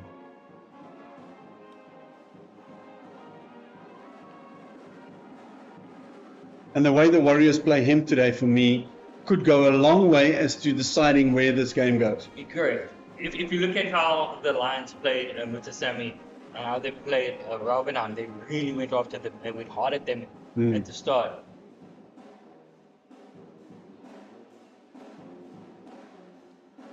As we, the question will be, will the Dafabet Warriors batters show Fontaine just a tad more respect?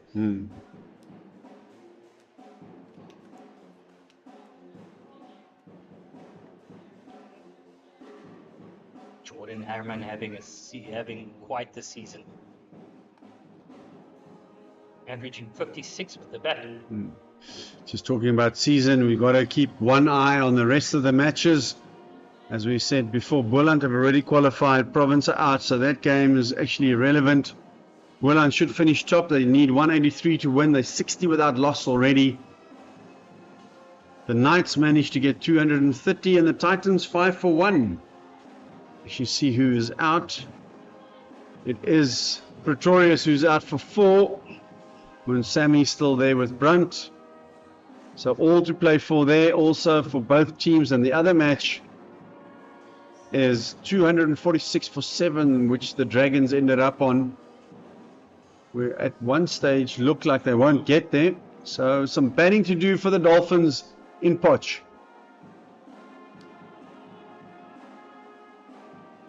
I feel for a guy like Neil Brunt. Test captain and not playing. Get selected as captain of the test team. Great achievement, and then yeah, it's the old story for me. People always say, yeah, you got to pick so and so, and I'm like, okay, in whose place are you going to pick him? Yeah.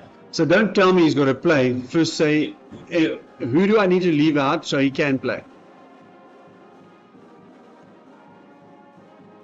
That's better. He practiced a straighter drive at the end of the last over, and this time it's paid off. Full face of the bat and punching it straight down the ground. But that shot will make any coach very, very happy. Just seen a little bit of this young man, but so far What I've seen, I really like. Very compact, beautiful follow through.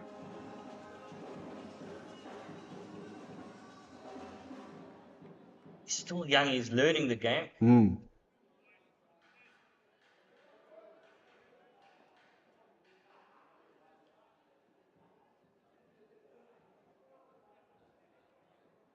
Oh, that's a Jaffa.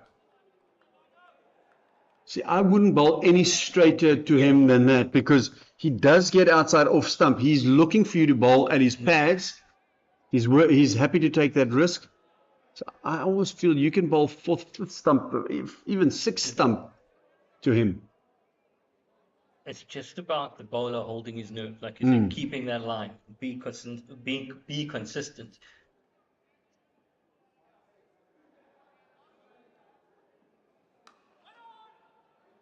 Slightly slower.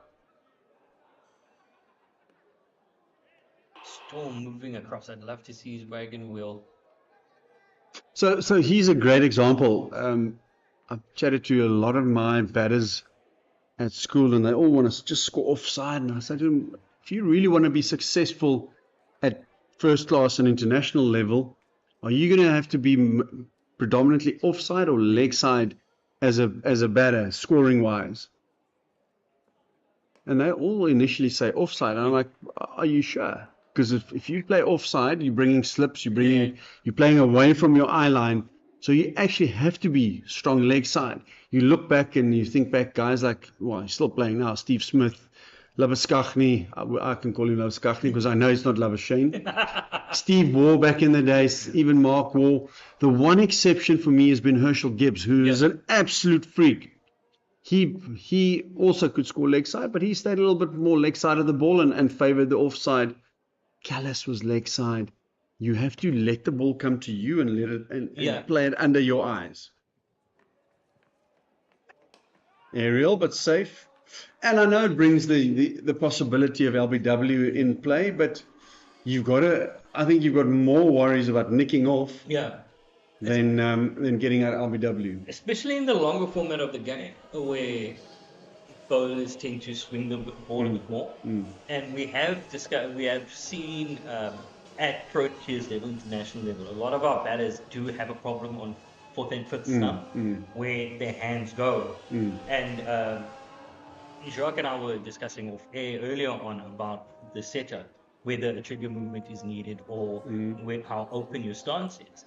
And with you saying a lot of players favour the leg side, it does bring that in, and playing it under your eye line is exactly what we were talking about. But you shouldn't get yourself into trouble by making the ball, by manufacturing a situation where the ball is in that zone when you're moving too far across. Well, it's all about balance. If your balance is off, you are going to get into trouble because your head's going to fall over. Once again, I think back to one of the other greats in my era, Ponting. Whenever he was falling over, he would get out LBW. But if his balance was good and he was in form, he'd hit the same ball for 4. If he was hitting that straight drive like de Villiers has been hitting, you know his balance is good and you're in trouble. I think that's why also the tactic to Ricky Ponting early in his innings was always fourth stump or off stump line, where generally he would tend to fall over. Through the gate, brilliant delivery. Batter can't believe it, and that's the breakthrough the Lions wanted. It's a classic delivery through the gate. It's the end of a promising innings from Herman. Jordan Herman was there for a while in disbelief. That was a fantastic delivery. Came back a long way. See the replay now. Oh, that turned massively. Was way outside off stump. It came back a long way. Well, that'll make the bowler very happy, that's for sure. There's one way you want to get especially a left-handed batter out, it's exactly like that. It's not even a lot of rough to work with, but just enough grip. Straight through the gate. Oh, what a beauty. It took everyone by surprise. Now this is the wicket the DP World Lions would want. He's the key. Manny Gretzky in the form of his life.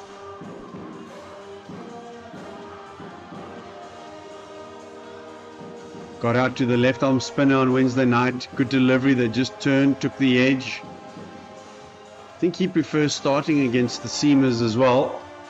So this will be a bit of a challenge for him. Should be up for the fight. Top order batters generally like once they come in, prefer feeling bat on ball and pace to work with. So, as you said, facing a slower bowler, always a challenge for a top order batter. Wonderful ODI debut for South Africa, 150 runs. What he wouldn't give just for 100 here. Yeah. We're going to have to get somewhere close to that for the Warriors to have a chance of winning this match.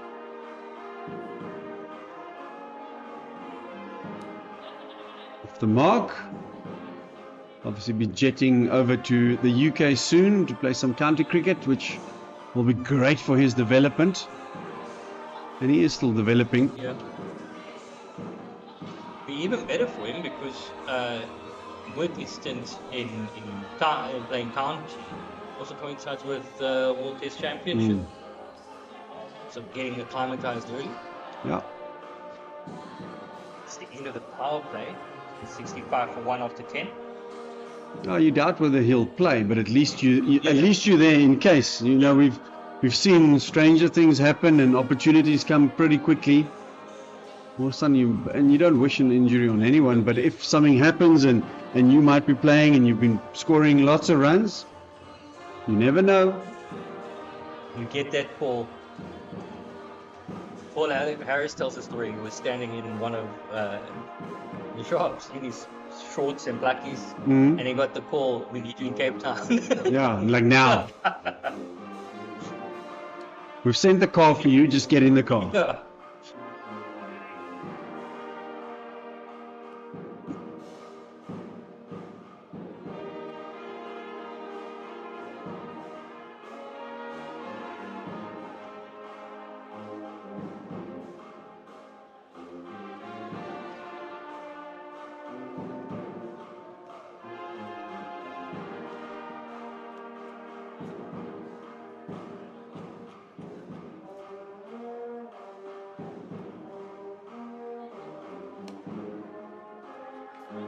Thinking about two.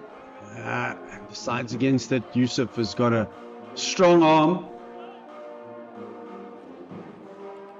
Just the introduction of Fortuin into the bowling attack not only brought the wicket, but it's just stopped the flow of boundaries too. Yeah, run rate dropping from about 10 and over to 6.5 now. But more importantly, the required run rate is still 5.5.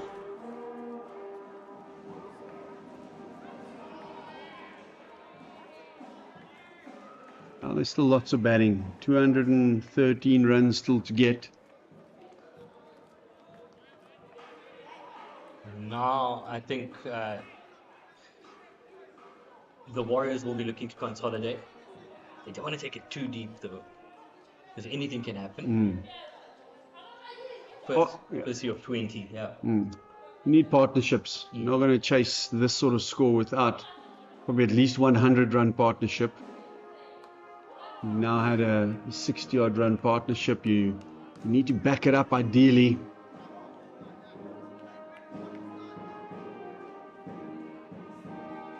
Well, at least the fast start has allowed Gretzky now to give himself an over or two, just to get used to the conditions, the ball.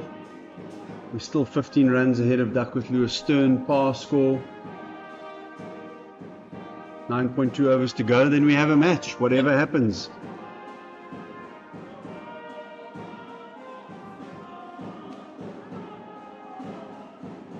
Gliding it down to third man, the relief shot in limited overs cricket.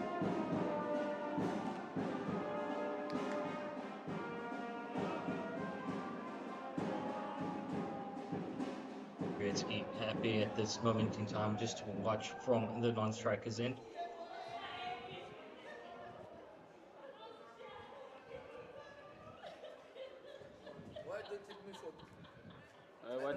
What you say?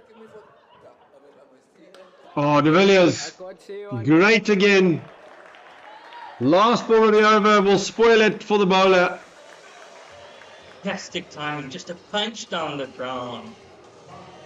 Absolutely perfectly timed. Runs away to the boundary for 4, 72 for 1 after 11.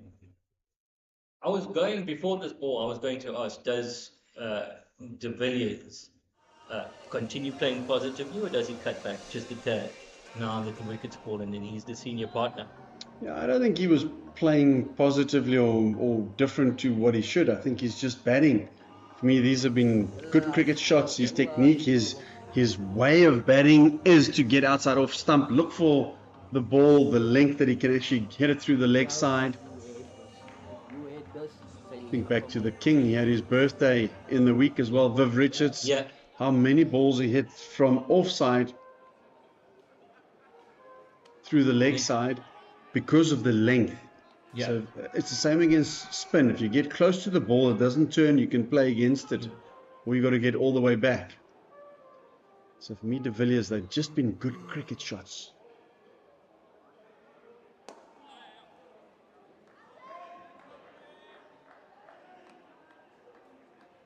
Good running there and good batting from Matty Gretzky, just continuing, keeping the scoreboard ticking over. See, in this sense, we spoke about like how and where to score. And De Villiers has managed to get the ball to mid-off or long-off a few times, but you look at the way Gretzky plays the left-arm spinner compared to him. Gretzky is trying to stay more leg side and play with the spin, which I think is a better option, where De Villiers still gets across and he sort of, for me, limits his room. To the left-arm spinner, you don't want to get out LBW. You don't mind getting out bowled, caught, but you don't want to get out LBW by planting your front foot in front of the stumps.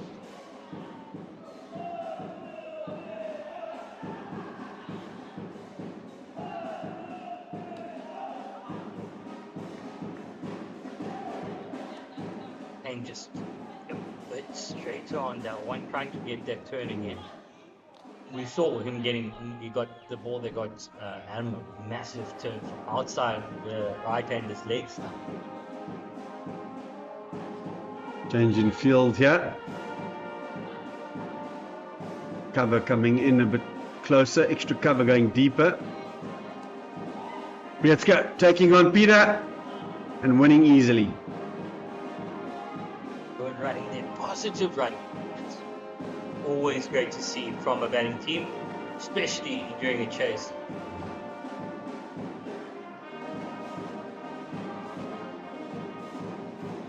If you take 14 for between 35 and 40 in this spell, only lose 1 wicket, I think they'd be very happy. End of another good 14 over. 3 overs, 1 for 8. 6.2 and over.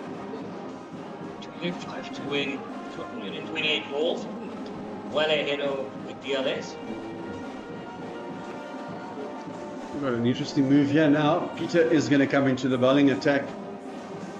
Saw his introduction into South African cricket in the T20 competition last year, and he was magnificent. He's earned a call up for South Africa. But this is different. As I mentioned earlier, T20 cricket, the batters have to come after you. Yeah. Here you've got to be good enough to have control. Still try and get them out. You look at the gold standard again, Shane Warne, and there's also different leg spinners in general in this format are very expensive. to your point, Peter's economy rate, his career economy rate is 6.5 and over. But you can handle that if he's taking 1.5 to 2 wickets per game. Yeah. So you can't just look at one or the other. You've got to look at a couple of things together and then decide whether he's good in this format or not.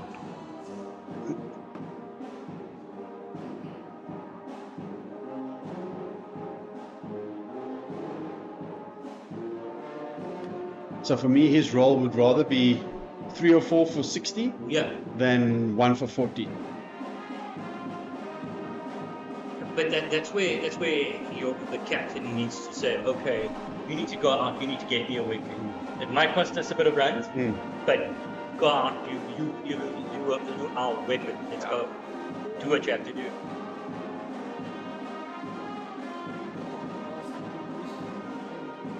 He does bowl it pretty quickly too. His natural speed is fairly quick. Yeah.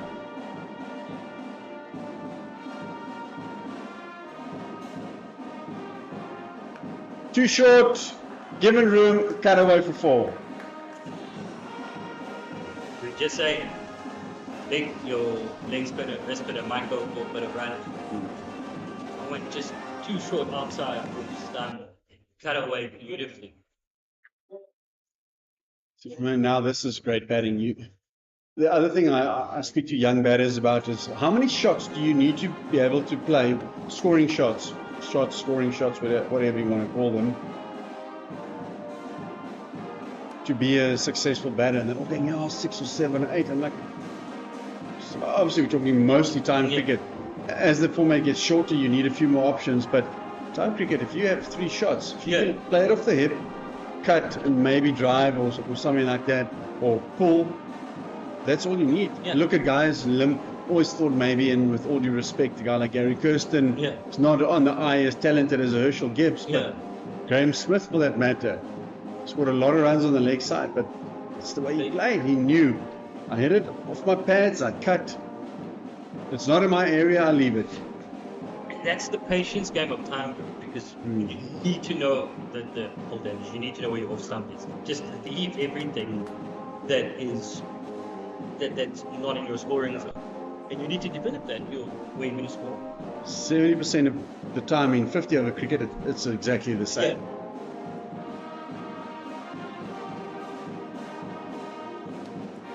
We don't have the pinch hitters that Sri Lanka introduced in the '96 World Cup. Actually saw Aravinda de Silva and Arjuna Ranatunga a few weeks ago. I didn't recognize Ranatunga. He's lost a lot of weight, but Silva was one of my favorite players. Finishes the over with a single. It's been a great start for the Dafabet Warriors. It's time for me to take a break, make some room for Jacques. Welcome back, Jacques. Thank you, Dion. Thank you, Anis. Warriors going on pretty comfortably. Scored 198 needed of 222. Double Nelson, 3 off the ground. So, Anis, the next 7 overs are going to be crucial. We've got the threat of some terrible weather coming our way. Currently, the Warriors are comfortably ahead of the DLS target. Interesting that the Lions skipper would be bowling 2 spinners in tandem. Surely they'd be going through the overs a bit quicker. And perhaps playing into the hands of the Warriors a little bit. But also the case where if the 2 spinners can go for it, but they can sneak a few overs in, and before you know it, the Warriors 18, 19 overs bowl, and if no one's paying attention, score hasn't moved on that much, and all of a sudden the pressure transfers onto because the Lions are under pressure now, from the Lions onto the Warriors. As it required, rate keeps creeping up, and the rate of achieve keeps creeping down. Steal a few overs. That's what Eddie Mark's job is in ODI cricket. Pick up the hill. And Umpire says no. Umpire Saduma shows there's a bat there. Very confident. Looked pretty adjacent from where we were sitting.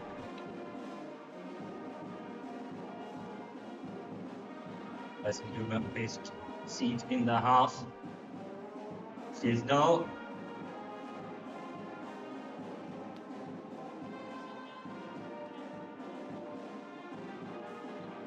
There's the bit more explanation for Diana. There's a bit of bat there, mate.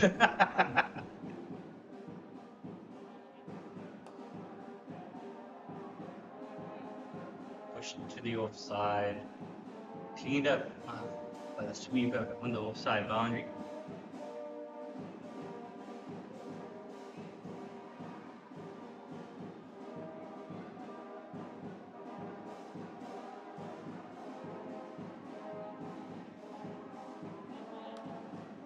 Goes runs away for 4. Fantastic shot from De Villiers. From Matty Brewster, apology. Certainly seems like he's now starting to find his feet as well. But he's been doing. Matty Brewster's been pushing it around for a bit, and now he's decided I've seen enough of doing Fontaine. I got this. And just gave himself a room and smashed it over the leg side. Side out there. Down the ground, too long on for the single end of the over. 89 for 1 after 14. I haven't seen much of Matthew De Villiers, but the little bit that I have seen, he looks a tidy, compact player. And although he scores frequently on the leg side, as discussed earlier, he does seem to do so with quite a straight bat. Not a lot of wrist involved there. Just allows the ball to come to him and places it in the areas where he wants to. The way he shuffles across to outside of stump is he is getting the ball into his eye line, and it seems like this amazing hand-eye coordination to just work it to the leg side. Even his straight drives are leg-sided, beating the leg stump of the wickets down the ground. Beats it again. He's bowling just a bit too short. Allowing the batters just rock onto the back foot and pitch him out to that offside.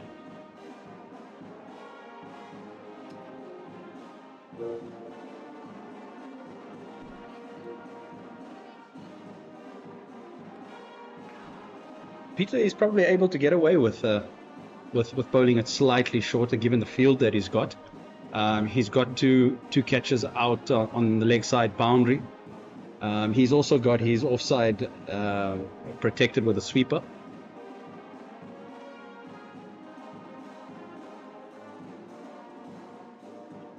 This one is very full toss outside off. Worked to that sweeper we were talking about on the offside. Always a worry with a wrist spinner. Just dragging one down. They're one bad ball per over. We saw that in longer cricket. Imran Tahir was an amazing one-ball cricketer. He's just guilty of giving away that one bad ball and over. He gets away with one there, just to your point. But I think it's because of the speed that he's bowling at. He cramps the batter for room, and you've got to be really quick with your hands and your feet to actually get maximum value out of the shorter pitch delivery.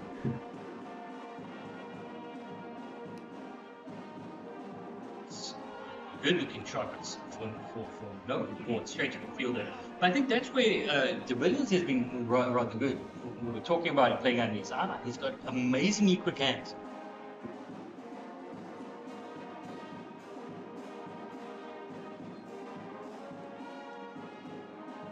Variation of pace by Peter. Front foot caught by Matty Brewster to the offside. Very interesting to have a look at Matthew de Villiers in between deliveries, and even when he's at the non-striker's end. Perhaps fidgety is the wrong way to describe him. He's perhaps a Steve Smith-esque, in many ways. He's got a routine of touching the pad, touching the glove, touching the thigh pad. We saw that earlier with in the Lions innings as well. Yes, certainly with Van Buren. Yeah. So has it become a thing that's creeped into the game of the younger generation?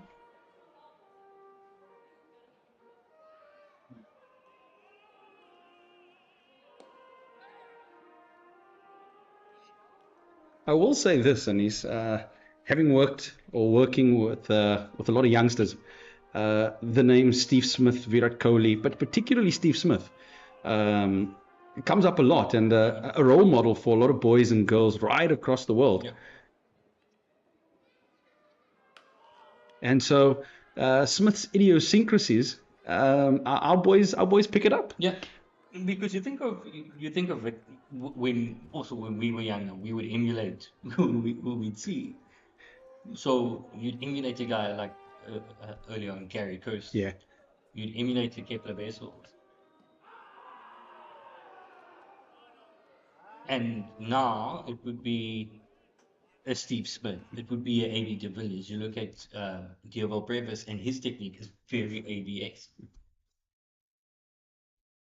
So I guess and as a coach, do you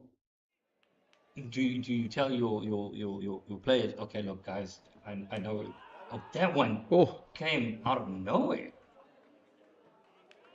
Seems to just have held up in the surface. Took Brzezinski by surprise. I'm sure Brzezinski would say it was an educated chip over the bowler's head. And at what point, this one cut away for a single. Okay. At what point do you start saying, as a coach, okay, look, the bad habits that this player has that you're emulating? I think as long as the bad habits have got nothing to do with technique. Yeah.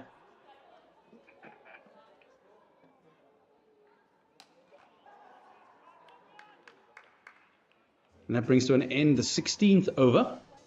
Warriors are still sitting pretty at 96 for 1. Once again, comfortably ahead of the DLS par score of 71. Matthew de Villiers is on 34 from 38. He's looked largely untroubled. And Matthew Brzezinski is getting his account going and is flowing a little bit more as he progresses through his innings. And he's on 17 from 26 deliveries. Partnership has grown very steady. It's 32. Going at about 6 and over, which is good. Run rate still hovering around 5.4, well ahead of DLS.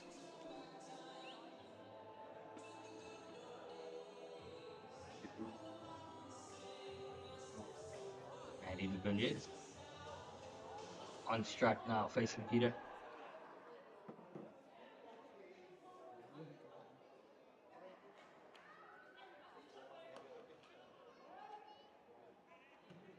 That shuffle across. But what the kids that are emulating these guys are is that what they don't realize, they just see the end result. And that these guys are spending hours and hours and hours trying to find what's comfortable for them.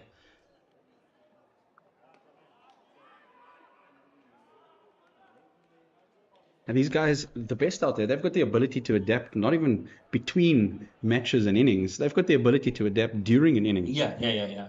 Steve Smith has spoken at length about how if something's not working for him during an innings, he changes it then and there. A perfect example of Steve Smith doing that is mid-innings during when he was struggling. He changed his backlift completely. From it being about shoulder height and just dropping it a couple of centimeters.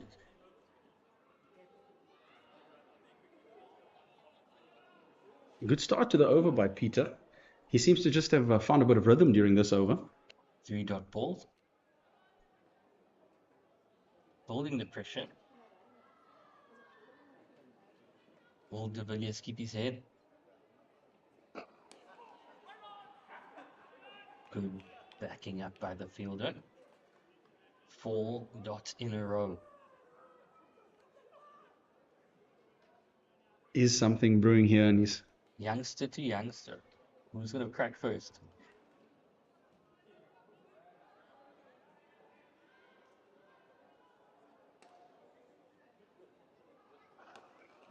Slightly overpitched, pushed down the ground, relieving the pressure. Still a fantastic over though. 1 ball to come.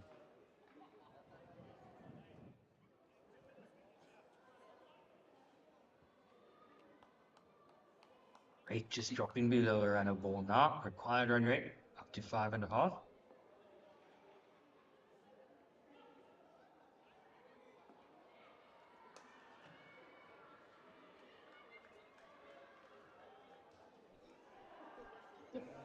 very tidy over this by Peter. Single to end it. 98 for 1. De Villiers on 35. Gretzky on 18. 182 to get over 198 balls. They need it. 5.5 and over. Actually going around 5.8. So Fortuin and Peter have done a fantastic job of curbing the Warriors' scoring here. They've dragged that rate all the way down from somewhere in the upper 9s per over to now just below 6 and over. Changed with the dismissal of Jordan Hammond and then Bjorn Fontaine introducing himself. All to dismiss Jordan Hammond was a magic delivery.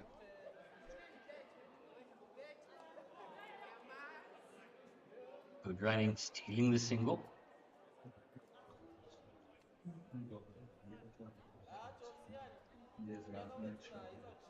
Warriors still looking very, very comfortable here in their pursuit of the 280 to win this match.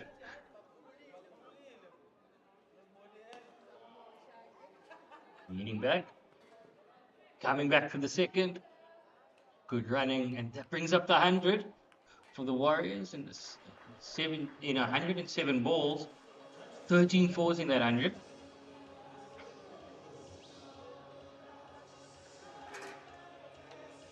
Great, so far, great pacing of this chase.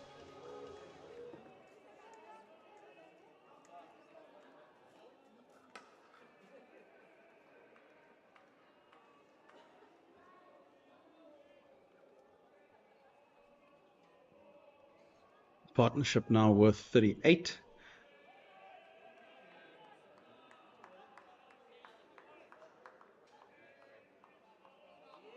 Villiers there, just the back foot punching United States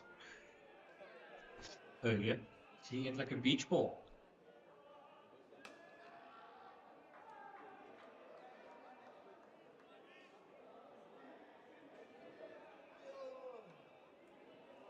It's just milking Fontaine a bit. Just simple cricket. Yep.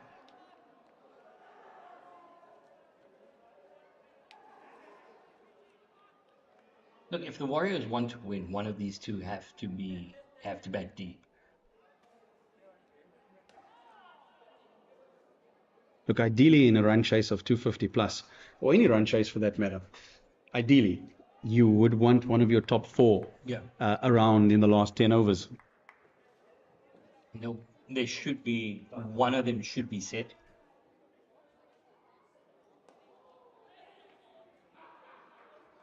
Through easy single in the end. That's the end of the 18th. 104 for 1. Seems to be a very good understanding between Brzezinski and De Villiers.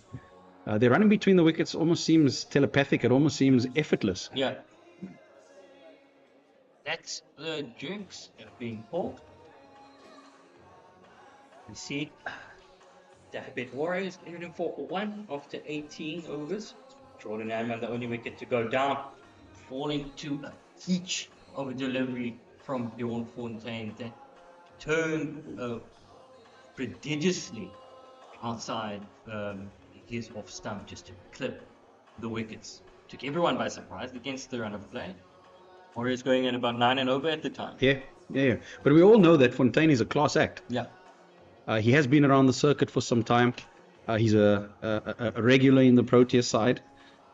He's a class act, and I mean he's only really kept out of the Proteas side by Kesh Maharaj. I mean that speaks volumes in itself. 12 balls away from a constituted match. Yeah. And so far, Dafabet Warriors doing well, or well ahead of the DLX pot. Wickets in hand. 176. At 5.5 and over still. They seem to be quite comfortable out there. But cricket's a funny game. Every South African knows that. I think if there's one nation who knows about the funniness of cricket, it'll be us. But very few of us are laughing about it. We laugh because we can't cry. But our Proteas side has done particularly well over the last few years. Obviously not in terms of winning these ICC events, but certainly making it to the knockouts. Yeah. We look at the lead up to the Champions Trophy now. South Africa were on a 7-match losing streak, and they made it to the knockouts. Before that, we had the T20 World Cup. South Africa again on a losing streak, make it to the T20 World Cup Cup finals. It's a weird thing. Tournament cricket does things both good and bad. Yeah, absolutely. And you know, we had this brief conversation off air about the brand of cricket that you play during World Cup cycles. I mean, if you look at who has been dominating world cricket in the shorter formats over the last few years, we're looking at India, Australia. I mean, England, we know what exciting brand of cricket they play, yet it seems as if that's not the brand of cricket that wins you ICC trophies. Which is interesting in itself. And I mean, for us crazy, sport crazy South Africans, it's pretty much the same for World Cups, Rugby World Cups. You've had teams like the All Blacks who have dominated world cricket playing exciting rugby. And even when they've won World Cups, it hasn't been playing exciting rugby. Yeah. So certainly the type of cricket played in between World Cups and what it takes to win World Cups and ICC events, very interesting topic of debate. The when it comes to world rugby, the Springbok mentality is you find a way to win. And I think that's starting to eke into getting the bottom edge there. It's running away, but cut off at fine leg. Come through for 2. You find a way to win, and we saw in that T20 World Cup in the United States that the Proteas found a way to win and squeak through very difficult conditions. Those dropping pitches didn't do anything for advertising the game. Well, if you're a batter. The interesting shot that by Matthew de Villiers, it's a sweep shot on a length where it's almost not the length to sweep. Yeah, he knelt down to sweep it, but he ended up having to play a bull shot in the crouch.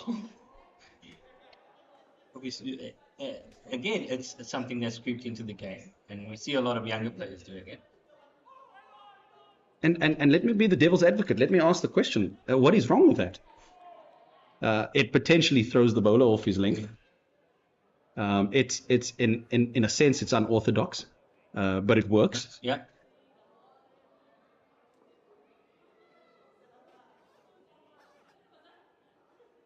Moving on to 43.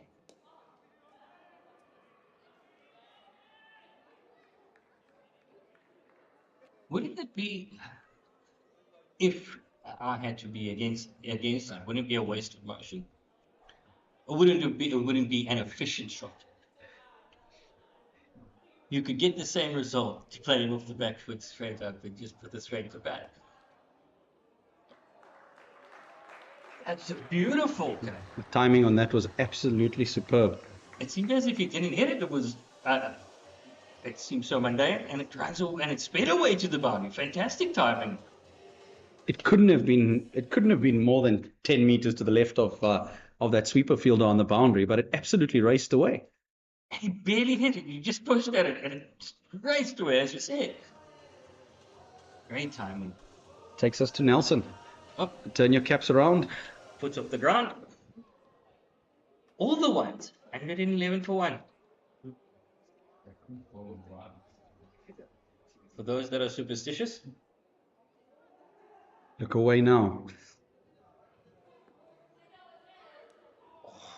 And that what score is. Manny Brzezinski up. Nelson nearly struck. 19 overs gone. 111 for one. 169 needed to win.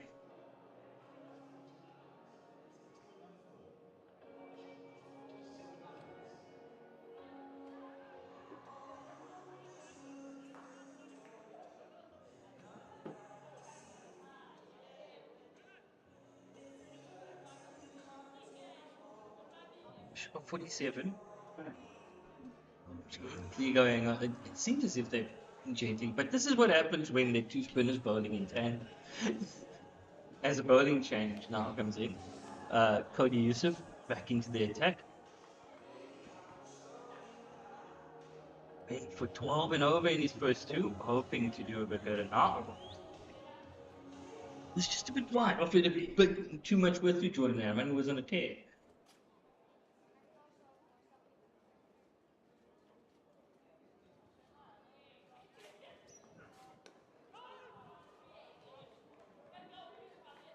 Hits the surface hard.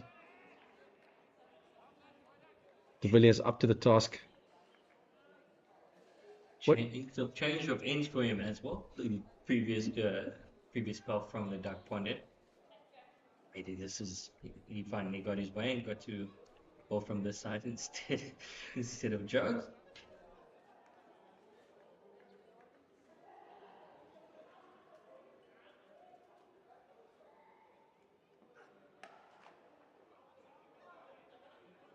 Not quite getting hold of that, Matthew de Villiers, but a good piece of fielding by that mid-wicket fielder. It was as if de Villiers was surprised by that. Yes, you can hear the ball being mistimed on the sound coming of it coming off the bat. I'm really hoping they get a single swing.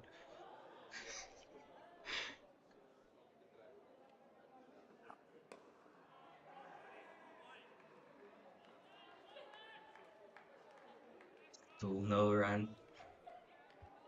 3 dot balls. Keep that left foot off the ground. Struggling, eh?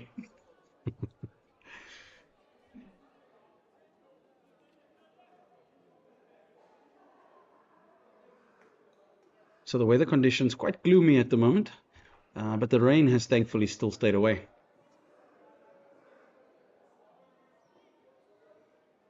Bit of drizzle. In fact, there is a bit of drizzle falling. I see some of the spectators making their way to some cover.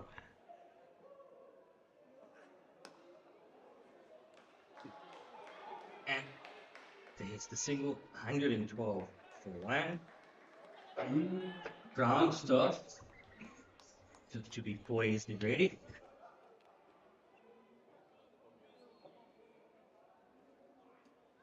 So, after the next ball, should the covers come on and not come off for the rest of the match, the Warriors will be victorious. Now we are hoping for it. The team that doesn't want to come off now is the Lions. The Lions, like, we can make something happen. 2 balls to go. And they're having a conversation. Can the Warriors are betting just 2 more balls? Please.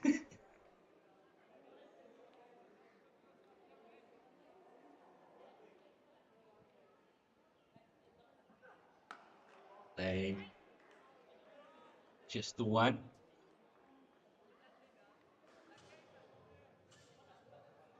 One ball left, and that brings up the 50 partnership of 61 balls.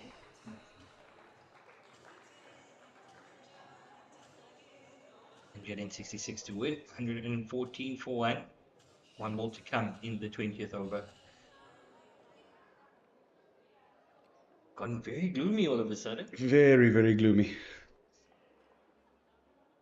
Is that just because we're Warriors fans? And that's the end of the 20th over. Looks like they're going to keep going. I'm going to take a bit of a break, and Dion will be joining you.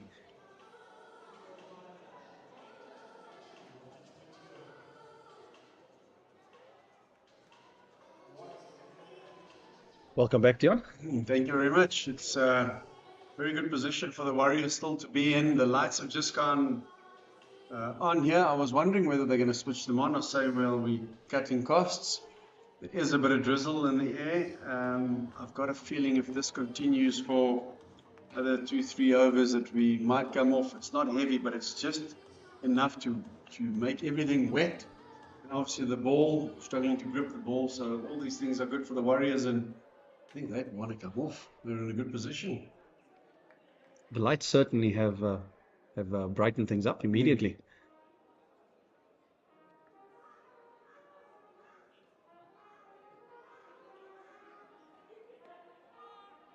Been a really good partnership, this one now. As you mentioned, it's worth 50 runs. Elias has just been batting sensibly. Brzezinski, as we know. Couple away, 5 away from 50 on debut. I'm really impressed with him. It's the first time I've really seen him play. And I think he's got the makings of an excellent player. Absolutely. Has he just not looked absolutely composed at the top of the innings? Untroubled. Yeah. I suppose it does help that the surface is quite a good one actually today. I think when it's a bit more difficult and the timing isn't quite there, you feel like you have to force it. Where today you could really just bat, and the timing has been easy enough for everyone. And he really doesn't look like he plays any shots in anger, but his timing is superb. Gets into great positions. Yeah. How was that 4 in the previous over from Peter that Brzezinski hit behind square? Wow. To me, that's always the indication. If those sort of players that they find the timing easy, it's a good surface.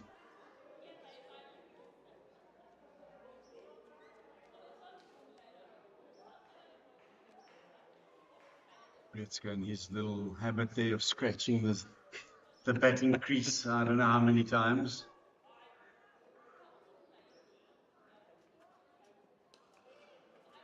It's amazing what you do as a sportsman. You look at Nadal and you ask him, how many times did you used to do this and that? He wouldn't be able to tell you, but he would do it clockwork every single time there was a point being played. It's just to settle the mind a little bit, switch on, switch off.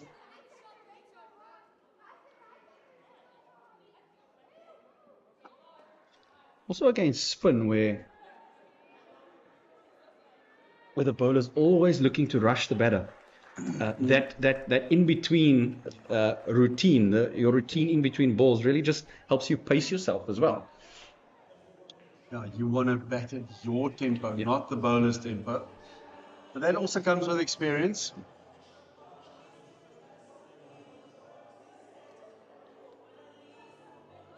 I remember 2 seasons ago, Dion. Can't remember if it was last season or the season before, where in a club match out in Dispatch, Medi Brzezinski scored 270 for his club. And when I bumped into him, because I know Rudy, the late Rudy Kurtzen, was the groundsman there, and he absolutely refused to have any batter use their spikes and make their mark.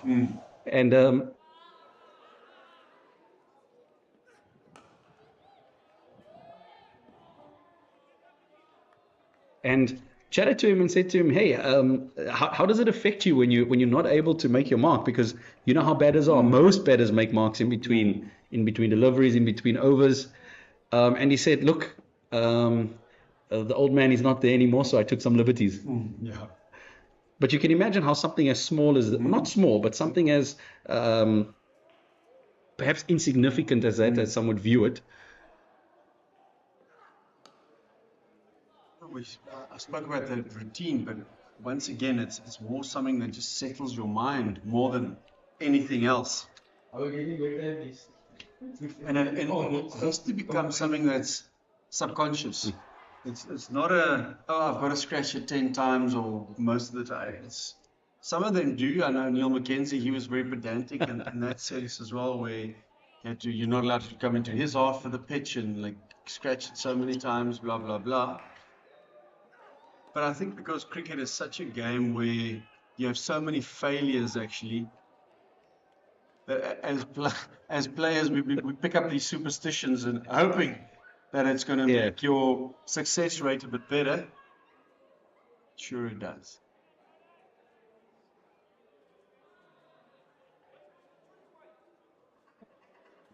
It's been a better spell so far for Cody Yusuf.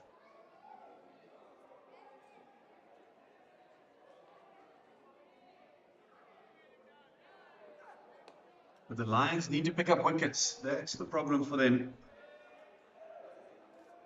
That with Lewis Stern still tells you how far ahead in this match the Warriors are.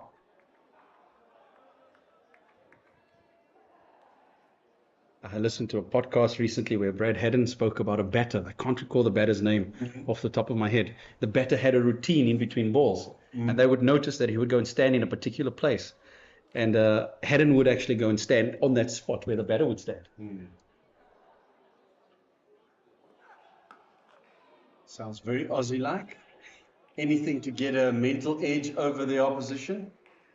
Correct. And as per his account of the match, it actually threw the batter off, and he failed on that occasion. Okay. Can't imagine him having done that or doing something like that to a guy like Viv Richards, for example. But yeah, it's interesting, and I think that's the level where it gets to at international cricket, where you have to pick up little things like that to try and get that 1% better or the upper hand on the opposition.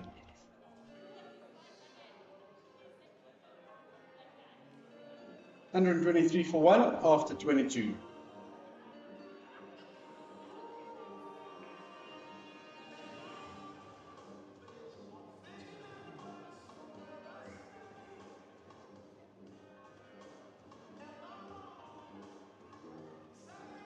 So quite a bit of batting still to come from the Warriors. And at this stage, Dion, either way, whether the rain comes and puts a halt to proceedings or whether we continue and complete the game, the Warriors would fancy themselves here to see at home.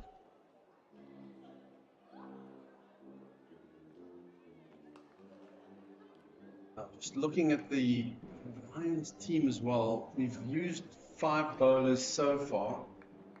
Don't see too many other options except the 5 that have bowled, and that could potentially be an issue too.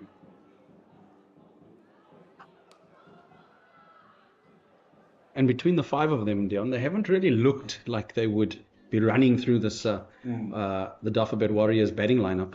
They haven't threatened at all, if any. Yeah, seems like they are going off. Umpires have seen enough. It's just going to start affecting the surface, start affecting the ball. It's a very happy Warriors grouping. Matthew Beerskip jogging off. He loves these cricket bats. He doesn't want it to get too wet. De Villiers, he wants one more run. He wants 50 on debut. But I'm sure he'll give it up if they were to win and get to play at least one more, maybe 2 more matches. The Lions, they feel dejected. But all credit to the Warriors batters who've come out in these 22.2 overs and have batted magnificently. Eddie Carter, the head groundsman, walking onto the field. The ground staff bringing the small covers. Mr. Sudumo saying to Eddie Carter, there is an area just in the approach before the stumps that's picking up a little bit of moisture. We don't know. The forecast is for it to rain from 2, 3 o'clock onwards. It's 20 past 3 now. It was so warm yesterday. This could hang around. There's also the breeze seems to have died down, which is not probably what you want from a Lions perspective, but if you're a Warriors fan, I think you'll be pretty happy.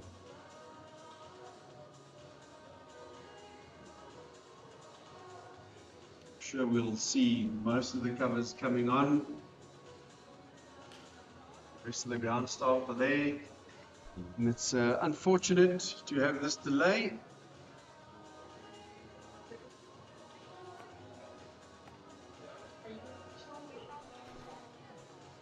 And we'll be back live as soon as there's cricket again.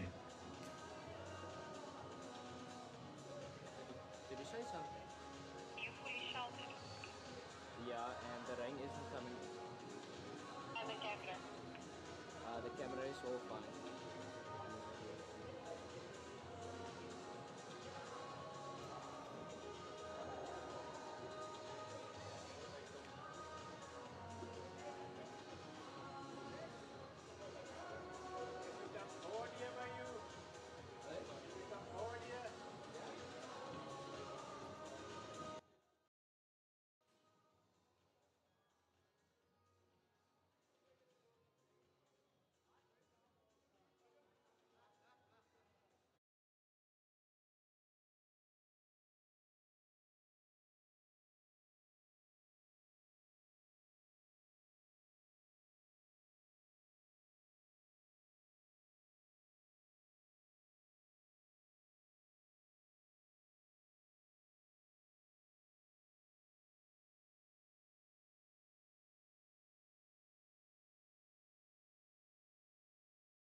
But we also flying.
guys, this rain ain't gonna stop.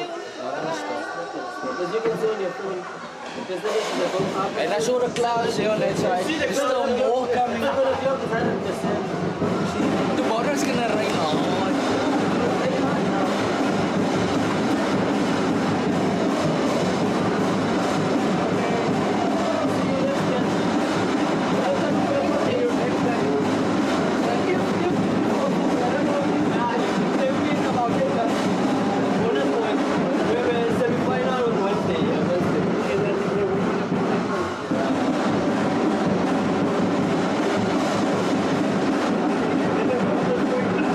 Yeah,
Berhasil wala